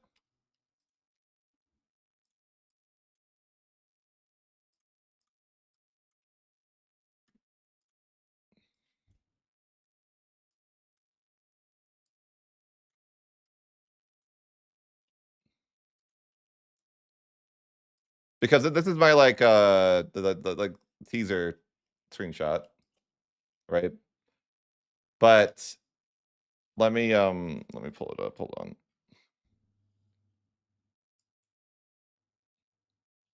Yeah, let me fix the screen a little bit. Or it's just whatever.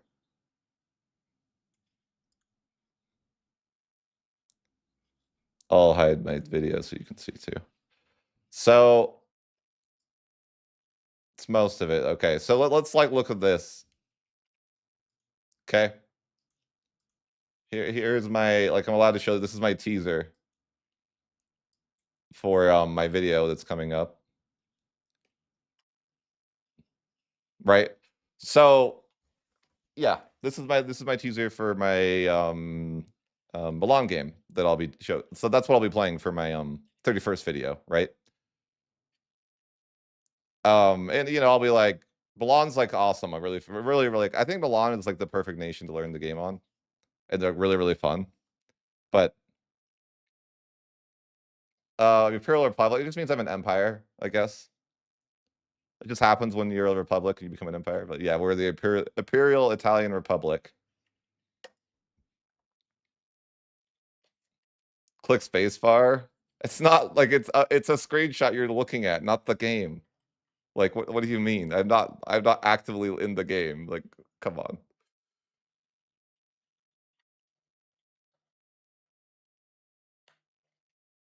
You guys are silly if you think that I'm showing a pair. If I'm showing you the game, you guys are absolutely silly.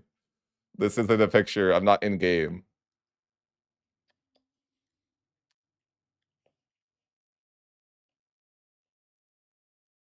Click it anyways. Okay. Let me draw on it for you. That way you guys will think it's not real.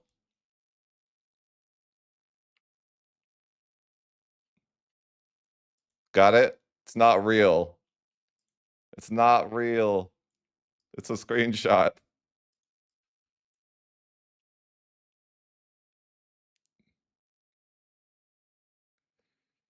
Okay, let's talk about this. At what percentage are you rebels a problem? 100. What do you mean? Like what? Bro, I'm so sad about that. I'll message my like guy and be like, "Hey, I accidentally did that."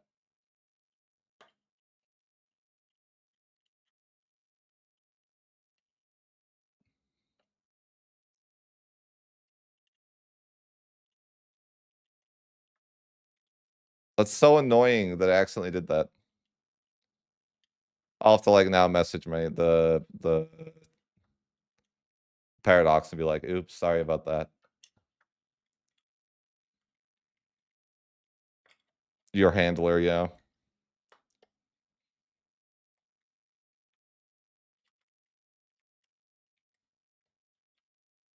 Yes, the Mamluks own. I know I didn't show anything. That's why I'm mad I got on Reddit.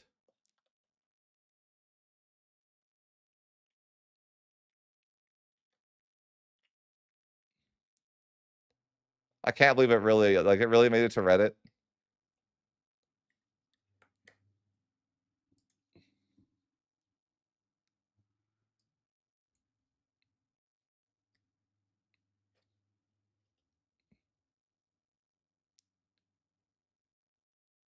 Like, come on, guys.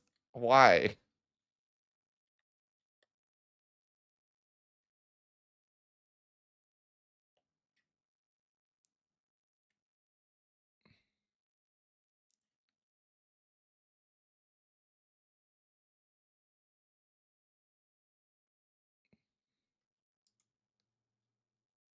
Cool. Whatever. It is what it is.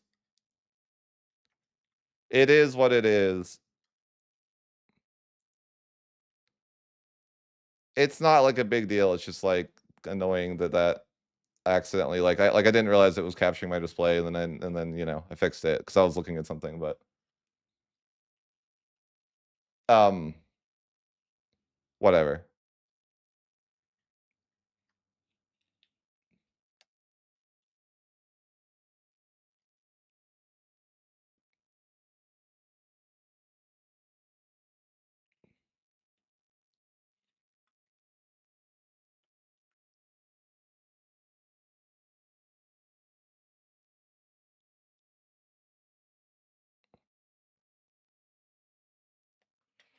It is what it is. I don't really care.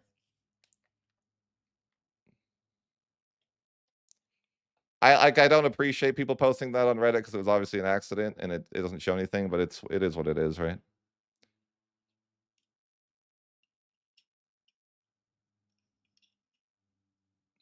I'll just have to message them and say that this accidentally happened. Like it's not I don't think it's a big deal. I don't think they'll care. But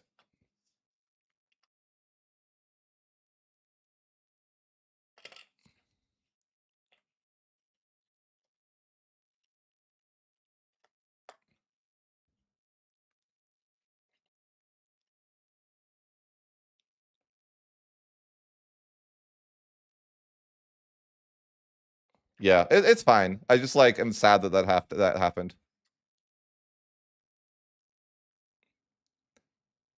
Like it is what it is. It's not a big deal. It's just kind of like, oh, that's unfortunate. I accidentally because I've been recording videos for my video, thing. So I didn't realize my capture was like that because my um, it is what it is, right?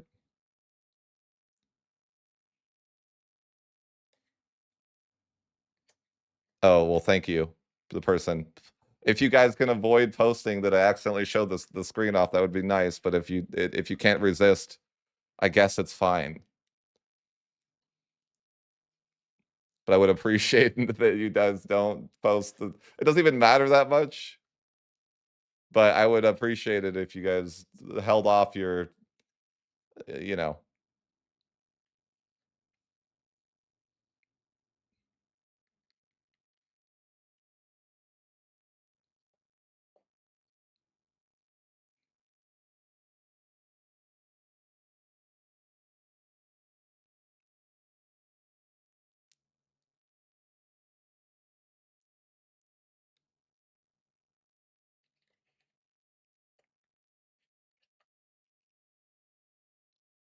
It's all good. This screenshot's fine because I just posted it as my teaser. This is my teaser for my upcoming video. This screenshot is perfectly fine. This is my teaser screenshot. This is allowed.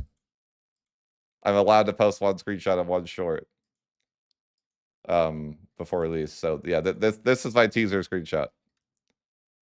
Post it all you want if you want. That's totally fine. This is gonna be like the run that I'm doing my video on. But I just wanted to talk about. I didn't mean to even. Yeah, whatever. I might do a short. I don't know what on though. That's why I haven't done it yet. I'm like, I don't know what the short would like. It's hard to like show things in a short. I don't know. No, I haven't made the short. I'm just allowed to upload a short. But I figured that like I'd upload the screenshot so I could talk to you guys about it because a lot of you guys were like dooming, you know. And so this is like a game that I have that's it's in 1586. And I did form Italy earlier, but it took me a while to like clean up the borders for Italy, right? Recorded on stream. Yeah, but you can see like you can see the animal that Bohemia is, right? Look at Bohemia. He's an animal. But look at the like okay. Do you know how many hours you racked up pre-release? I don't, but it's probably over 1,000. This is on normal difficulty.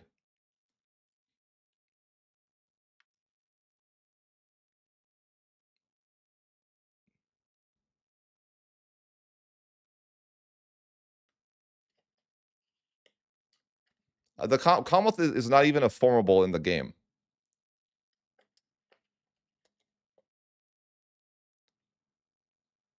Austria is not very strong, but he's also in the H3, so he's defended by Bohemia. So it's like a double-edged thing, right? Like no one's that strong. Like anyone in the H3 is defended by Bohemia. So, but yeah, so this is like my teaser screenshot for you guys. But the reason I posted this is partially so I could talk about the Ottomans that you guys are all worried about, right? Well, yeah, Bulgaria, like it's chill. He's chill. So this Ottomans right here, right? They have 80,000 ducats in the bank. And they're the number 2 great power. And they're guaranteed by France. Just to give you guys an idea of like what's going on with the Ottomans. Like there's no chance that I could fight the Ottomans. Just to let you guys know at this point of the campaign, like, no, I'm not going to be able to fight the Ottomans in France and win. I don't think it's called the Commonwealth, though. It's just named differently. But yeah, it's like in the game. It's just not called the Commonwealth. I think it's called like, it's named differently is all I'm saying.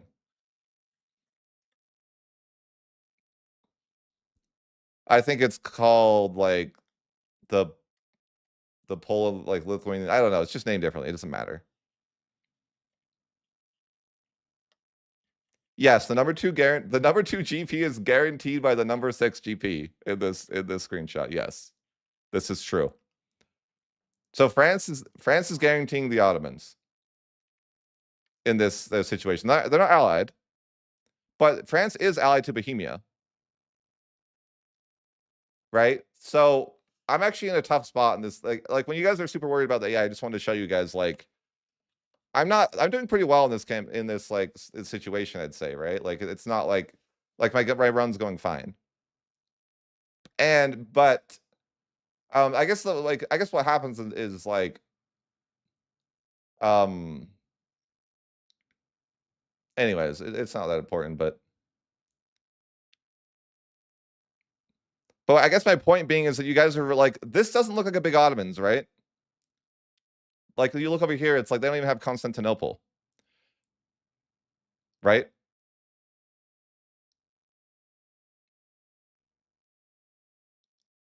Why do some nations have their capital icons and others don't? Maybe it's I don't know. Maybe it's great powers. It's a me setting. Okay, but if you want to say this looks like a small Ottomans, like this person. So right now, the issue is that this guy has 80,000 ducats, right? Like 80,000. That's a lot of money. Egypt has Constantinople in this screenshot. I don't know why or how, but yes, Egypt owns Constantinople in the screenshot. I am 3. You can see right here.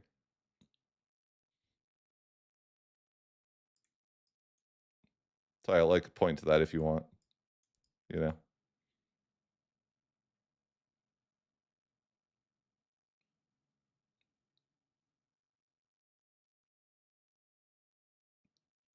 So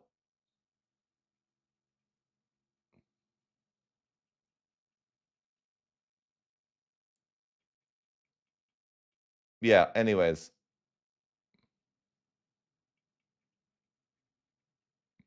GPs are ranked from a combination of different things, but like it's like, you know, just like EU4 really, like it's a combination of different things, but empire status is one of them.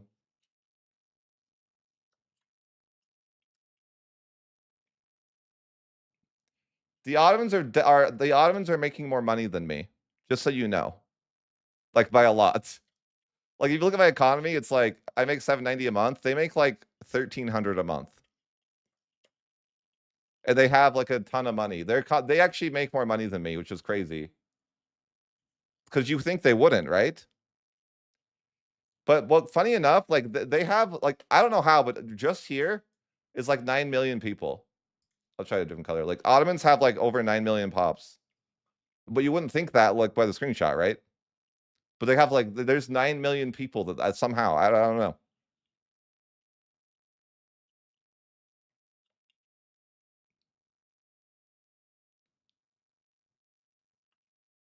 Um oh, I want to note something that you guys might find funny is that once I turn on fantasy formables, Carthage immediately forms from Tunis.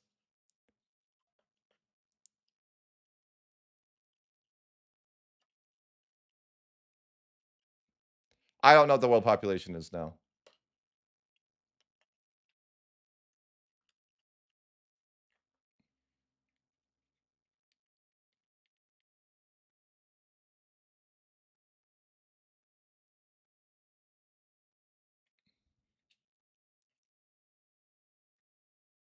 But so I and again I turn on fantasy formables because I want to form Rome.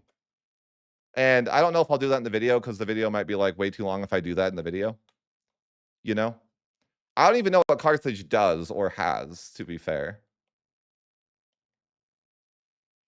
But it could be me, it could be my internet. There's a ledger.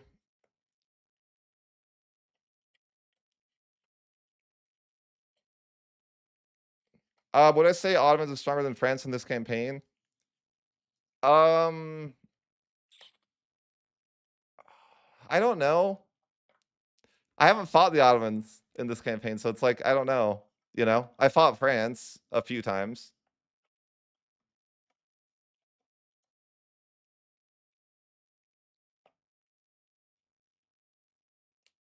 Why and how France owns Aragon? Well, you see, they just declared war on them and took their land. It's not that complicated. Look at Bohemia though, too. I know there's the game with pause thing above them, but you can see they're like taking a land like all over the place. Guys, I want you to note something in the screenshot. This is Bohemia's land up here. You can't see it, but this is what Bohemia owns, like Denmark.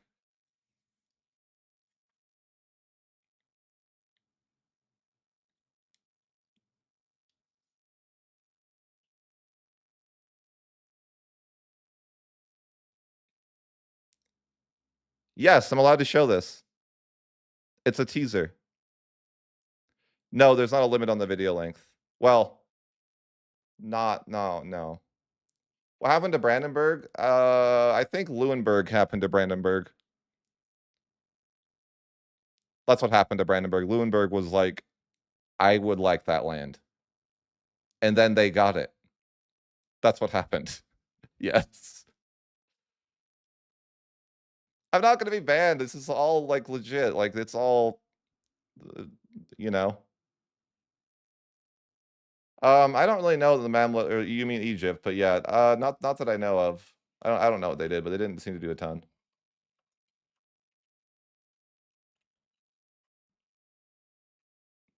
Because they're allied, they're like allied to Morocco and Tunis, and Castile doesn't want to fight Morocco and Tunis. Probably a 30-second short with us stream. Like, I mean, I'd have to like hide my stuff and do that, you know. I don't know what the short would even be about, anyways.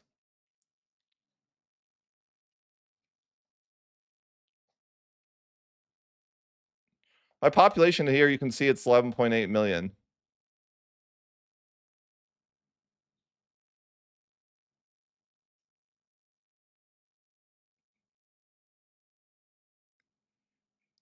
I play with short names on, yes.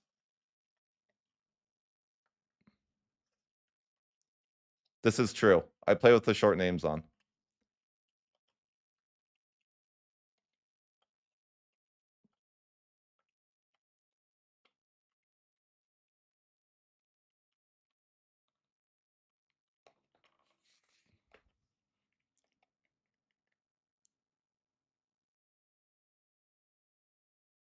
I never played Imperator. I don't know. Oh, yeah. Well, okay. Let me fix the screen for you guys. Sorry. That's why it's not cut off. You're lying.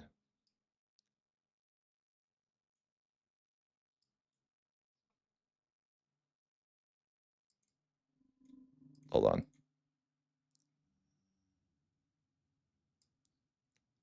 There, is that better?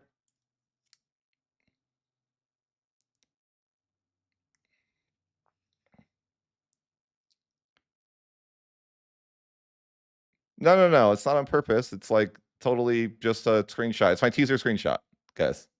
I just posted it on my YouTube channel.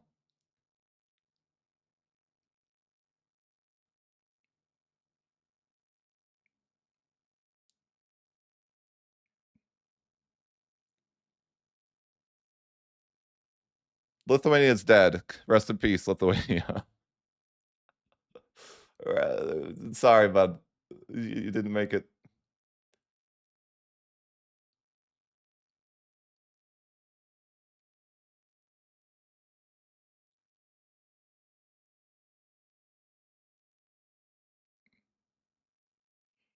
Why do I have only 9 constructions? Because like I mean, look how much money I'm making right now.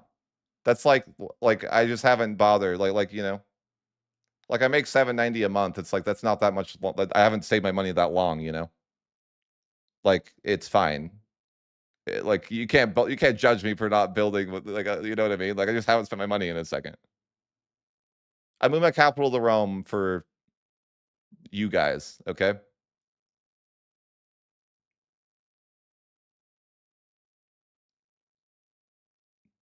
They just don't have it. There's no value for them. I've explained this before. It's kind of the way that the game is, but it's like, what would their capital? You see where their capital is down here? This is their capital. Where? How are they going to get control like anywhere else? You know.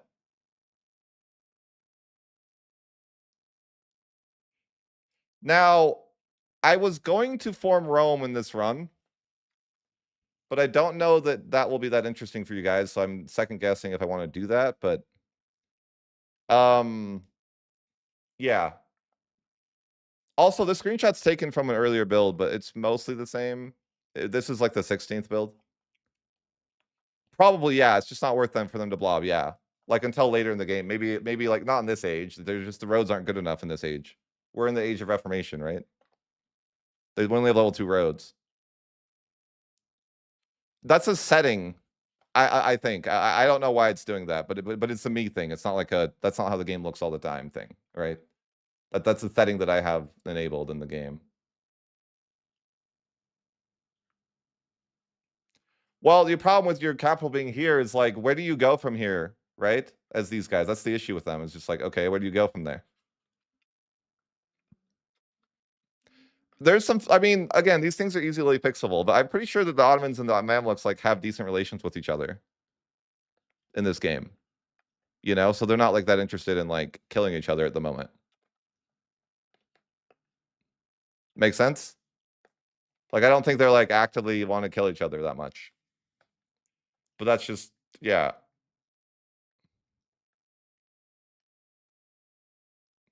You guys want to know what happens in this campaign though? I wouldn't want to spoil it, right? I wouldn't want to spoil it.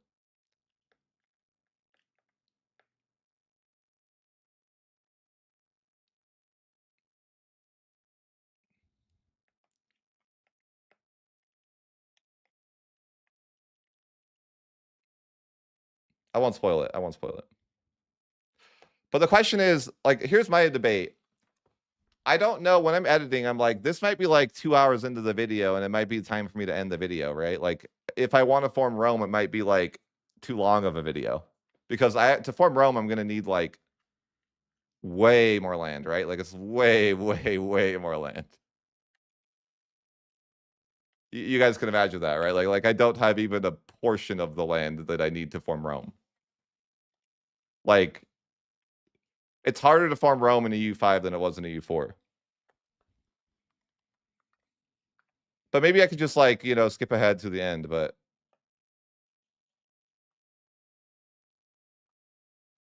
I could. But I'm debating what I want to do.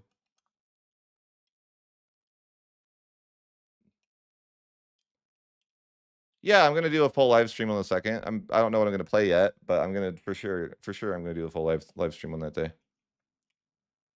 Use console commands like Ludi. I don't even know how to use console commands, I'm not gonna lie. Like you have to like put your game into debug mode or something like that. I don't really know. I'm other creators have it. I haven't messed with it. All day. Like there's no limits for anyone past November 2nd. Creators can now post anything they want.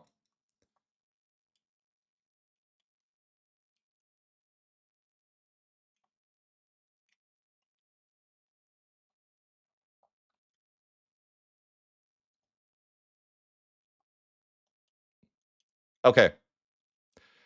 But I just wanted to give you the screenshot to give you guys context because I know a lot of you guys are worrying about the Ottomans, right? And the Ottomans don't look that strong in this campaign, right? No, they're not allied. They're guaranteeing. So France isn't allied to the Ottomans, but they're guaranteeing the Ottomans. France, however, is allied to Bohemia.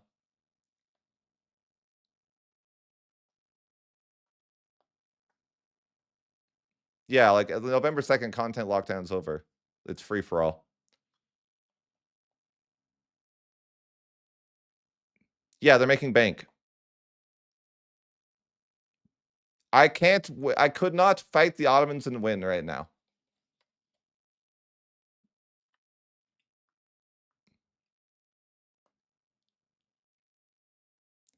You get it. Okay. Now I want to talk about like some things though. If the Ottomans wanted to kill Georgia, they could kill Georgia. I don't know why they don't want to, but they could. You see Georgia over here? Like I looked at this too, like it's a war that's favorable for the Ottomans to win. So I don't know why they don't do it, but those type of things, I'm like that. I guess my point of even showing you guys this is that like the AI already has the resources to do these wars. If the devs want to make the Ottomans more aggressive, they have the tools already there. I have no idea why France is guaranteeing the Ottomans just to spite me. I don't know. I have no idea. They're my rival. I have no idea why, but it's not an uncommon thing. I've seen it before too. I don't know what the AI does or doesn't do, but yes, I think that the Ottomans could, like, my point being is that it's not that hard for the devs to make the Ottomans a monster. Like that's why I'm saying, like, if you guys are really worried about it, what is my point in this whole stream? Is that Paradox overreacts to things. The Ottomans are in a really strong position. So guess what? It's gonna maybe happen on release. I'm just saying. Those, like, I just want you guys to think about those two things. That context right there. Paradox likes to overreact to things. The Ottomans have 75,000 ducats. I just want you to just think about that for a minute.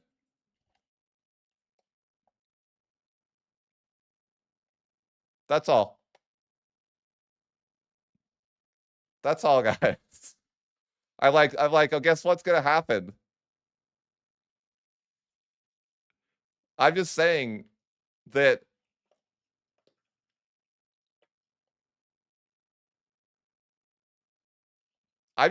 you got, like, you guys. That's what I'm saying.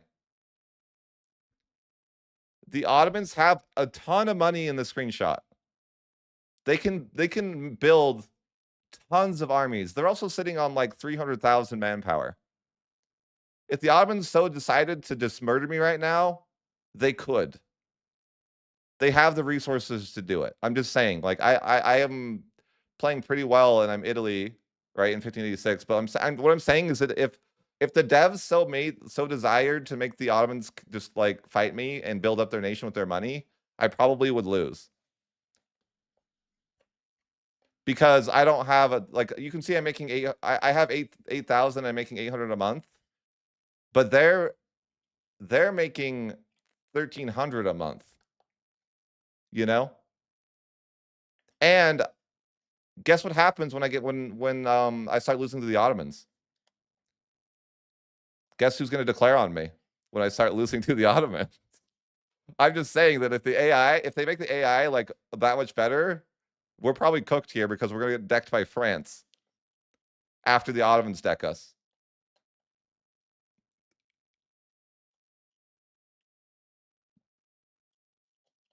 In fact, yeah. All I'm saying is that it's not okay. What again? The point of what I'm saying is the AI is in the. If they could make the AI kill you if they want. Like what I'm saying is that it's not beyond reason to think that the AI will, especially with you guys overreacting to that post on the internet, right?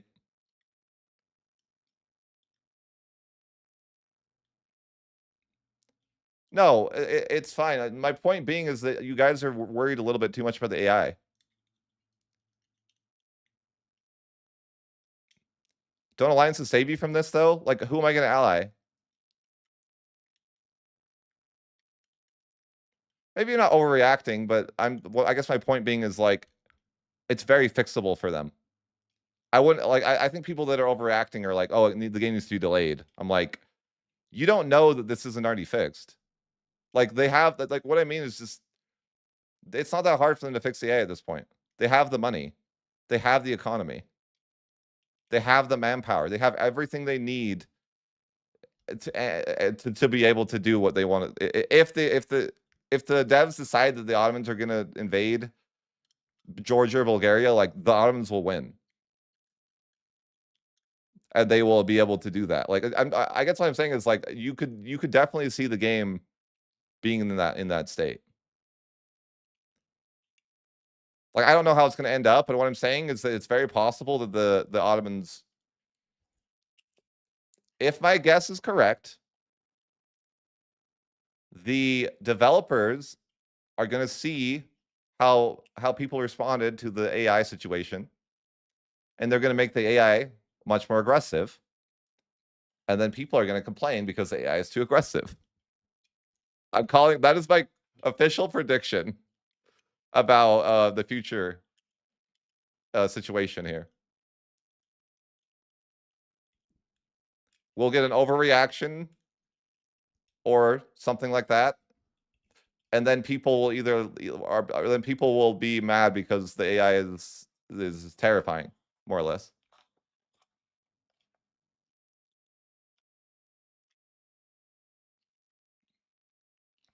By the way, England can't deal with Scotland because of France. And can you blame him?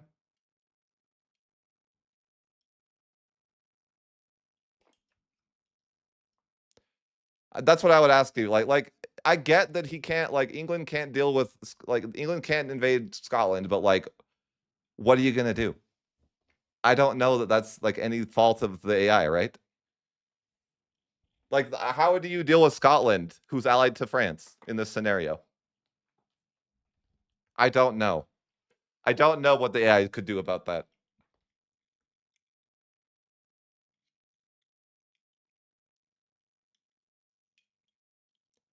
Yes, France has superior navy as well.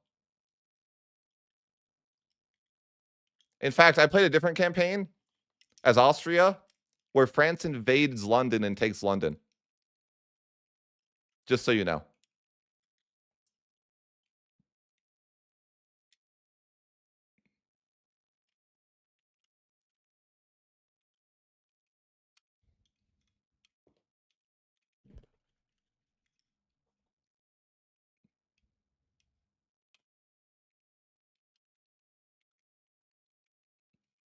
But yeah.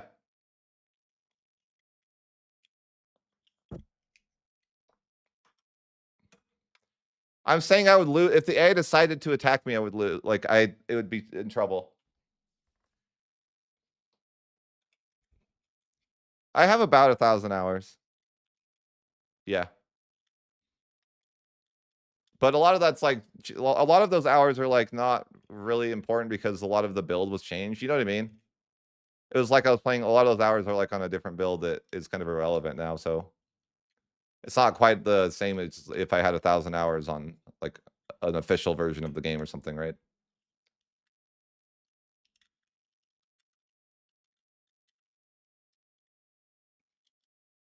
100%. Yeah, like yeah, 1K hours pre-release is definitely crazy.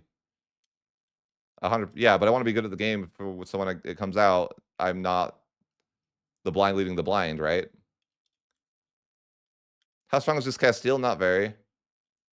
But like not very. I mean, it's Castile. They're still decently strong, but they're not insanely strong. Yes, there's colonies. Um,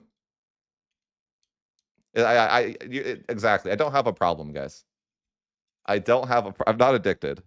It's fine.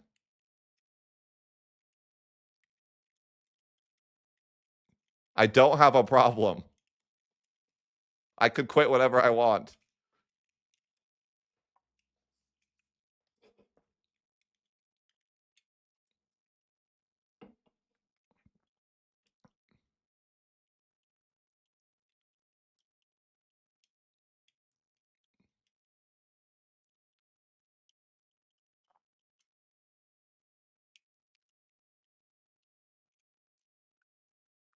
I don't know how many hours Flory has.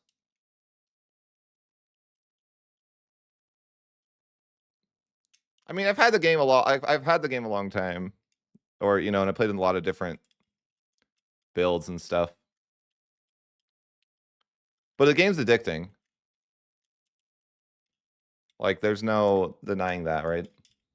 But I guess the screenshot. The point of the screenshot though is not to tell you that there's not a problem, but to tell you that I think that problem isn't that hard to fix.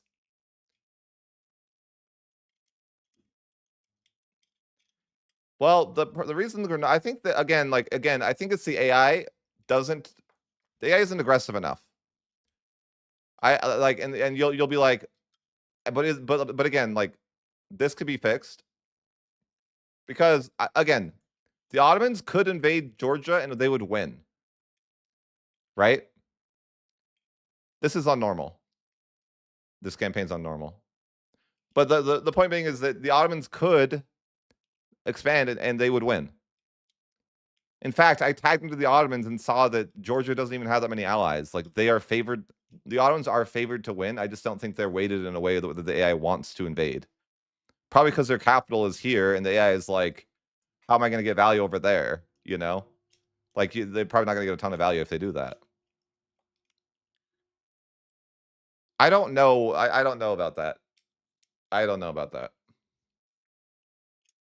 Yes, expansion does slow down a lot because of the way the game. I explained this earlier, but tax base I think is too important. Like it becomes really hard to take land. I don't know that they would get anything, but why did the take Constantinople then? I have zero idea why that is the case. I could not tell you at all why Egypt took Constantinople, or even how. I have zero idea. You're just completely clueless on that topic.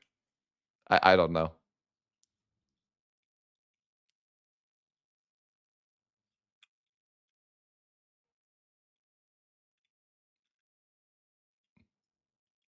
They wanted it, I guess.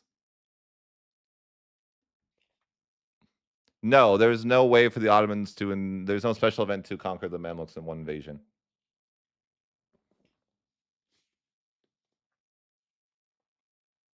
That I know of. That I know of. And I don't know of a lot of stuff. So, you know what I mean? Like, I don't even, I can't even firmly tell you that doesn't exist. I haven't encountered it myself. Yes, Byzantium's alive. You can see them being you can see them currently being sieged out by somebody if you look closely here. You can see the lines here. I think they're being occupied by Bulgaria. I think they're about to get annexed by Bulgaria.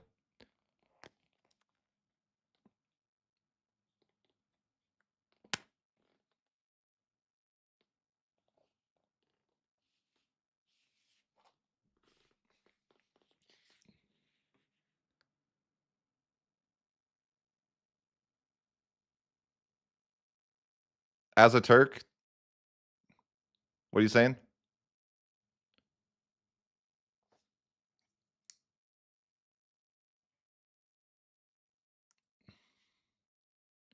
Oh, Ottomans are the naval hegemon as well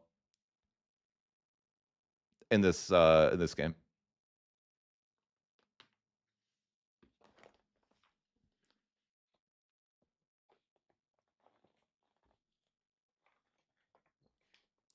So like I couldn't invade them as Italy anyways because my armies wouldn't make it to the Ottomans. You know, I guess I could walk around.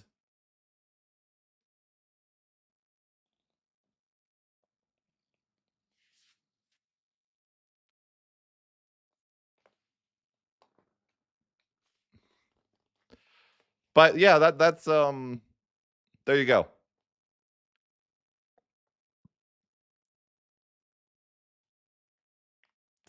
Okay.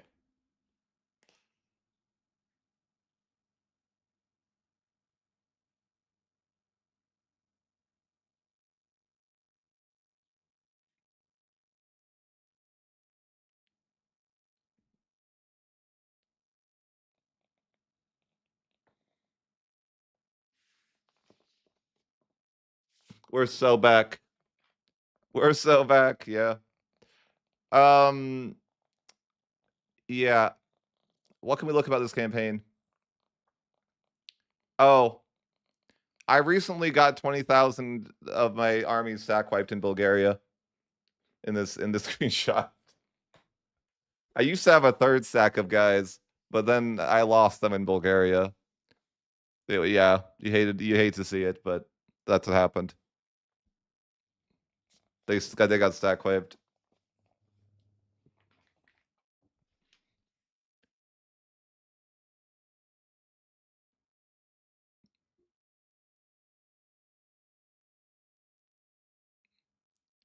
I don't really know the answer to that. I haven't played Imperator. 11 million manpower. That's population. That is not manpower.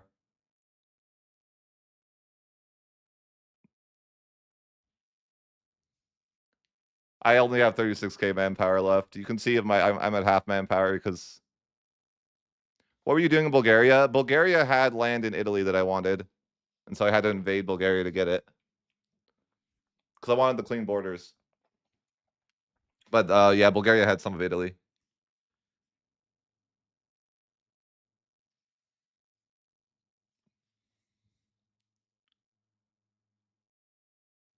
But like seriously, peace deals work very similar to EU4, except some of them are like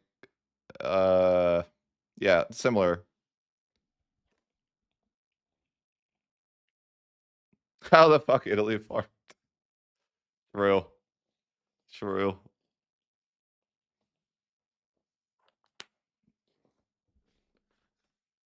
I don't know if there's such like I don't know the answer to that. I think it's just all pops. Bulgaria had land in Italy but didn't wipe the biz. Listen, they're already working on it in the screenshot. Give them some time. Okay? Like if you looking closely, they're literally occupying the land, okay? Like just give them some time. That's like literally if you look closely, you can see that Byzantium is being occupied partially by Bulgaria.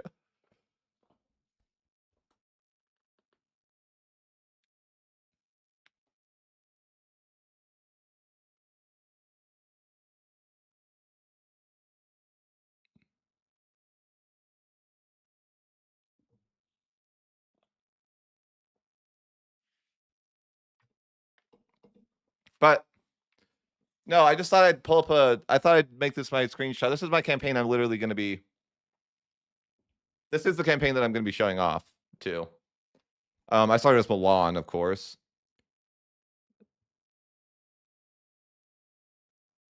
They nerfed that impossible to siege fort after I complained about it.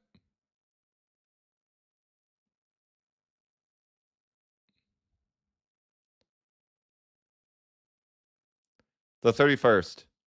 So on what is that, like Friday, I think? Is that Friday?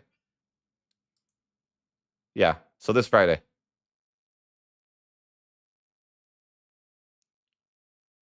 Do you prefer this experience to that of current patch EU4? Of course. Of course.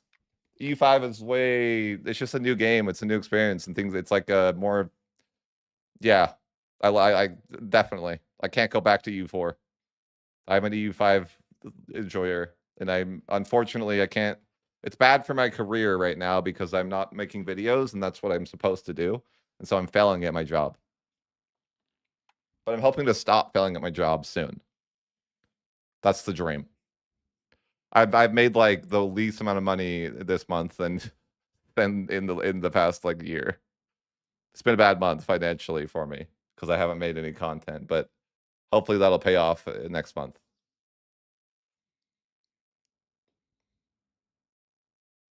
They removed raising for now. I think that it'll probably be added in like a DLC back or something.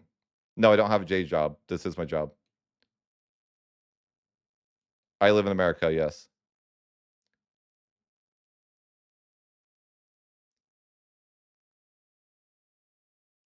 Why are we knowing? No! No! What are we knowing about?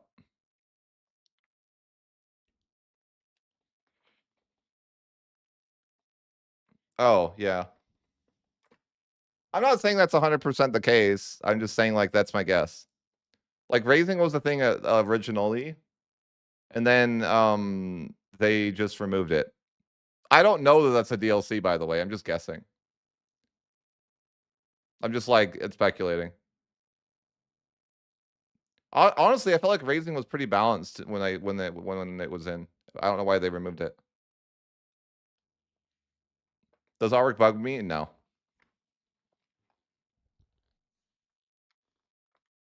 Raising wasn't that broken anyways in comparison, but The way raising worked in the patch that I played one time is that you could only raise cities, and then it would demote that city.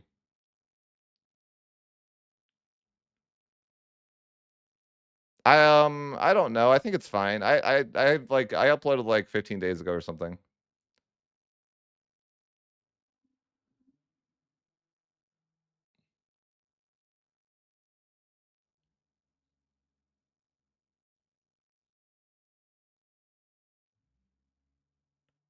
Oh, I don't need money. But thanks for letting me know about DoorDash. Yeah, I'm fine. Like my economy is fine. I'm just not like I'm not having a good month as far as like YouTube goes, but it's fine.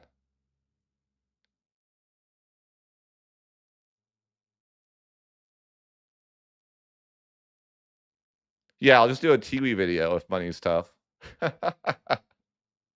This is a fact.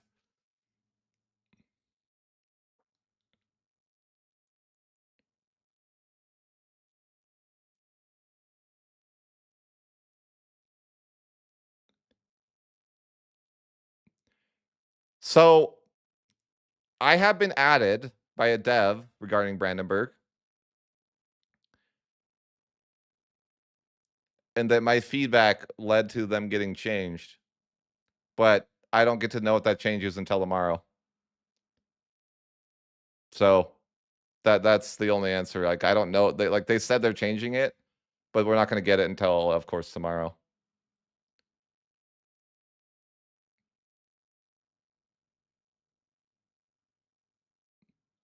So yeah, I wrote a novel about that, and then they're gonna fix it because my novel was so well written by ChatGPT that they liked it. That'd be funny. That would be funny if I wrote all my feedback and just like had ChatGPT like write it differently. Yeah, there's a new patch tomorrow. I think it's 1.0, but don't quote me. I think that it's supposed to be like 1.0 though.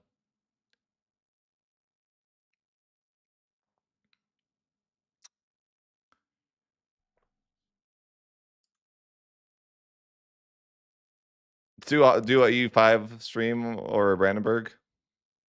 I tested MP a little bit, but not a ton. Like me and the Lemon Cake tested a little bit. No, we don't get any patch notes at all. Didn't I show you the meme of what Johan wrote when I asked to? Did you guys see that? I asked what changed in the last patch, and did I show you guys what Johan responded back?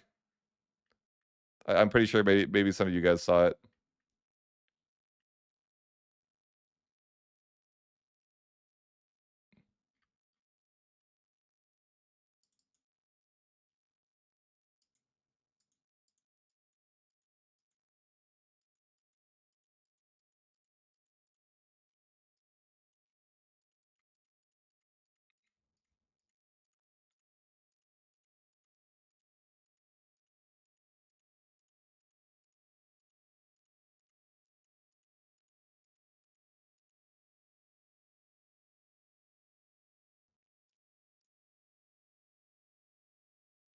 I'll show you guys for the fun of it.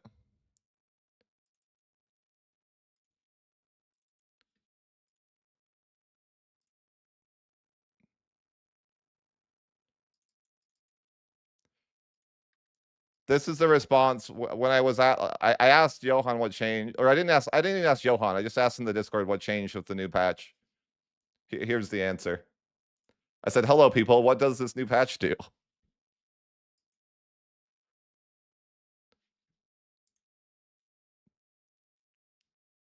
This is what I. This is the response I get.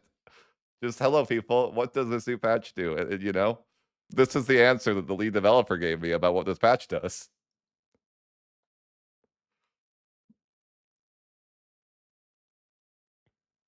Apparently, they just like to nerf my strategies, like all patches. Like, what does that mean?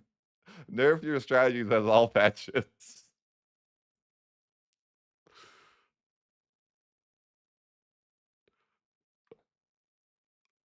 That's not very descriptive of what the patch does, but fine. Fine, I guess that's what the patch does. That's the update. What do you know, what do you do?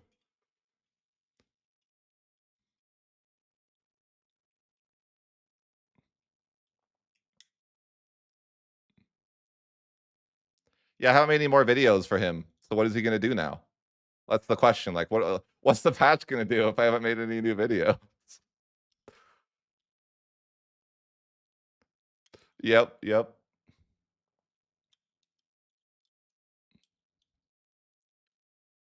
Yes, this is Johan. I thought that was a funny response when it was an innocent question. I just was like, I woke up and I was like, what changed on the patch? Yeah, the patch notes, never playmaker strategies. I'm like, you gotta stop watching my videos. Those are secret. What's with those random French dots at the lowlands? What do you mean?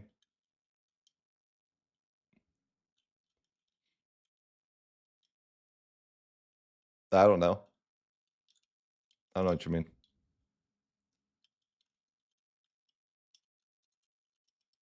Hey, thanks for the super chat. That's so good to though that you're having great influence on the games will help. Um, yeah, it's fun being a part of it. Really is. Really cool. Like even if it's a minor thing, right? Like it's cool to like have a little bit of influence on the game. And to like implement some feedback that was like, oh, this would be really useful. And then they actually like or like I'm pushing for them to change Brandenburg and that gets changed. It's like really cool to be in a position where you can, like influence a game that you really want to be good. It's like in some ways that's why I've gone so hard on it is because I'm in a weird position where if I can make the game better and I didn't take advantage of the opportunity, I mean that would suck, right? I feel like I'm in a position where if I don't like the game, I can actively try to get it to change or something, right? When is that ever the case in your lives, or like never, like this, you know what I mean? Like I play lots of other video games as well. It's like obviously this is a unique experience.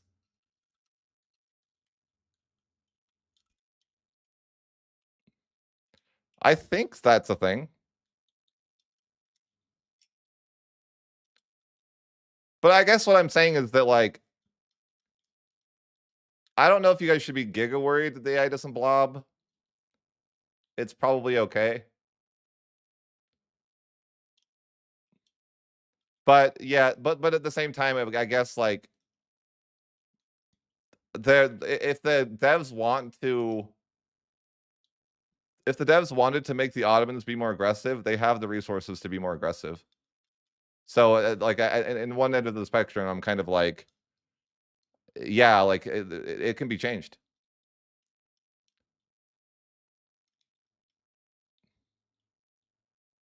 It can certainly be adjusted before release. All you gotta do is make the AI a bit more aggressive. I'm worried about MP stability too, because it's been rough in the limited playing that I've done with it.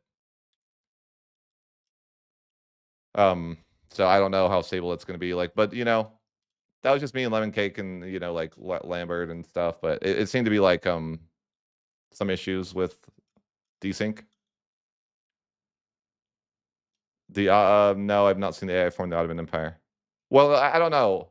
I don't have like long names like that on.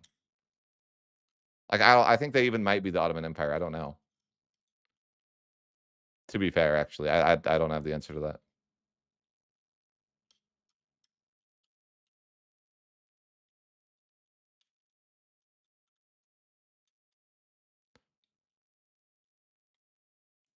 I don't know what's causing. Oh, do they know? I don't know that.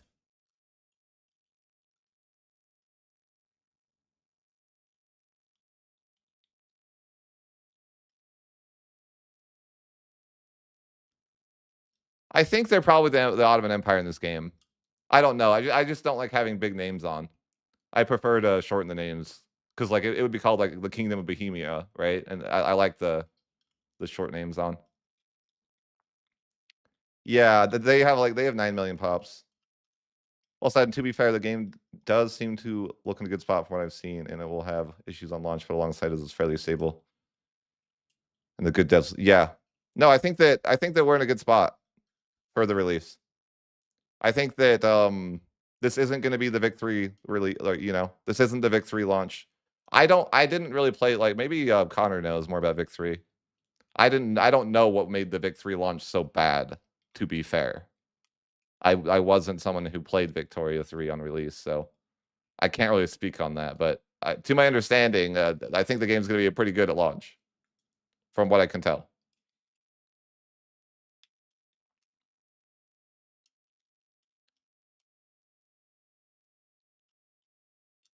And I would recommend that you guys pick it up.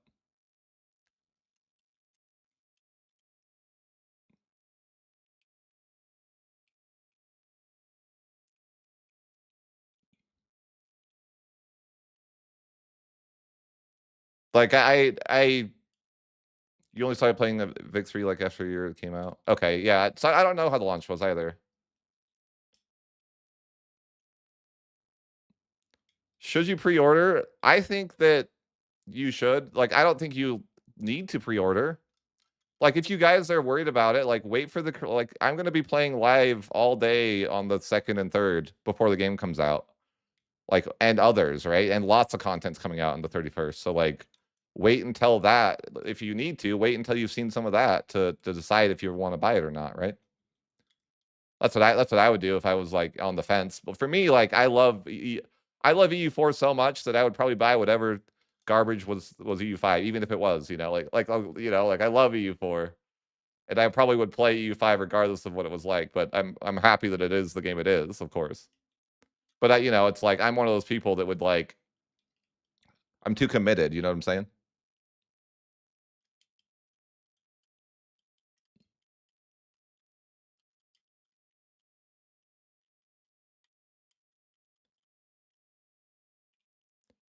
Sure. Yeah. But it's like, have you ever guys like watched a TV series and it's like it gets worse, but you still watch it anyways?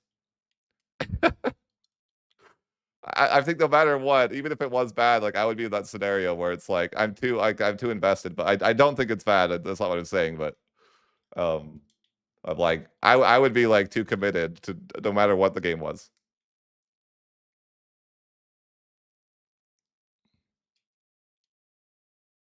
There's a pre-order bonus for me.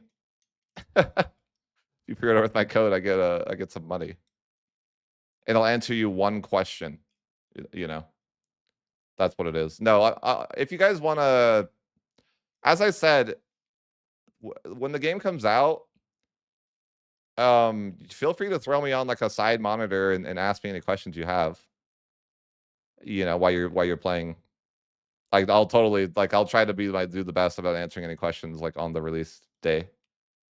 And I'll be live like all day, I'm sure, for like the first week and whatever. So I'm just like, yeah, throw it. Like if you're someone who wants to throw it on the side monitor or even in the background and you like run into something that's frustrating, you don't know, I'm happy to like show you your answer your questions.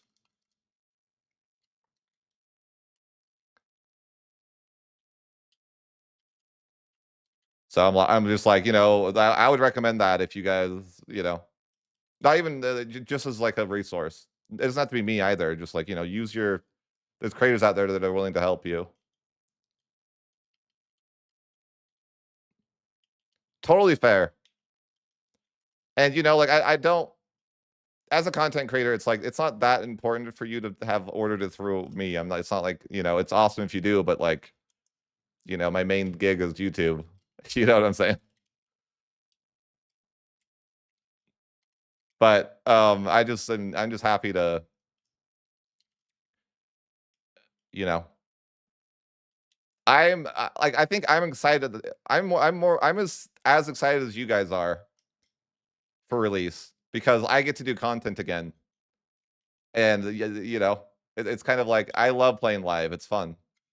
It's fun to like interact with people and play live. Like it's a lot more fun for me. What's the consensus? Well, if you look at this Ottomans that's in my in my 1586 game, they're about to they are not they don't need to be buffed, you know, that they're fine. Oh, the Soviet muffin. I'll tell you this, like I feel like in the latest like they made a ton of progress and then all of a sudden they released the new version and then they like reverted all that progress and I've been having struggles with performance lately. But so have other people, but I don't know why, but I think they know. I like they had like made like because performance was like getting insanely good, and then all of a sudden it was weird. We went from like we got like the official Steam version, and then all of a sudden it was like performance was worse, and I'm like, what the hell happened? So I think maybe they can fix it. It's just like I don't know. There's got to be some weird thing that happened in between the two. The Golden Horde. I mean, you can see the Golden Horde is gone in this one. You know, there there is no Golden Horde in this campaign, right?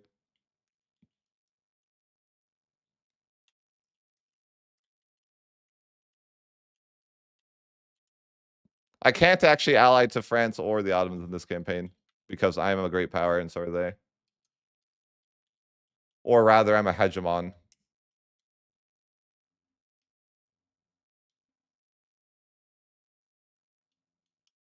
The Ottomans just get insane quality buffs.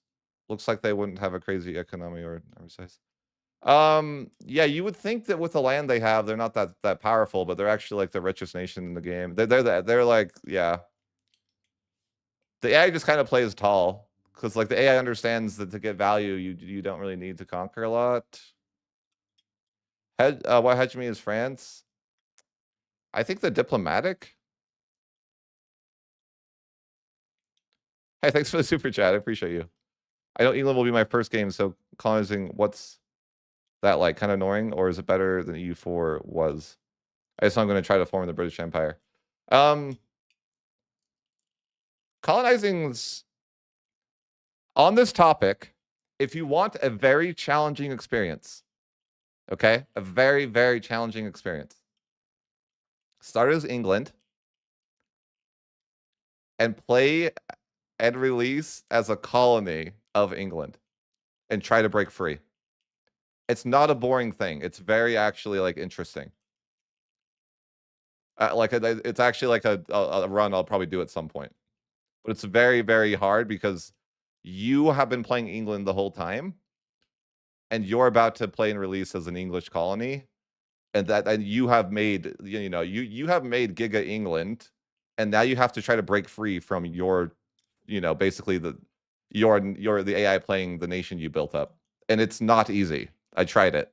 Actually, I failed it. I could not do it. I was skill issued though. I think I could do it maybe now. It was so hard because the AI shows up with everything, and you're like, it's what are you gonna do? They don't mess around, right? Like that. Like oh my god. Like you declare the independence war and like they are there with everything they own before your levies finish raising, and you're like, what the hell? How are you already here? What do you mean you're already here? That's what's going through your head as you start to die to England. To England, yeah.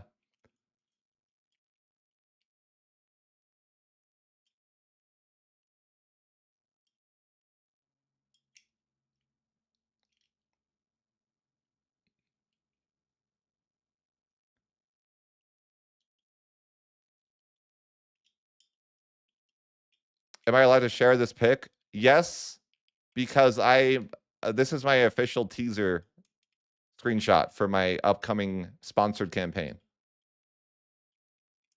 It's posted on my YouTube channel as well. This is my official sponsored screen or like teaser screenshot.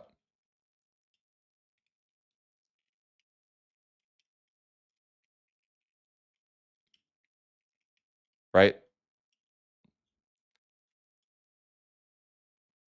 So this is a hashtag sponsored. Yeah, sure. I started with Milan in this campaign. And my video will be in Milan. It's me playing Milan. Milan is probably my favorite nation that I've played so far. So I like Milan a lot. Like Milan is awesome.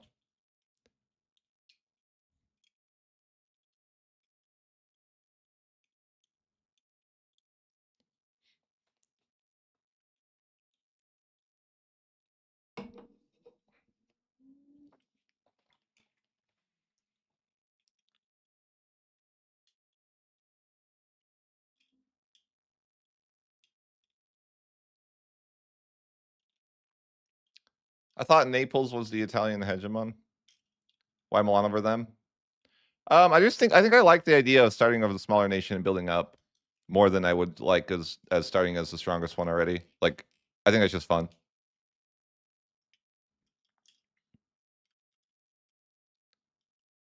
I have not played. Well, I played Venice, but like it's so long ago, it hardly counts.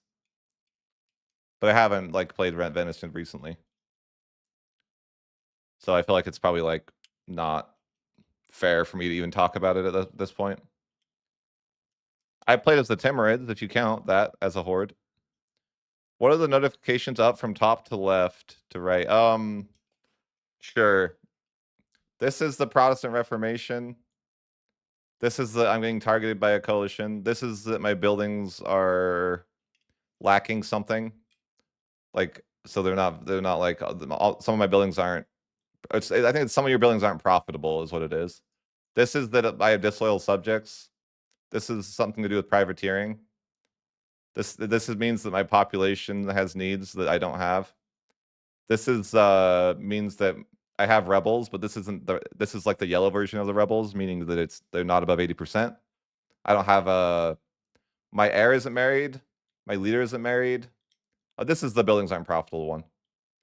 This means that my cabinet is lacking a person, which you can indicate you can see here as well.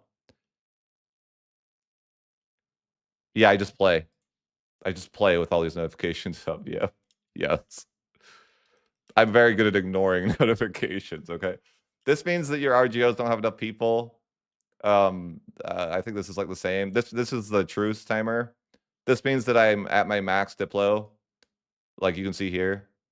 And this is like a generic like tips menu that you can disable.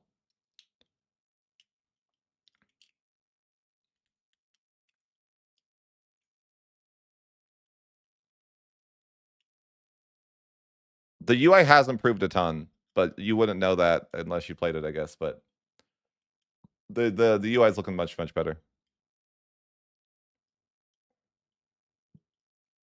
Does low pops mean you can't contest larger nations? No. It's more about your manpower than anything, right? Because you can see here, like my manpower is 36k, and I have 2 stacks of 26,000 guys. I have a couple navies as well.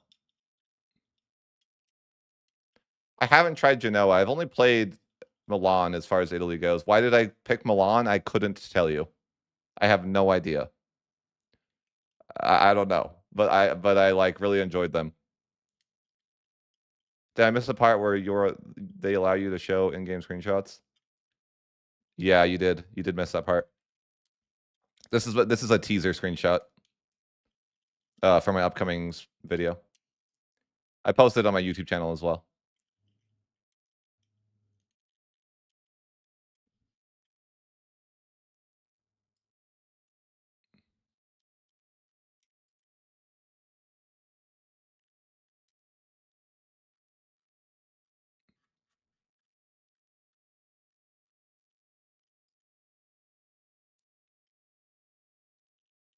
Most underrated pop type?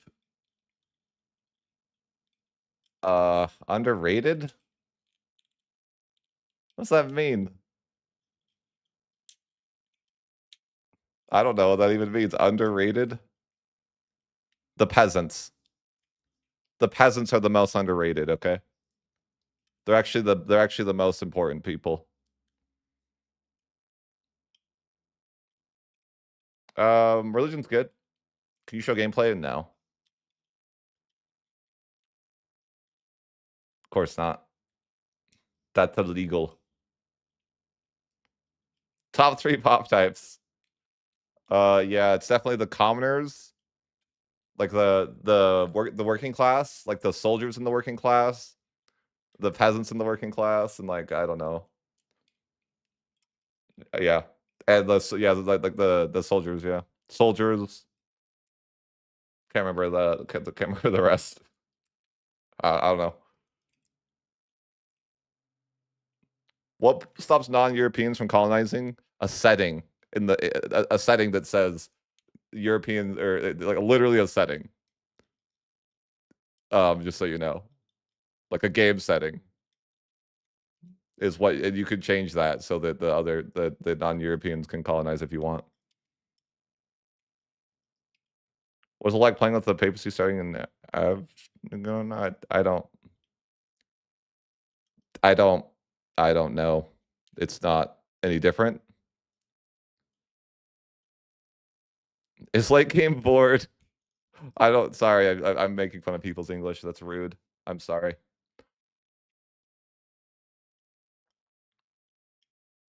It's not crazy big, but it's definitely big. I think it's like the menu that comes to mind is like CK3. Like there's Black Death options even. The soldier jobs, garrison forts affecting your levies manpower. No. No, I don't think so. Manpower is weird in the game because it's like you have to have certain like I don't need to explain it. It's fine. It's fine. There's no need for me to explain it. Okay, it's fine.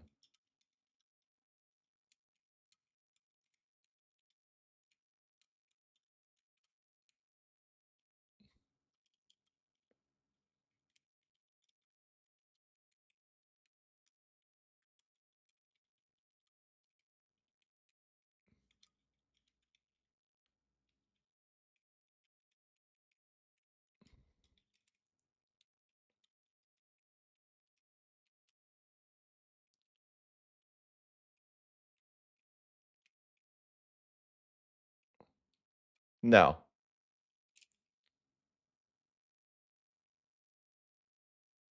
I have no idea about the Mamluks.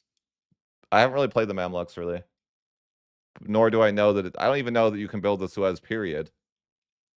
I don't know that you can't. But I'm just saying, like I haven't interacted with the Suez in any way, shape, or form.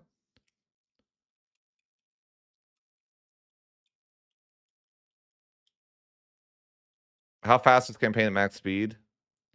Um, it depends on the age. It's definitely a lot faster in the early game. I don't know. You might again, like I'm not saying you can't build the canals. I'm just saying like I mostly played in Europe and haven't had like a need to build the Suez Canal or anything like that. I don't know. That's not to say you can't build it. I just don't know that you can. I've only owned it in like one campaign ever. I don't know. I've never made it to the end date.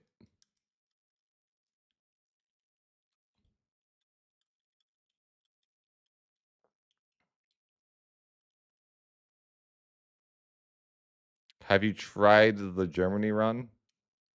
What do you mean by that? I've definitely formed Germany multiple times. Yes. I don't know if you're asking like what specifically about it are you wondering though? The nations you have the most hours on, like Brandenburg, Austria, Milan, Ottomans, some Byzantium, and then I think I played the Timurids quite a bit. Oh yeah, I played the Timurids multiple times. Yes, Atri is a pain to deal with. How fun is it? It's pretty fun. It can feel a little bit like a slog to form Germany. Boring off stream. True. Good thing I'm not hostaging you here, right? As far as replayability, is it better than EU4? It's like hard to know, right?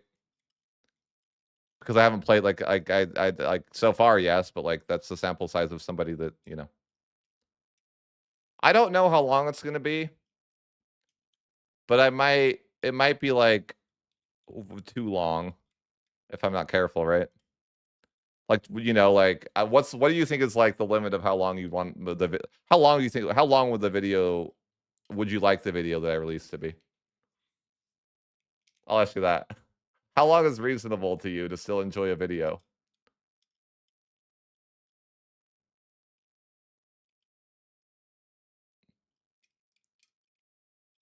I don't think I've ever had the devs ping me before what I've said.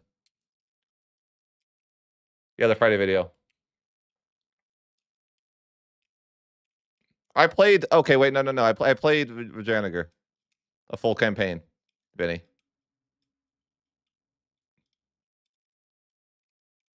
I don't know anything about that. I don't know. Like because here's the issue.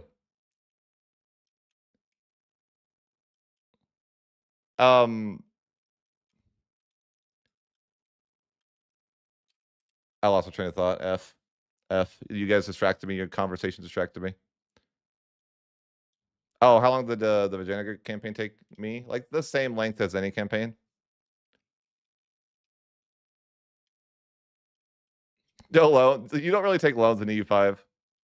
Just so you know, it's not like a thing.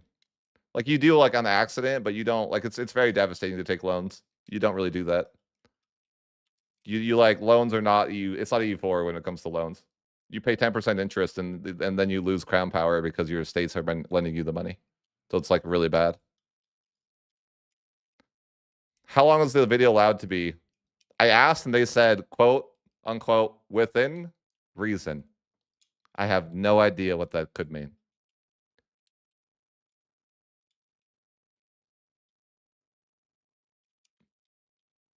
Within reason is how long the video can be. Who wants Constantinople? That would be Egypt.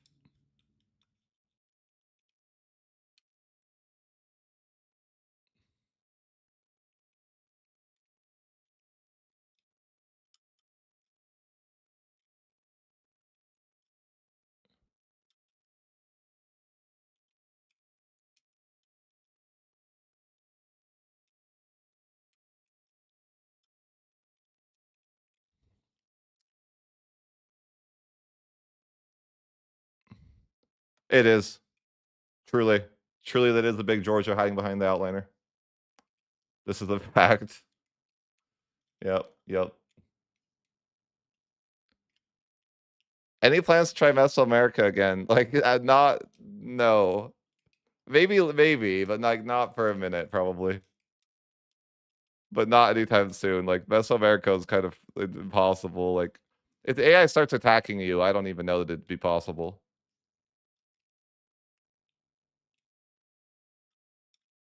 I don't know. Within reason's kind of vague, but like I'm like, I don't. How do you? You know, it's hard. In the current bill, it's not possible to revoke the privilege. Like it's just not working. So I don't know. There is no such thing as like there's no vassal swarm version of that though. It's like you can form the HRE, but there's no like vassal swarm that you can have like you could in EU4.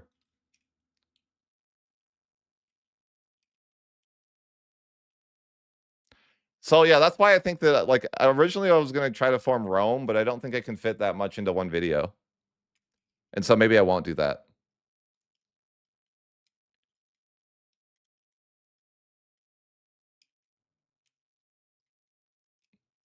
Yeah, but I also don't like I don't want to like abuse it either because you know they've been nice enough to, you know, like all the I mean they've literally flew me out to Spain. Like I shouldn't be a dick to them, you know what I mean?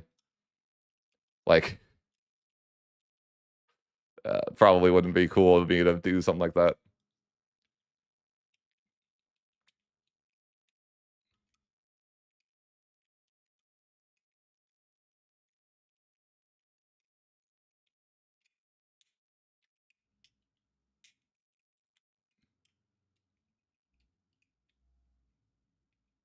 Some other creators are going to be streaming, yeah, but that means they can't do a video.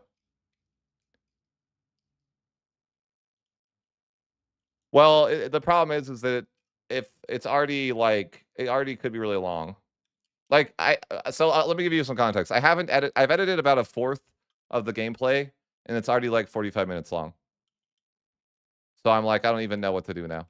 I've only edited to like a fourth of the game, like a little. I've edited like literally like about a fourth of the gameplay, and it's already like a 45-minute video. And I'm like, oh shoot,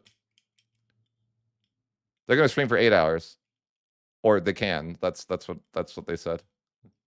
Up to 8 hours they can stream. But you know they don't get a video. I mean, I'd love to stream that day. I wish I could, but I'm not one of the people that gets to stream.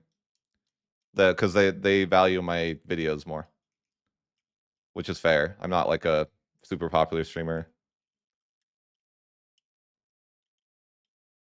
Yeah, I wish they would just be a little more specific, but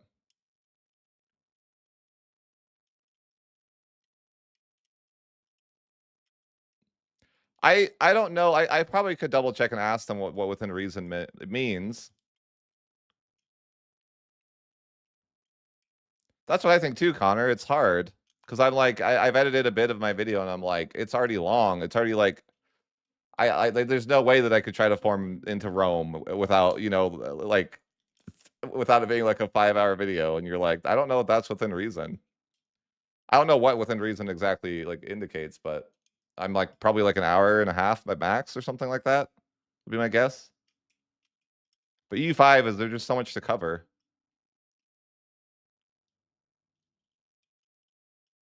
Has anyone asked them to clarify what within reason means? I don't know.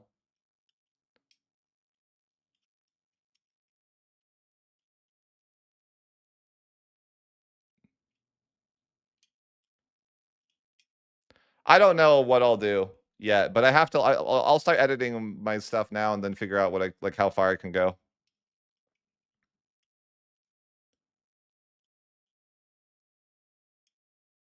Do you guys want to see when I co-belligerate the entirety of Europe, or is that like that? I like that. That could be like not interesting, right?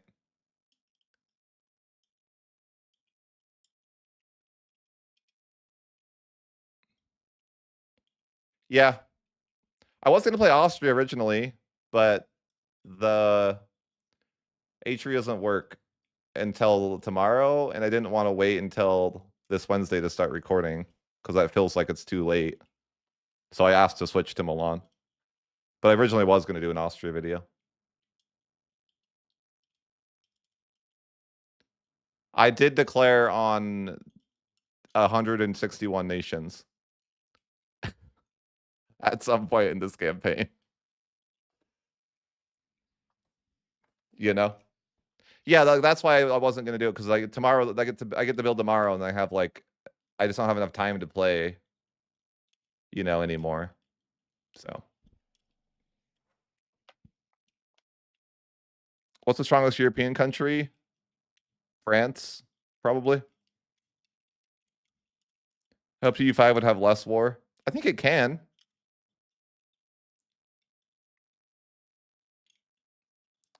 I think that the HRE has too many nations in it. If you're asking about that, like just I feel like there's too many free cities and stuff. It's kind of a slog to conquer it all. Yeah, maybe it will be. Could be. I don't know what I'll stream on the second and the third though either. I haven't decided.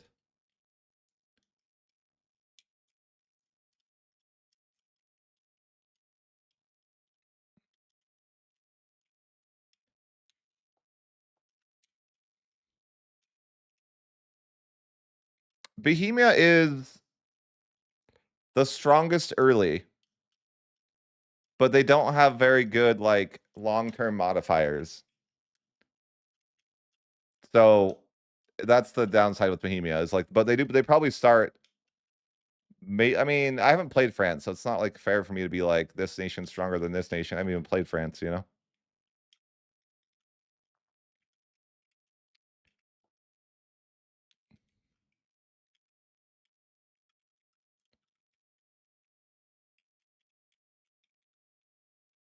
Spoiled General's video? I haven't seen his video or even know what he's playing.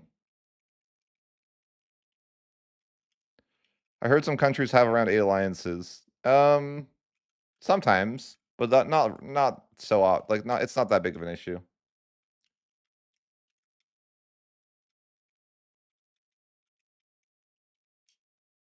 I would agree with that. I think France is probably just the strongest. The only thing that Bohemia has going for it is that it okay, I guess the argument to say why Bohemia would be the strongest is because I think they're the best nation to form the Holy Roman Empire. That's the true answer, I guess, for you guys. I think Bohemia is in the best position to form the Holy Roman Empire. And therefore, if you in the context of the HRE, they probably are the strongest nation in Europe with that in mind. But that's like very, very specific to like forming the HRE, right? Which is not like I don't know. That's like, but like technically, yes, I think that would make the Bohemia the strongest nation in Europe, I guess. But that's like I don't know that that's like fair to say though, right? But I do think they're probably the best nation to form the HRE with.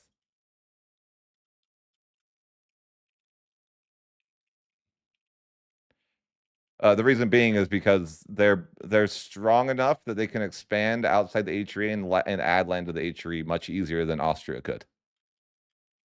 That's like why I would say Bohemia is the best.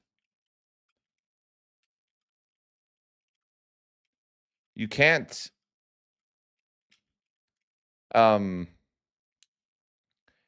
you cannot as Bohemia form Saxony or Poland well maybe Poland, but Bohemia I believe is a tier 2 nation, so they can't form other tier 2 nations.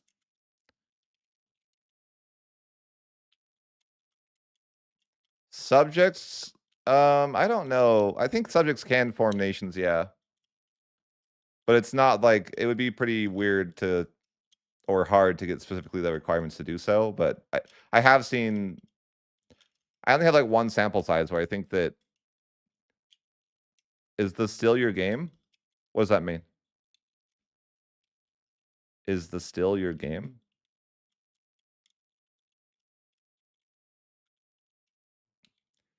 Okay. It doesn't look like they're doing too hot here. They're the number 2 great power in the game. Just to kind of give you some context to the screenshot. They're stronger than France. And me.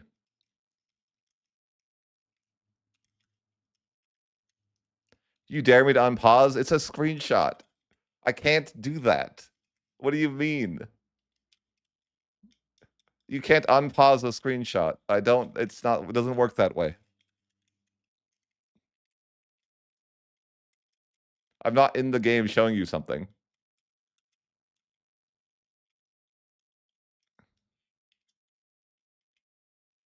I don't know about Persia, honestly. I just don't have that info.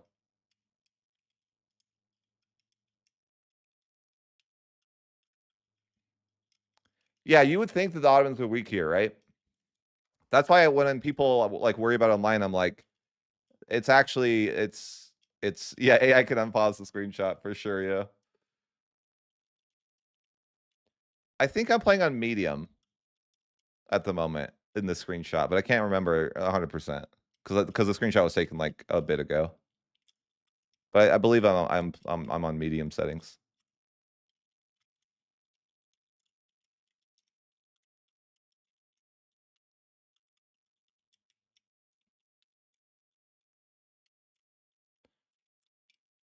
I'm not someone who knows a lot about like historical 1580s, so I guess I don't really have the answer to the question.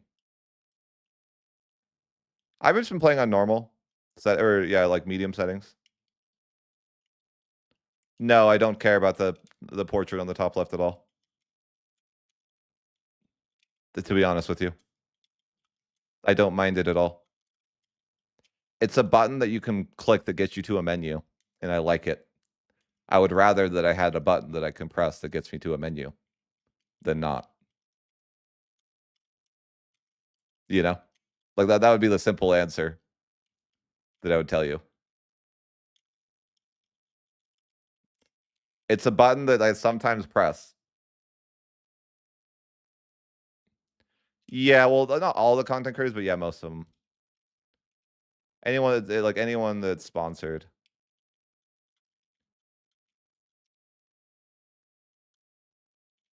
Speaking of, what do you think about the difficulty tiers?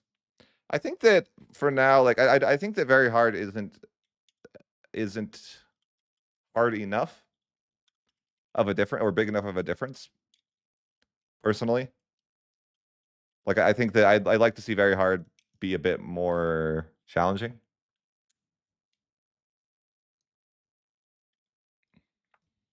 The border guard can be pretty bad.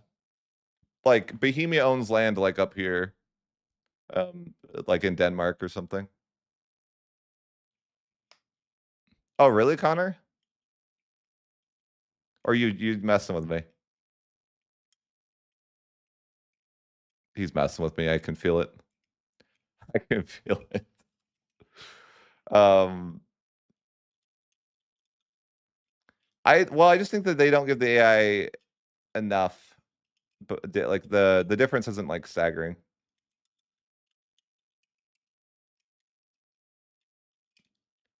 But, okay, maybe I gave bad info if that's the case, but you're not messing? You should check. I'm pretty sure, like, all the sponsored stuff is on the 31st. I'm like, you actually should check. Because why would it be sponsored on the same day that it's, like, open to everyone? I feel like I don't know, maybe I don't know what I'm talking about, and but I thought all the sponsored stuff was on the 31st.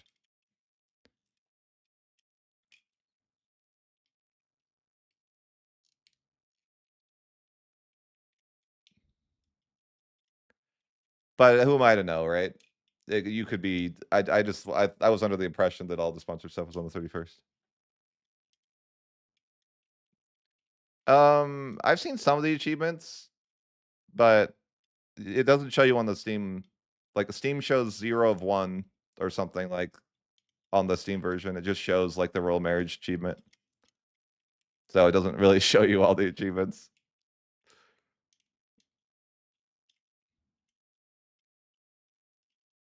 Um, well, it's not like that. Like, coring isn't really like rebels don't really spawn that fast ever. But as far as war score cost stacking, there's ways to do it, but I don't. Yeah, you can certainly. Yes, I have annexed France in one war. Yes, I have annexed Bohemia in one war. But to do so is like kind of an abuse of mechanics, I guess you could say.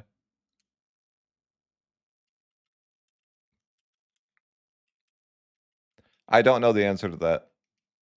I think that a lot of them are subjects. And then it's Castile. But I think the rest of them are just subjects of France. But I guess he doesn't want to fight Castile over that land or something, right? I don't know. What gameplay is this? This isn't gameplay, this is a screenshot.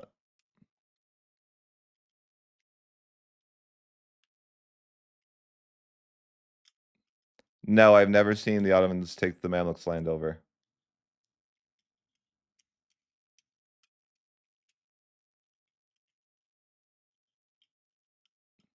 Yeah. Yeah, there's a bit of order gore. For sure. Especially in, like, France, like, Castile is part of it, like, Navarra is I think that's Navarra in Iberia. I don't know why Castile doesn't murder Granada. I mean, they're allied to Morocco, but I think he could take them. Especially if you use Portugal to do it. But yeah, that's stuff that can be changed. Yeah, creators are posting on the 31st, and myself included.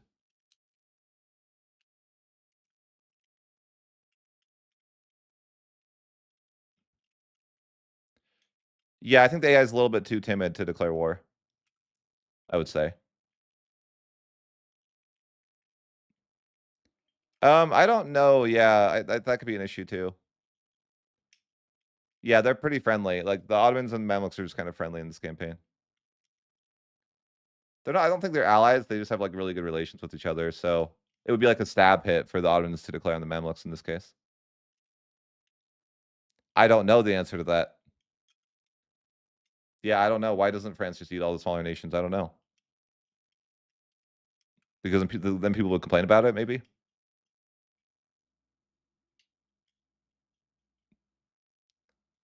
I don't really know the answer to that question. Like, I don't want my name to be long. I would rather my name was just Italy, but it's not, you know? Castile's really strong. And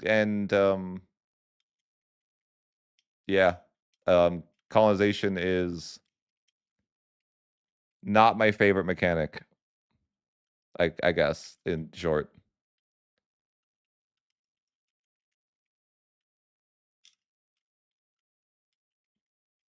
Well, there's a setting you can change. I like the shorter names, so I put it on shorter names, so I don't know why it's showing my name as a long name.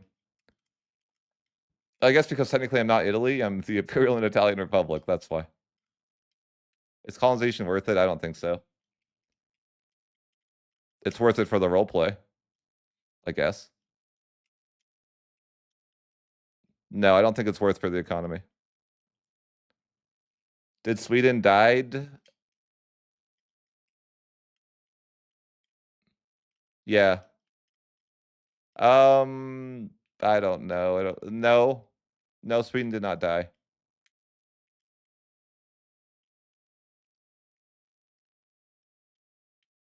Yeah, there's a lot of people, like, so many people go to the New World. Is there tech requirements for formal nations? No, but the only tech requirement that I know of is being an empire. For Rome, I know you have to be an empire. But I think that's, like, not the norm. Are banks playable yet? I think so. Yeah. Are there any nations that almost always get eaten? Yeah, the Byzantium. Yeah, Byzantium usually dies. Who else? I don't know who else, but, like, I can't think of anything offhand, but does the Hansa survive? Depends. Yeah, I mean, depends if you intervene as a player.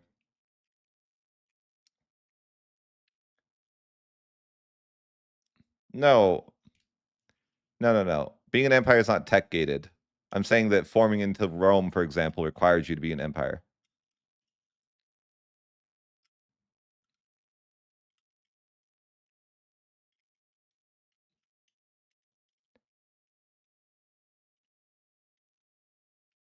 How's the Hussite Reformation represented?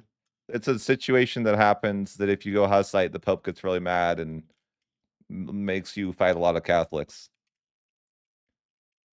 If you want like a very like summarized version of it, the Pope mad and he declares war on you immediately and calls in a lot of Catholics to kill you. No, Byzantium does not have a harder start than in EU4.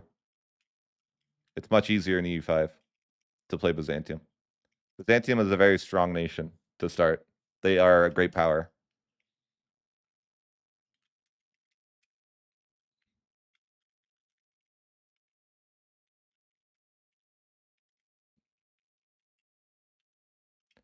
Is it just developing your core land always strictly better than expanding?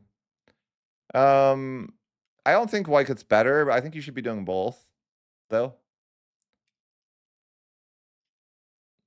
Do the benefits outweigh getting declared on for being host site? I don't think being like I don't think going host site would be like optimal. I think they're just a worse version of Lutheran. Like a slightly worse version than Lutheran. So I'd rather just go Lutheran later and not make everyone hate me. Or like not because like it's Bohemia, you could easily Bohemia is the best option for Emperor And so if you're playing Bohemia, I feel like you're probably doing Emperor stuff, and then you wouldn't want to be Hussite in that situation. But I guess if you played your campaign just to play Bohemia and go Hussite, you could. But I feel like it's kind of like hard because Bohemia is like the best nation to be the Emperor.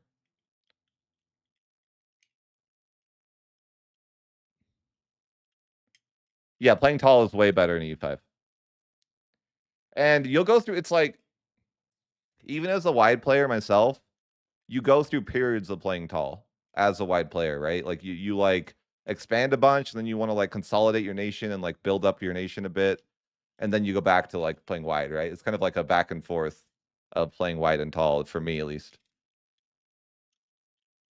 Like I'll go like, 20, 30 years without going to war or something to build up.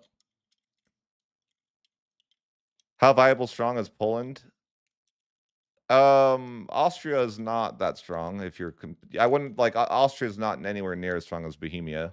Just to point that out. But yeah, I don't know. I've never I haven't really played a successful game of Poland.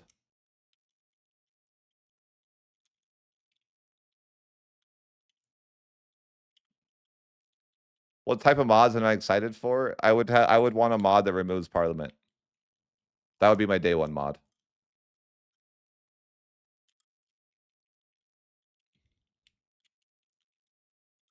For both the player and the AI. But mostly the AI. Well, mostly the both, but you get the point.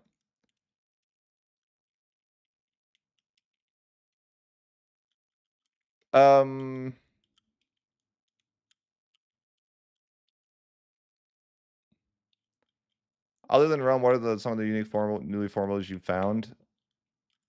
Well, Carthage, for one.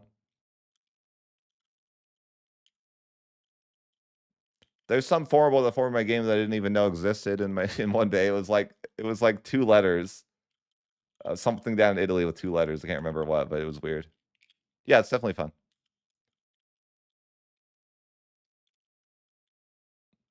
How do people get CBs? That is like all I heard for getting CBs. Well, you can declare with no CB, or you can get insulted and go to war off that, or you can get, I think like religious war would be one of your main methods. Like you would go Protestant and fight the Catholics with like a religious war. Deus Vult would probably be your best way. You can get Deus Vult like in the 1300s, so it's pretty something that you could have access to pretty early if you wanted.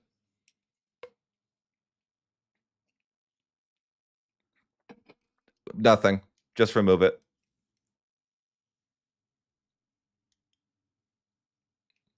I mean, I have an idea of how Parliament would want to work, but I'm not like, it's not realistic for me to develop in that way. But yeah, I actually have like an entire write up of an idea for Parliament that I would replace it with. But that's, I'm not I'm unfortunately not a modder, so it's not like I can do anything with that idea. What's the problem with Parliament? It buffs the player and debuffs the AI.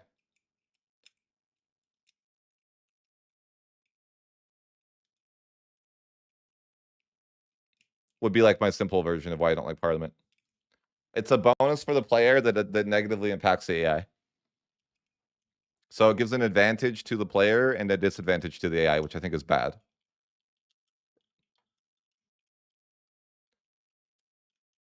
In a game where we're already worried about the AI being strong enough to combat the player, it would be a much harder game to not have Parliament.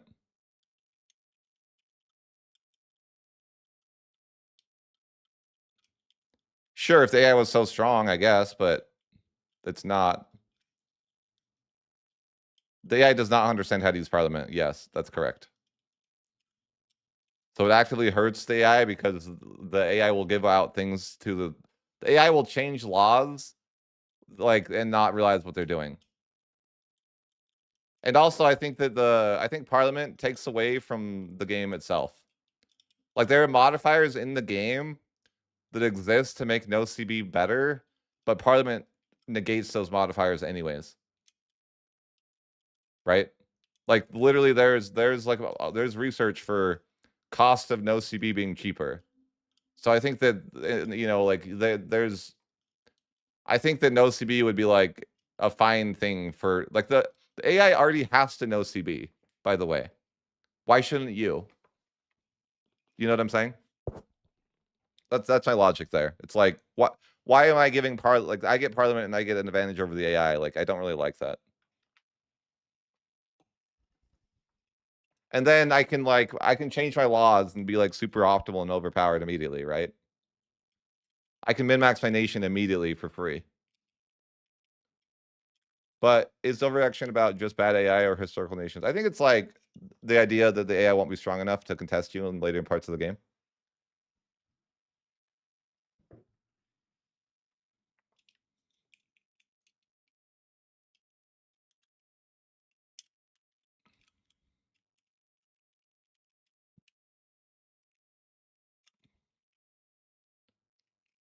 Parliament's really broken because the AI. It's more of an AI issue than it's That's my. I mean, that's all been my argument with the what problem with Parliament is that it is a buff for the player that the AI and a debuff for the AI.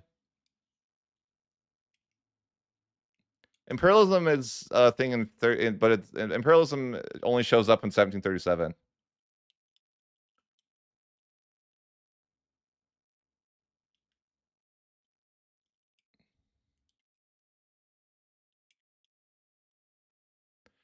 I think the reason I think the people are worried about it here is because they wanted it to be different. They wanted the AI they wanted it to be not like EU4. Yeah, Parliament's Giga OP in EU4. Yeah.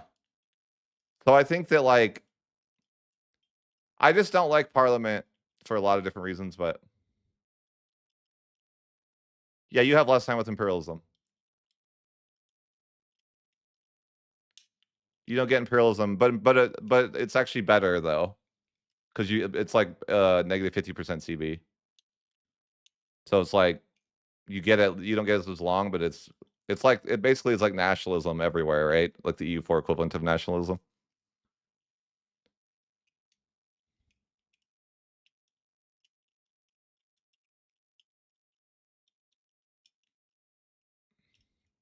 If you declared war on the highest ranked nation right now, do you think you could win the war? If I declared war on the Ottomans, I think I'd lose.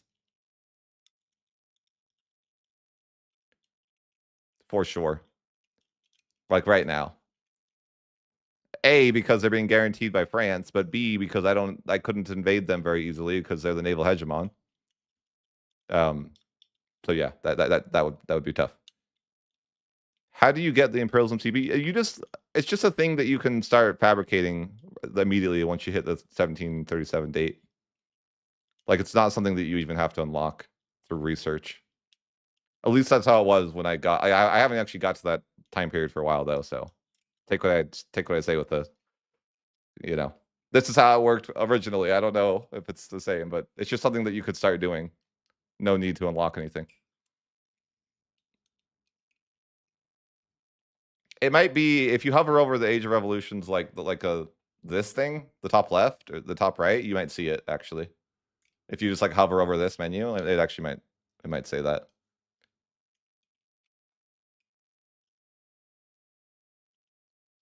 It's so easy to get hegemons in this game compared to EU4.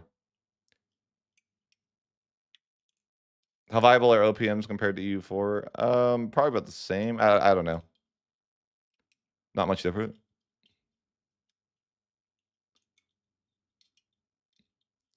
No. Well, technically yes, because I could go walk through Austria and Hungary and Bulgaria, right? Because I'm the military hegemon and I have violate sovereignty, which is basically just like I can demand military access as the military hegemon or hegemon.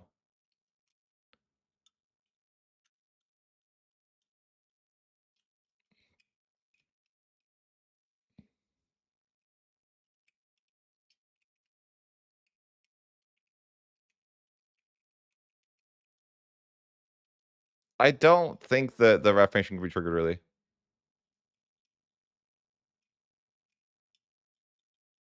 That doesn't really happen. Like getting max war exhaustion is like not. I've never gotten max war exhaustion. I don't think this is another Broken Paradox launch game. No, I don't think a full blockade would ruin my country.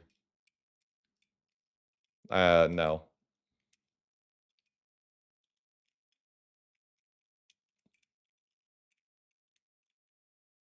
Have I seen a nation pop out and then be successful? Yes. Scale of how good the game is. Um, I'd say like 8.5, but I don't have the final build, and that could easily go to a 9.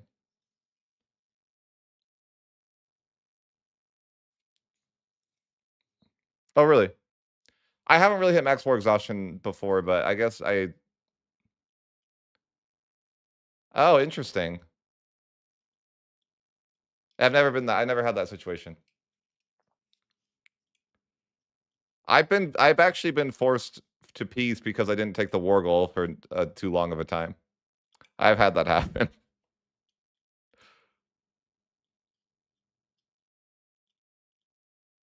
I've never played well, I didn't play a lot of MPs, so I'm not the person to ask that, honestly.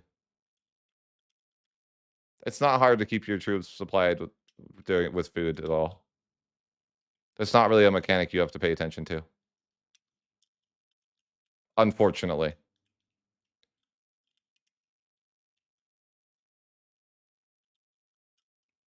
I don't know what's going on with the flag, who knows?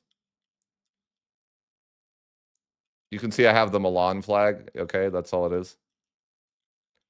What would be the highest expansion-based campaign goal possible with your current knowledge? World conquest.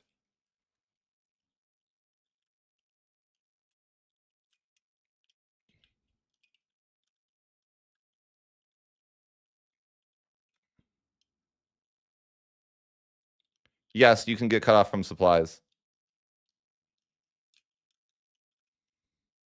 The issue is that it's very easy to avoid the supply issue. Because every location that you could possibly occupy, you can get food from. So, for example, if I was invading the Ottomans and I was trying to like siege this fort, I could like go back and forth between the location right next to the fort over and over if I want. That's actually like what I'll do sometimes is I'll split my army into two and I'll take turns sieging and then going back to the other place as like a way to avoid having a food issue. I'll just like split my army into two and then rotate them back and forth between the location that we occupy.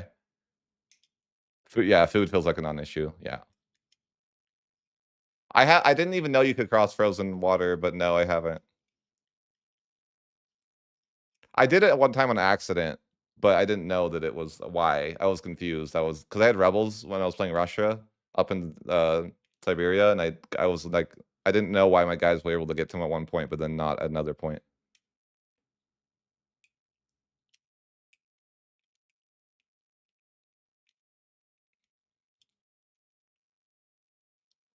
But yeah, I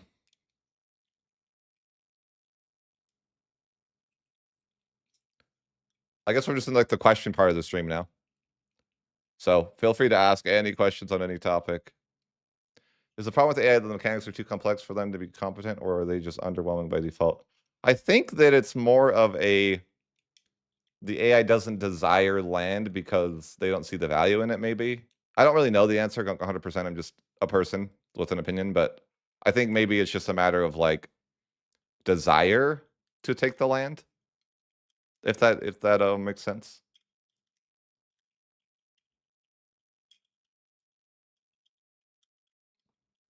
Like as I said, in this campaign, the Ottomans have all the money and could invade if they wanted to. They just seem to not want to.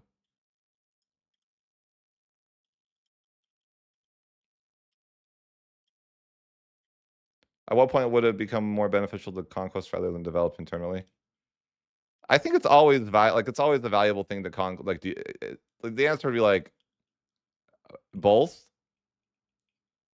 Like you know, it's a good idea to keep conquering, but also develop internally as well. You know, I wouldn't say that's like one or the other. It's not super expensive here financially to go to war. Like, especially with levies, right? Like, you can just kind of do it, and it's not like it's cost you a lot of money. Have you ever seen the Mamluks that conquered in a game? No. Well, I guess technically because I conquered them to form Rome at one point, but that's kind of besides the point, right?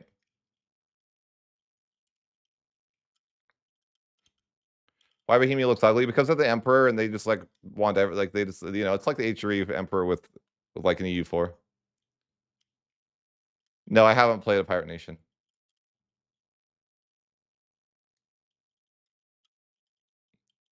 I don't know about that. Is Portugal viable? Yeah, the Portugal is viable. It's a funny question, but yeah, Portugal is viable.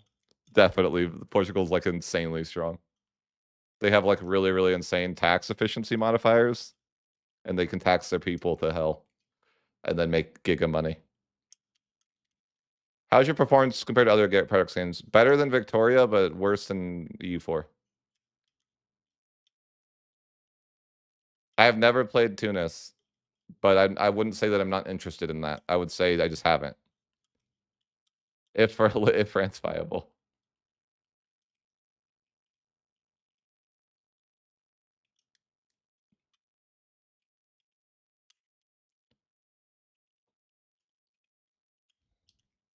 But yeah, feel free to ask any questions, guys. We're kind of done talking. I mean, it's been like 5 hour stream. I've talked all I could talk about AI. We've even shown we've shown a screenshot for our sponsored screenshot.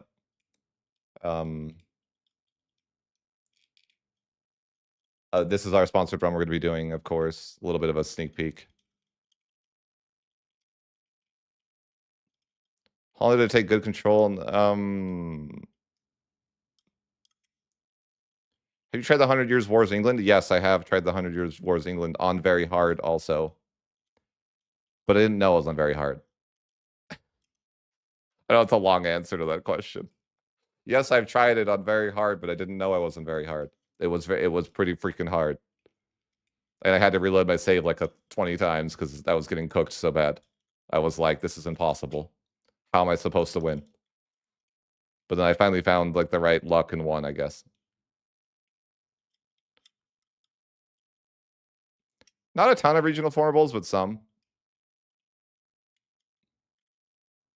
If you have no control in places, how hard is it to control up?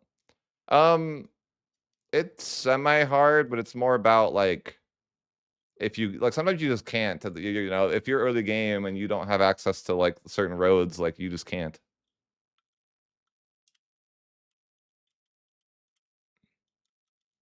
Glad to hear you're enjoying the streams.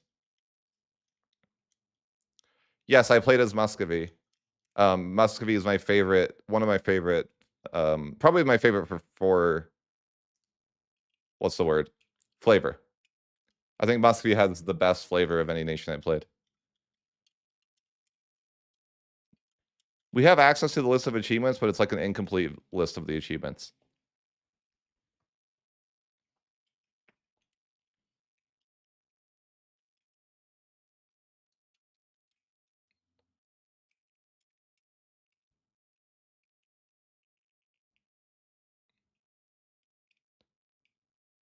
Top 5 countries for flavor. I think it's more Muscovite flavor, probably, but I don't know.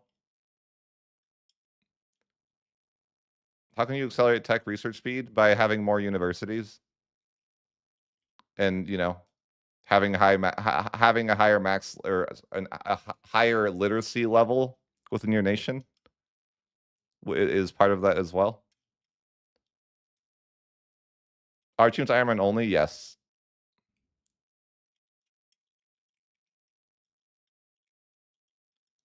I have not played Novgorod, no.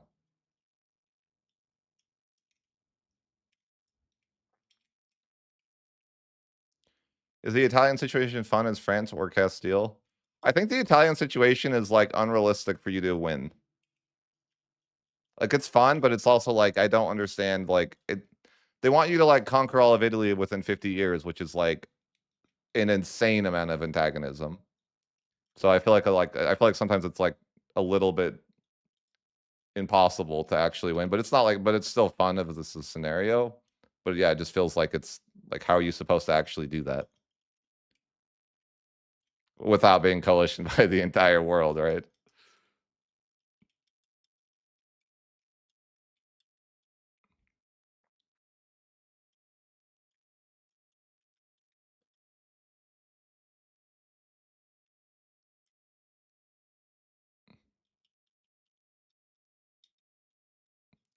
Do I think they will include mission trees with DLCs down the road?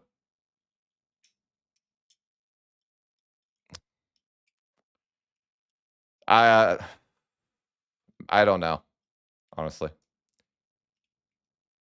I want to say no, but I don't I don't have any like any evidence to tell you that why I think that. I just think that situations are really good, and then that they should that like it's like I don't think mission trees are needed. Favorite situation, probably the Timurids one, because it's pretty fun and unique, and Timur is a god. Yeah, and it's pretty fun.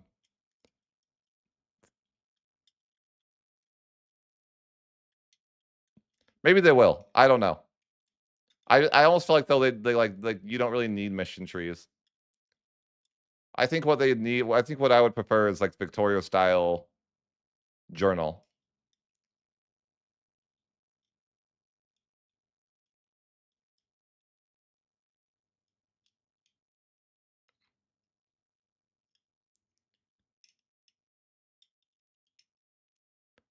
Does the Teutonic Order usually lose to Poland, Lithuania? No,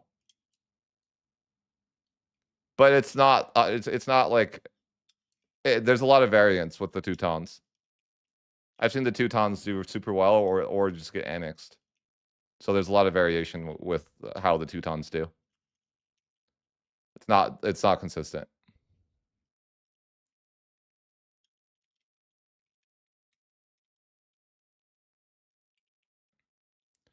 I think that I don't miss. I didn't.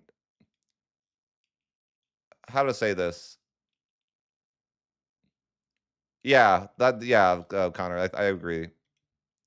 So like for me, it's not a matter of I want mission trees. I just want to be able to know how to get certain events to trigger, and that's the problem that I find. Like I'm like I want the I want to get a certain historical event to trigger, but I don't know the conditions to trigger that event, and so that can be frustrating. But and maybe that's where mission trees could come in. But it's like I don't necessarily need mission trees, but more of just like that information being some sort of way to make that information available. Like I don't need like that's what I'd say. And I think Victoria does a good job with that. In the limited time that I played Victoria, I really liked the. Again, I played like one game of Victoria before EU5 got consumed me, but I was really enjoying the America journal. I thought it was really like I would like something like that for EU5, where it's like there's a cool thing you can do, but it's not like an entire mission tree. It's just like one, it's just like one specific event you're trying to go and do. But it kind of like it outlines for you like what you need to do to get that.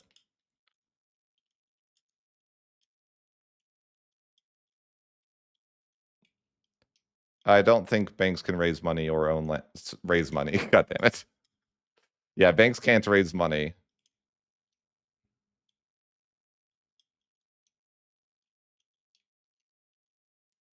Surely. That's what I meant, yeah. Banks unfortunately cannot raise money or own armies. No, I don't know. Could you do a world conquest within the game's time frame? Absolutely. Do the lands countries ever really matter? I don't think so. Not much. Although, like, it matters in the sense that if you want to like cheese your campaign, you could go and like you could go get a Parliament CB on them and then like vassalize them and make a lot of money. Like, there's a lot of value in doing that, but it's kind of cheesy, you know. I don't know if canals are buildable.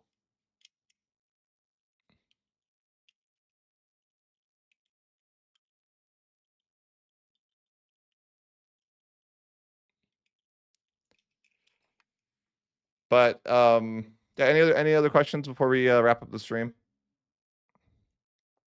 And I'll try to answer anything. Do you like the trade system? Not necessarily. I think that the reason I don't like the trade system is because there's too much micromanagement involved, and I just tend to automate it as a result because the prices of goods change monthly, and I can't. I'm not really interested in micromanaging that monthly. I automate trade as a result.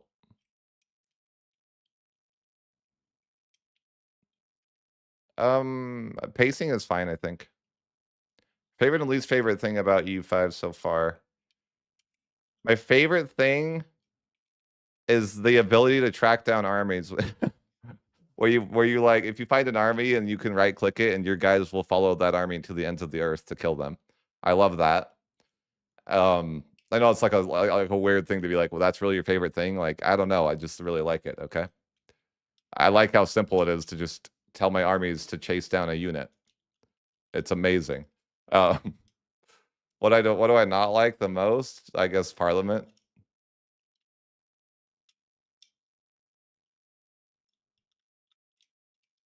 Or like an extension of that would be like the claim system. Or not being able to fabricate claims.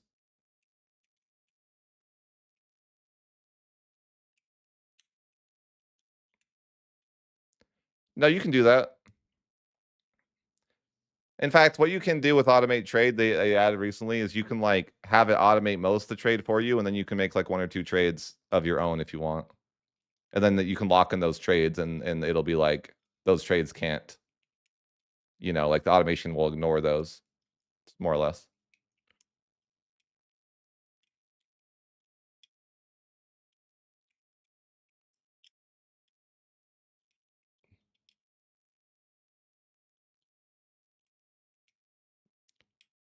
Do the DHEs give claims? Sometimes, yeah. Like for example, like if you're playing the Timurids, you'll get like some sort of claims on like, Ottomans or something. But yeah, like sometimes you will get claims. Did you find the AI to be able to put up a challenge? Yes, but not always, but certainly yes. Like in this campaign, like I'm playing here, this is my sponsored run. It's 1580 something, right? It's like I have France is a real problem for me at the moment. Like and a problem that isn't easy for me to solve.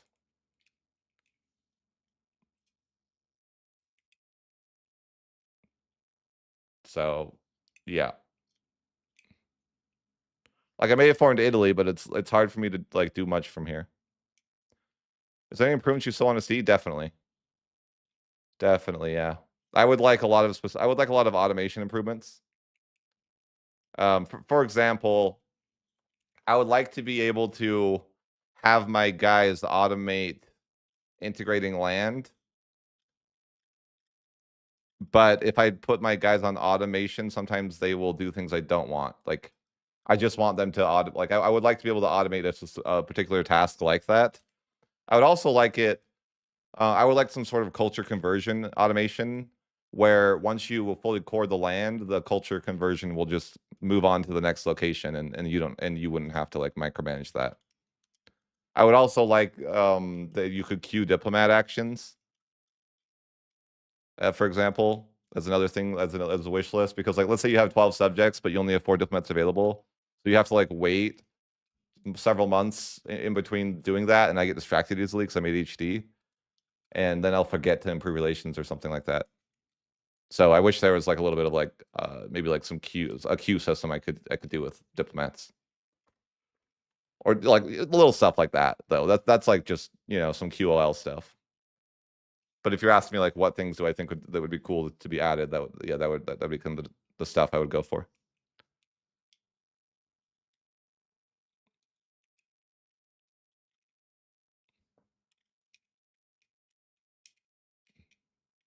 I think that I wish there was some customization for how you carpet siege. Also, I think that the automation could be a bit better with like armies and stuff. Is Genoa viable? Sure, everyone's viable. But yeah, I mean, I imagine Genoa is viable. Yeah. Any thoughts on Genoa before you go? Um, I like to invade Genoa.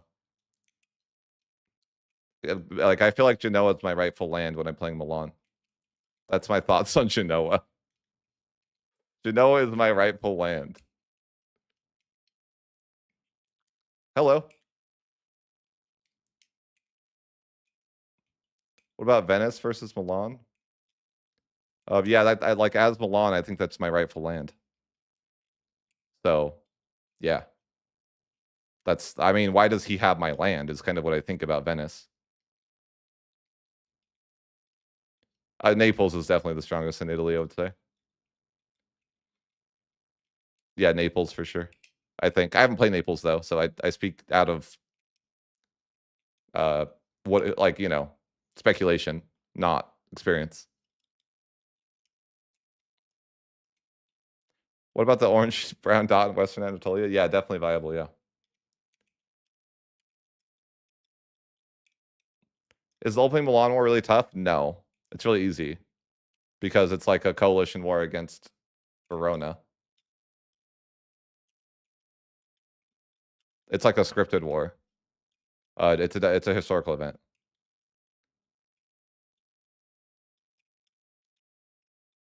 Yeah, I don't know. I mean, I haven't played Naples, but I could see that.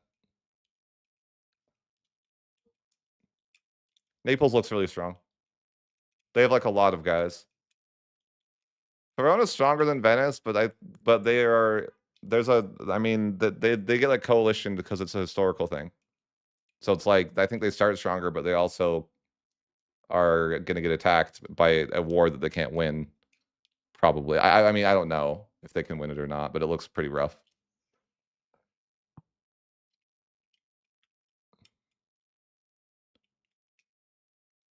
Oh yeah, there's plenty of stuff that frustrates me within the game. For sure. What do I think of the Italian wars? I think that it's not realistic for you to like annex Italy in 50 years, and so like it kind of like baits you into like being more aggressive than you should be in a way because it's like, oh, you have 50 years to take all of Italy, and that's like, well, you can't do that without getting mass coalition. But like, if you want to quote unquote like win the event, that's what you got to do. So it feels kind of weird, if that makes sense. Like you as the player are like, oh, I wanna like achieve success in the event, right? But to do that, you have to like take an unreasonable amount of Italian land.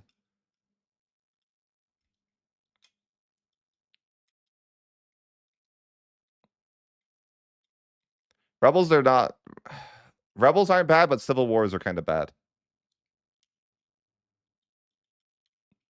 And I guess that's a form of rebellion. But that's yeah. Like that. You know what's bad? This is annoying. The oh, you can't see it. I don't have it on the screen. There you go. I'll highlight it for you. That's what's freaking annoying. There's no such thing as overextension.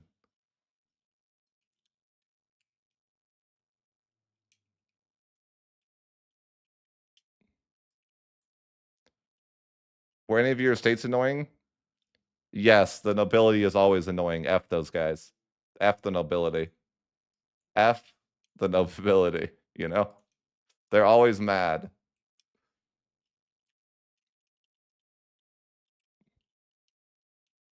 They get so jealous when you give other states things, you know? It's like guys, just shut up.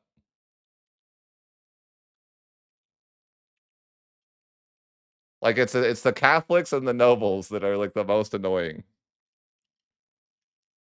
And yeah. How's the food situation in Italy? Yeah, I think they have pretty good pasta, yeah.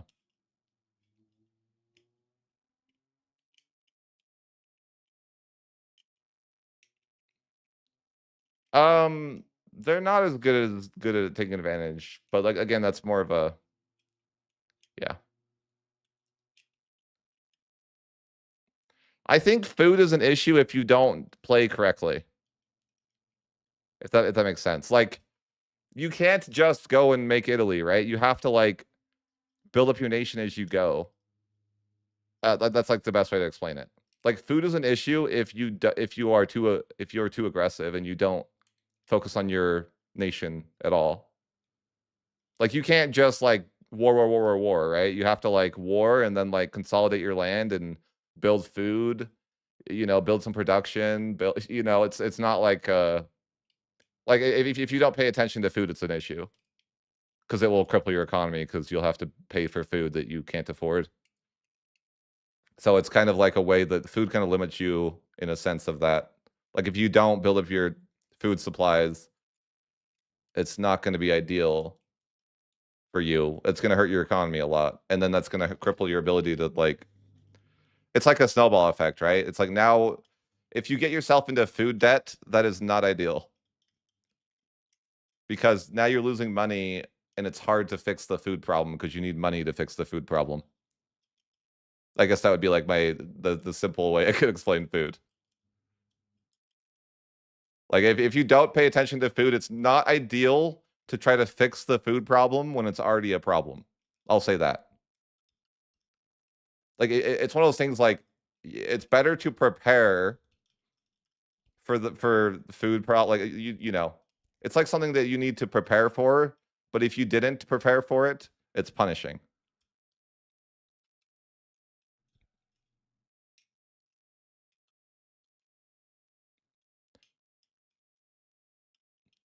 Yeah, I think we do have food PTSD from the Maya run. I think we do. Yeah, that was my only time I bankrupted, and it was like double bankruptcy. It was bad. It was rough out there.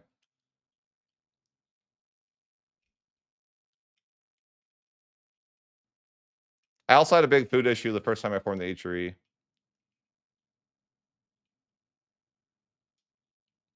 How's warfare? I think that it's okay, but it's not my like I think it's gotten better. Yes, this is the game I made a video of. Yes. This is the campaign that I will be releasing on the 31st. I don't think there's an open beta, but I don't know. Is it better than EU4 Warfare?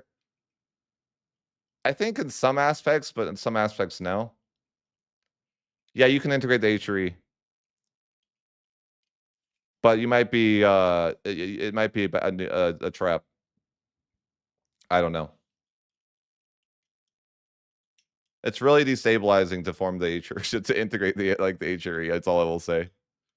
And it might, I think it's going to lead a lot of players to bankruptcy if they don't know what they're doing. Like, if you don't know what you're doing and you just integrate the HRE, you're probably going to go bankrupt. And it's over for you. Because you're going to, you have, it's hard if you don't know what you're doing and you all of a sudden have all this land that is not it's not cored properly. It can be really problematic. That's all I can say about that. But yes, exactly that. It's like you have to you just integrated like an insane amount of land, and you have to now figure out how that's going to work because your economy is going to be in really rough shape. Because now it's like you own all of this land, but you don't really have the ability to have proper control over all this land. So it's kind of difficult. It's doable to fix, but it's like a game of its own. It's actually very interesting. But I would say that it's not I'll tell you that it's harder in my experience, it is harder to manage the HRE than it is to form the HRE. Like it is harder, it is a harder experience to know how to deal with all the land that you got than it was actually than it wasn't very hard to actually form the HRE, but it was hard to maintain the HRE.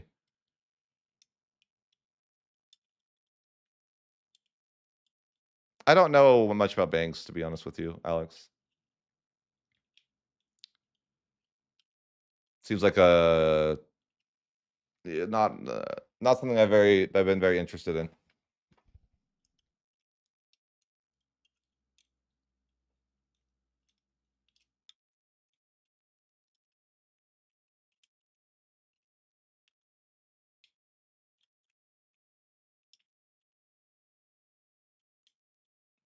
The Catholic zealots, though, they're annoying. Nope. World conquest does not seem impossible.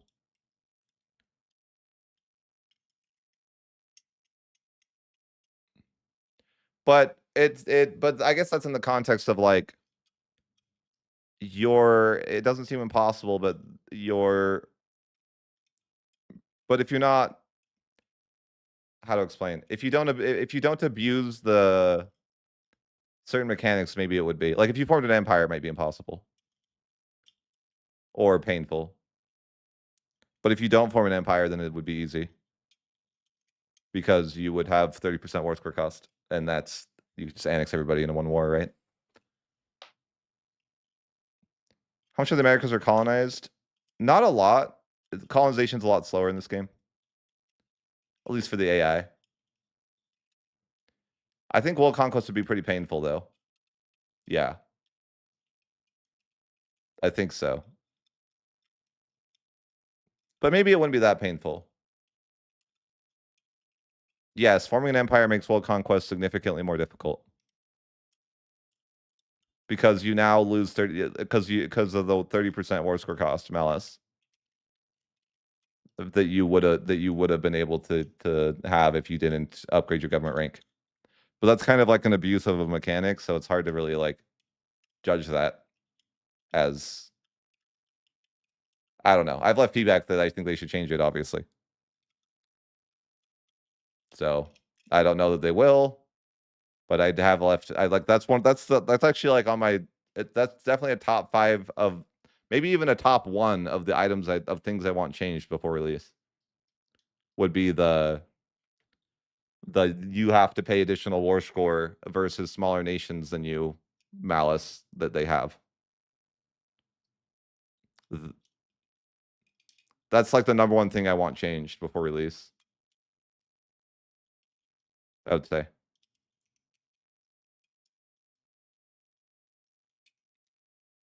I don't think it's a very I don't like that. I just don't like it. It doesn't make sense. Upgrading your government rank should be like net positive for you, but it's really net negative.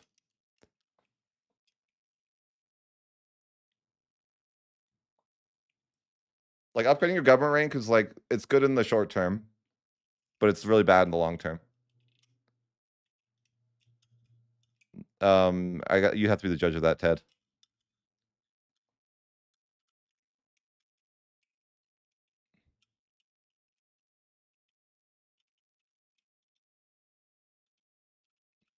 Yeah, I left feedback on it, and I'm hoping that they can get around to it. But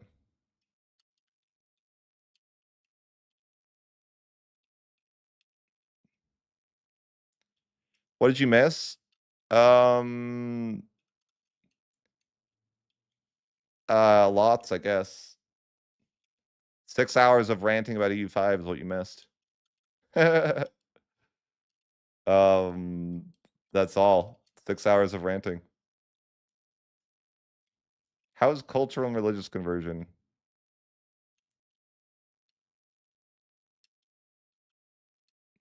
Yeah, upgrading your government rank is like actively harmful for you, which I think is like not ideal.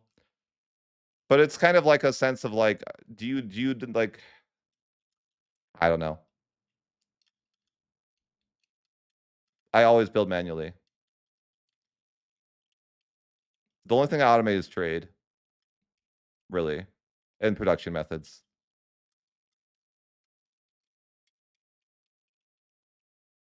And I think I automate assign general and assign admiral. Because then you don't accidentally not have a leader, you know? You didn't walk into a battle with no leader, and that's ideal.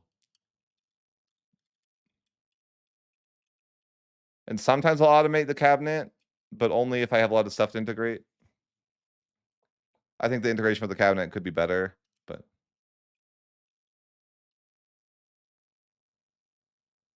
kind of makes sense that big empires historically tried to acquire better control over its lands. No. I don't think that it really makes sense that a larger nation would be worse at acquiring land in a war. Do you? I just don't think that makes any sense.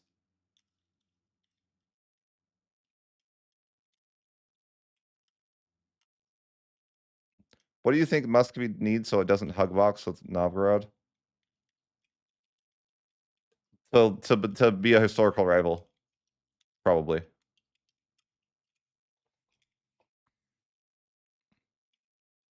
No, it does not give you bonus to integration. Well, I guess technically it gives you another cabinet member. So I guess if you could I guess think of that as, in a sense, it does give you bonus to integration because you have one more cabinet member to do it. But other than that, like, no.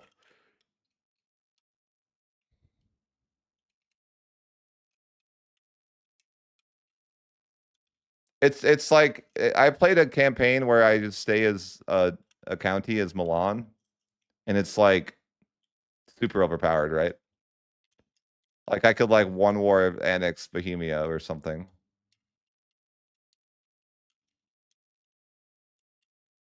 France is the GOAT.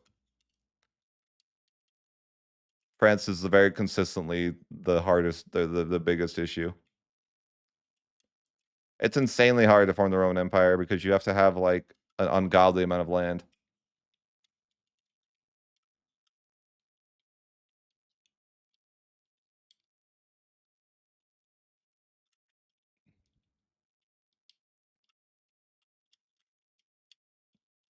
No, integrating does not feel like it takes too long. It's not really that bad at all.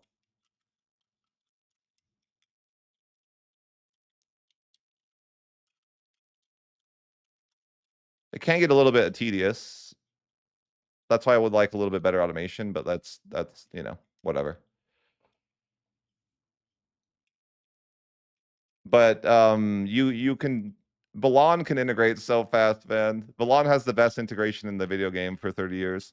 It's awesome. I don't think Sweden struggles a lot now. They just don't seem to do much.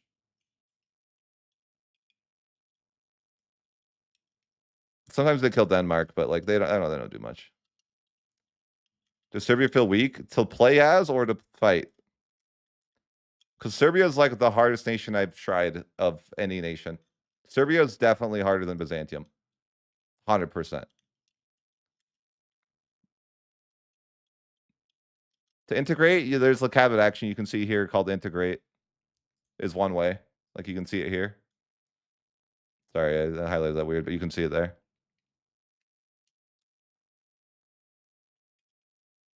That's a cabinet action, or you can integrate a subject.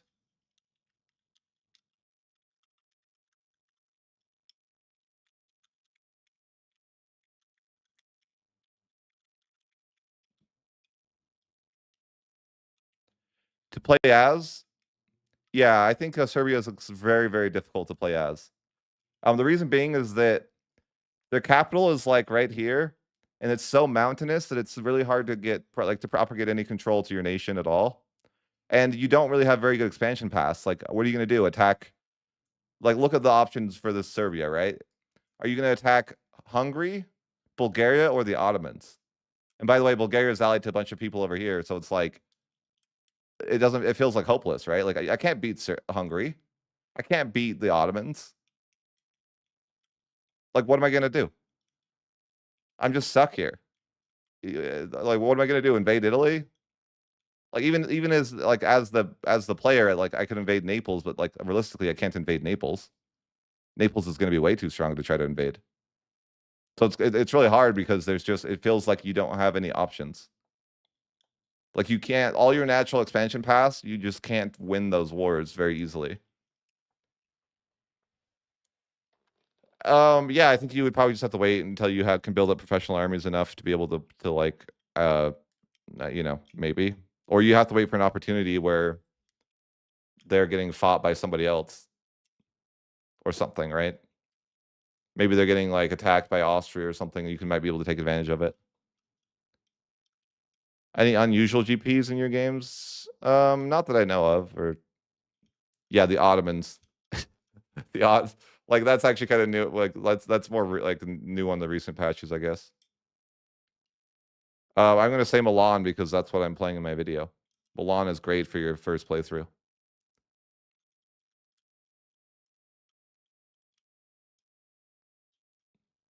Yes, it is difficult, but it's kind of like you just like have a really tough time propagating control. I don't know about Ireland. I don't. I feel like it'd be tough in Ireland because you're gonna get attacked. But is USA a fun playthrough? Yeah, I had fun playing them the one time I played them, but I don't know. Naval control has been updated. It got nerfed a lot. I think it's like not great. I mean, it's almost it's not it's more so that like land got buffed too. I think.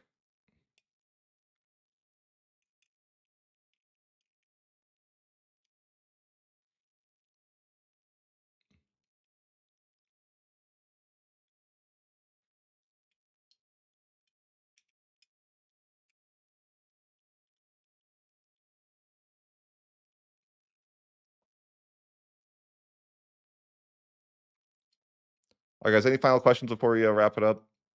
Long, a 6-hour stream. I think we're probably gonna wrap it up here soon. Anything to avoid editing, though, right? Oh boy, I've edited like at least 50 minutes of the video. Which of the most minor H3 members have you found is the most fun way to play? Yeah, I go Protestant like every game. Chaos Blade.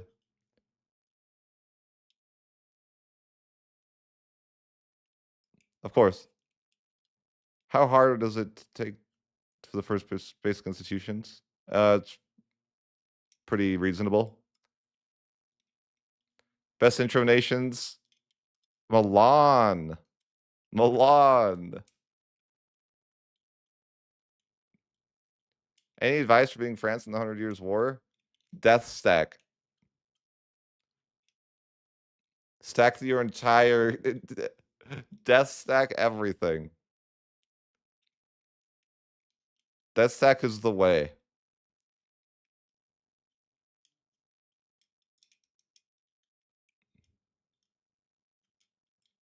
There's no such thing as standards of living in this game.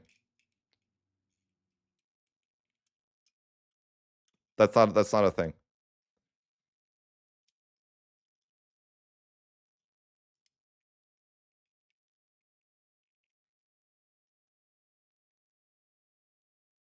But yeah, like you can play tall, yes. Playing tall is like I'm not the person I would recommend generalist for that. If that's like your vibe, I would just be like you should check out generalist. He's going to be a lot better at that type of stuff.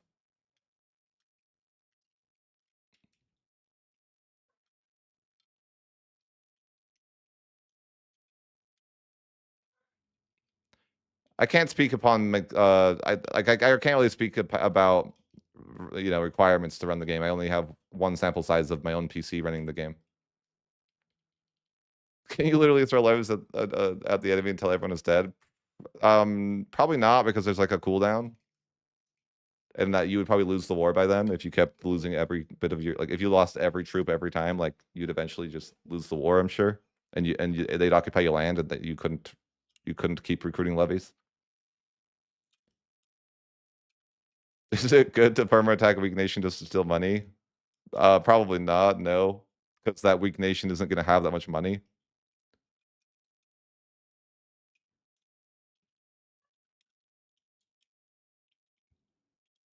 After you get Italy, do you go expand into Tunis now? No, I probably go expand into France and Austria. I've already played more in this campaign. Like I know what I did, right? But yeah. The answer is you declare war on Europe after this.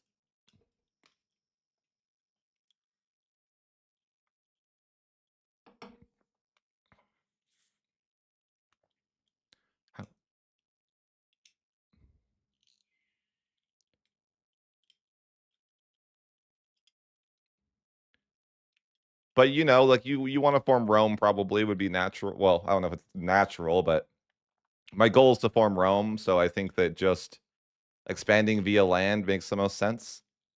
You know, like it's unnatural. Like what I did actually though is I did invade Tunis and got a foothold in Tunis, but that ended up being annoying because then Egypt attacked me. Anyways, it's not relevant, but that's what happened.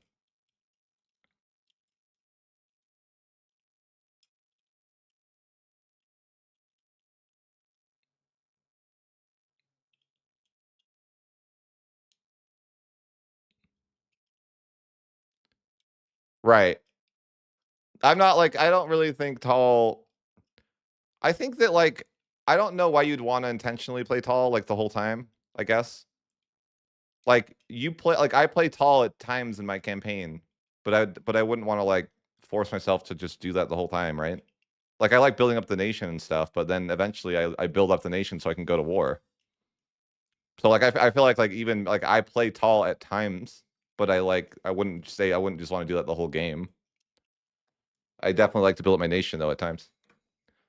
Yeah, I play. It's like you. I think the best way to play the game is doing a mix.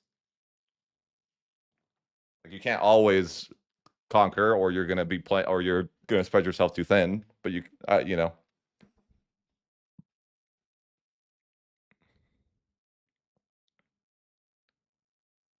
I don't know that they're gonna automate economy. I think most people will, you know, spend their own money, but I do think they made trade in a way where it's almost like too micro intensive. How are subjects? I mean, think they're I use subjects as a tool to integrate mostly, but they're fine. Like they're decent. I don't think that many people will automate building. I think people will automate trade, but probably not building. Yeah, well, I feel like if you were playing tall, you would probably micro your trades, right? That'd be my guess. Like if you're playing tall, you're not just like five speeding everything. Or maybe you are, but I don't know. I feel like that maybe not. Yeah, I automate trade all the time. Because I don't want to check my trade every month. Or at least partially automate trade. You can lock in certain trades that the automation won't touch. But other than that, I will just automate it, you know? I'm not gonna check my trades every month and try to change them. I'll let the AI do that.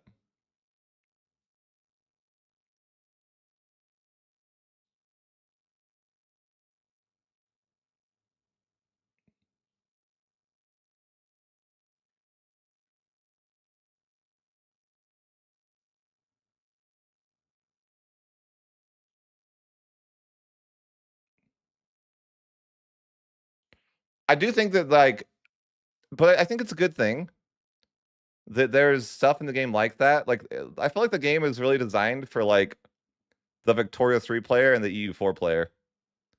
It's like designed in a way that both those player bases would find EU5 fun, I think.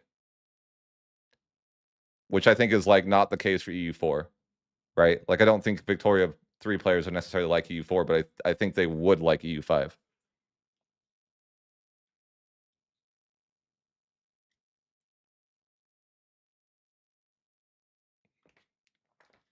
Yes, the AI does feel stagnant sometimes. But yeah, I would say that for sure. The game is going to be fun for I think it's like the most I don't know. Yeah, or maybe Imperial Realm players for sure. I don't know anything about Imperial Realm. I think that me and Generalists are the most opposite of that two players could be, and we both like and have success in the style that we play. So I think that's a good thing.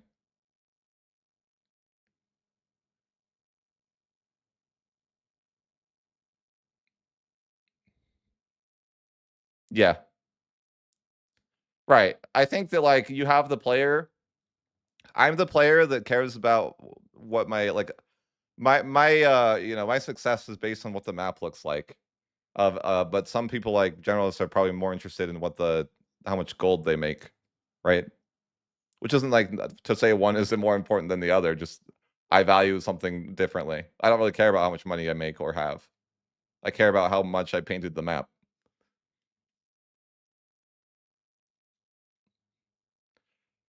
It feels like a complete game for some nations, and for others, it feels like they need DLC.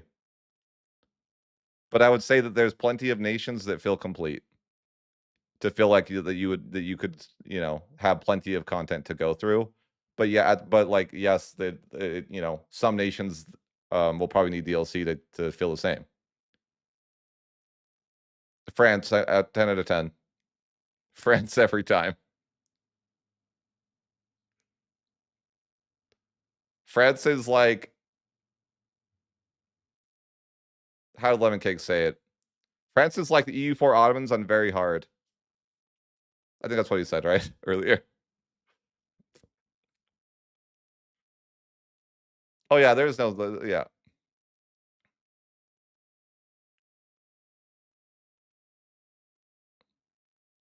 I think Bosnia would be really tough because they get murdered every single game that I've seen. I've never seen Bosnia survive. So Godspeed. If you're playing Bosnia, I respect the hustle. Good luck. I've never played France, so I wouldn't be able to speak on that, to be honest with you. But I think it would be like a scenario that you wouldn't want to play France because it's too much to manage for your first run. Like there's so many freaking vassals, man. And so many so many events happening to your nation, and you have to fight a war immediately. I feel like it'd be really overwhelming to play France as your first run. Yes, France also gets colonies. Yeah, so like France has everything going for it. France is the goat. Oh, you won't immediately get killed. You'll be able to like you should have a few years at least before you die. Yeah, you'll be fine. It won't be immediate. It'll be like gradually over like a couple wars, right?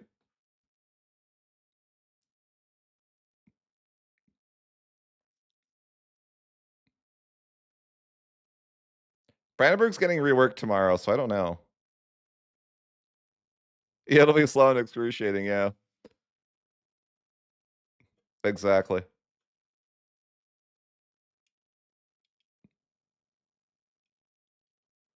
You'll probably be fine as a player. You just need to like ally to Castile.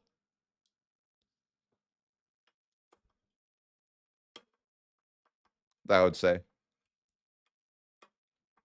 you might want to ally Castile and something like that. I think that if you don't ally anybody as Aragon, you're going to be in trouble. Like I would definitely either like ally like Austria or Bohemia or something. I've tried playing MP like a little bit and it was pretty desyncy. If that's a word. No, I've never seen Poland form the PLC. I think forming Bavaria is the way, yes. That's what I like to do as Austria. Bavaria is like one of the only formables that gets war score cost as their national ideas. And they have a beautiful color. Okay.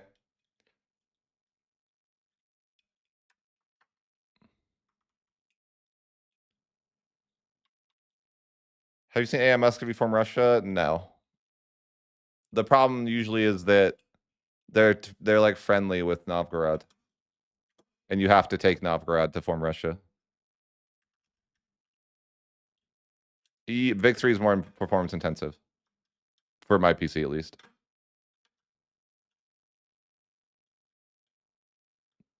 I think it's probably not worth it, but I don't know. I don't know that like it's fine. I like it. It's like probably not worth it, but like also, it's such a nice color. Like, what, you know what I mean? Like, is that worth it alone? Possibly. Do you want to be white or blue? Like, let's be honest. It's pretty worth.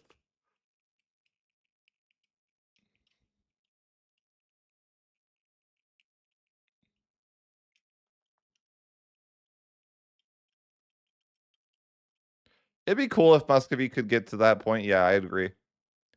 I'd agree. I'd like to see that. I'd like to see a little bit more blobbing. But at the same time, I don't know. I feel like that's like a thing of like, Paradox will never win as far as that goes. Because I think some people, like, for example, like, do you think the Ottomans should kill Bulgaria and Serbia? I feel like the answer wouldn't be completely agreed on by the community.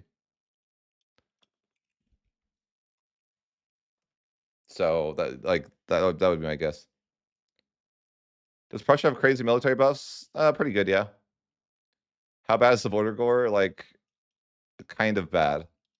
Could be worse.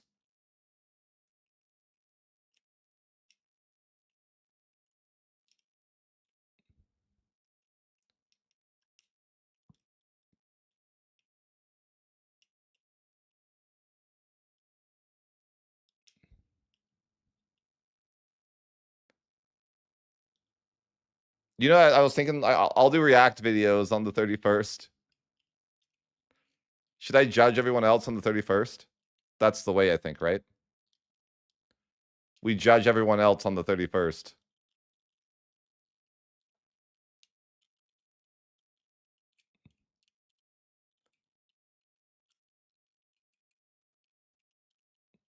Which place was your favorite?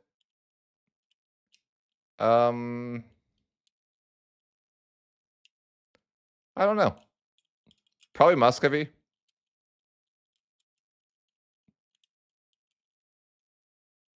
And then they got nerfed as a result of me having too much fun.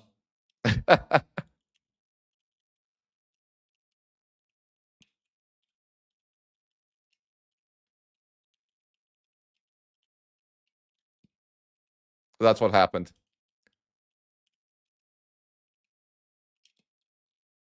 I have not played much in Asia. I played Korea once, and I guess the Timurids, if you count that as Asia. It's pretty. The best way to get a PU. It's pretty simple, but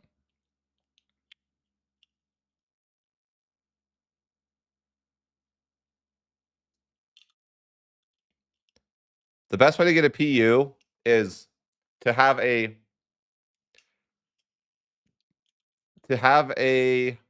female ruler and marry a male ruler, and then your child will be the heir to both thrones. And if you're the stronger of the great powers between the two of you, then you'll be the senior partner in the union. And if you're the emperor, you'll always be the number one great power, because that's just the way that it's calculated in EU5. So if you're the emperor and you marry someone else, you can get them to be the junior partner every time. It's not a will. You can only have one royal marriage, right? It's not, and it's very opportunity based, right? Like it's not always a scenario that you're gonna find that France is an unmarried leader. Like that's gonna be a scenario that isn't gonna last long, right? Like people tend to get married. So if you don't take it, you kind of have to like look through them and see if you can find an opportunity like that. But it's very opportunity based. It's not like I could be like, oh, you should Marry France, for example, right? Like, well, you should look for a marriage with France, but it's not like necessarily going to happen.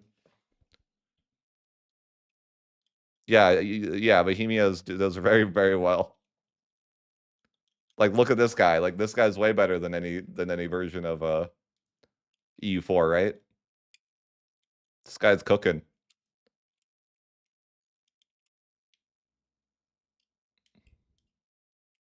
Also, they're a great power. Bohemia is generally the emperor in most of your campaigns, and that means that they're pretty strong.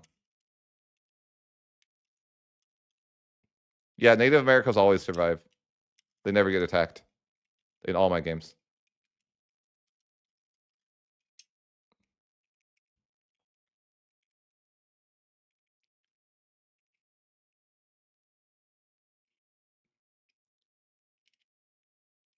Bohemia's Spain alliance. Yeah, even in Mesoamerica. I've never seen Mexico get annexed before.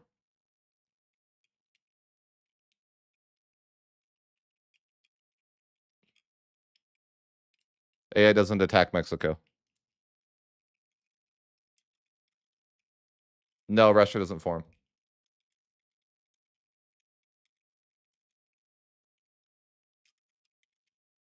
They colonize. They just like I don't know why. I think it's like an issue of the colonies can't declare on Mexico independently.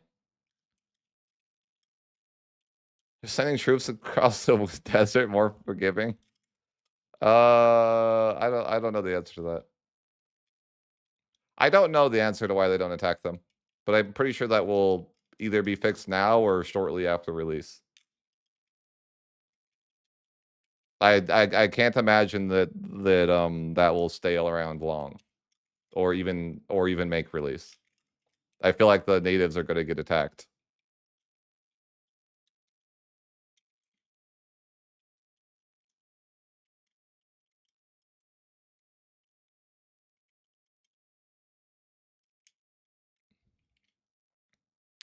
I mean, is there 1,000 hours of content for you to enjoy on release? Yeah. Is that good enough for everyone? No. Like like for me, it's like wow, 1,000 hours for $60. That's insane.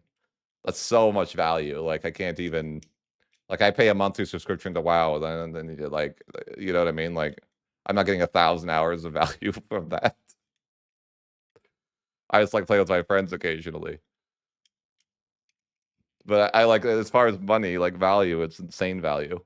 Like EU5 is insanely valuable for like how much you pay for it versus how many hours you'll play.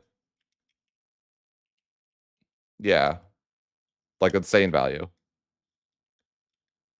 I mean, some people like, you know, I'd say well, but like to your point, like watch some content and decide for yourself if you want. If you don't want to spoil yourself, then don't. Like to each their own. But if you're like, if you're someone who needs some validation, like go watch people play for a little bit on the second and third and see if it's right for you.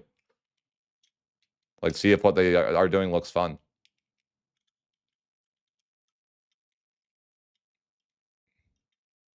I don't know why I have I you get that name for being an empire when you form Italy. I don't really know why. Insane value getting fired from your job. Yeah, it does have pretty good value in that sense. It has. I guess you're right. Like it does have negative value because you're gonna get addicted to it.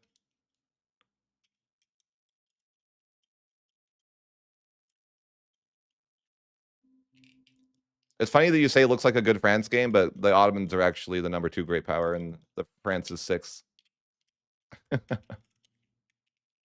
You should be looking at the Ottomans. Okay, they're the ones that are going to be the problem.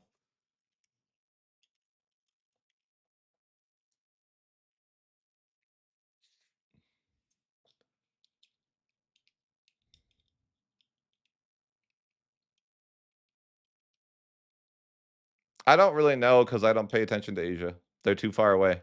You need to get closer. I am playing Italy.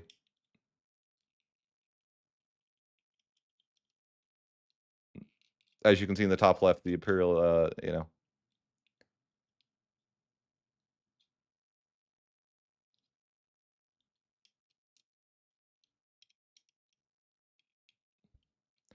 All right, guys, I'm gonna call it a night. Thanks for tuning in. I will hope you guys can tune into my video on the 31st, or if you want. I'll be playing obviously Italy, but Milan to start. If you guys want to see how we got there, it'll be a bit of a guide too on like how to play, what to do, the things that I do. I try to keep it pretty simple too. I just kind of like, yeah, I just kind of like keep it simple. But yeah, have a nice night, guys. Thanks for tuning in.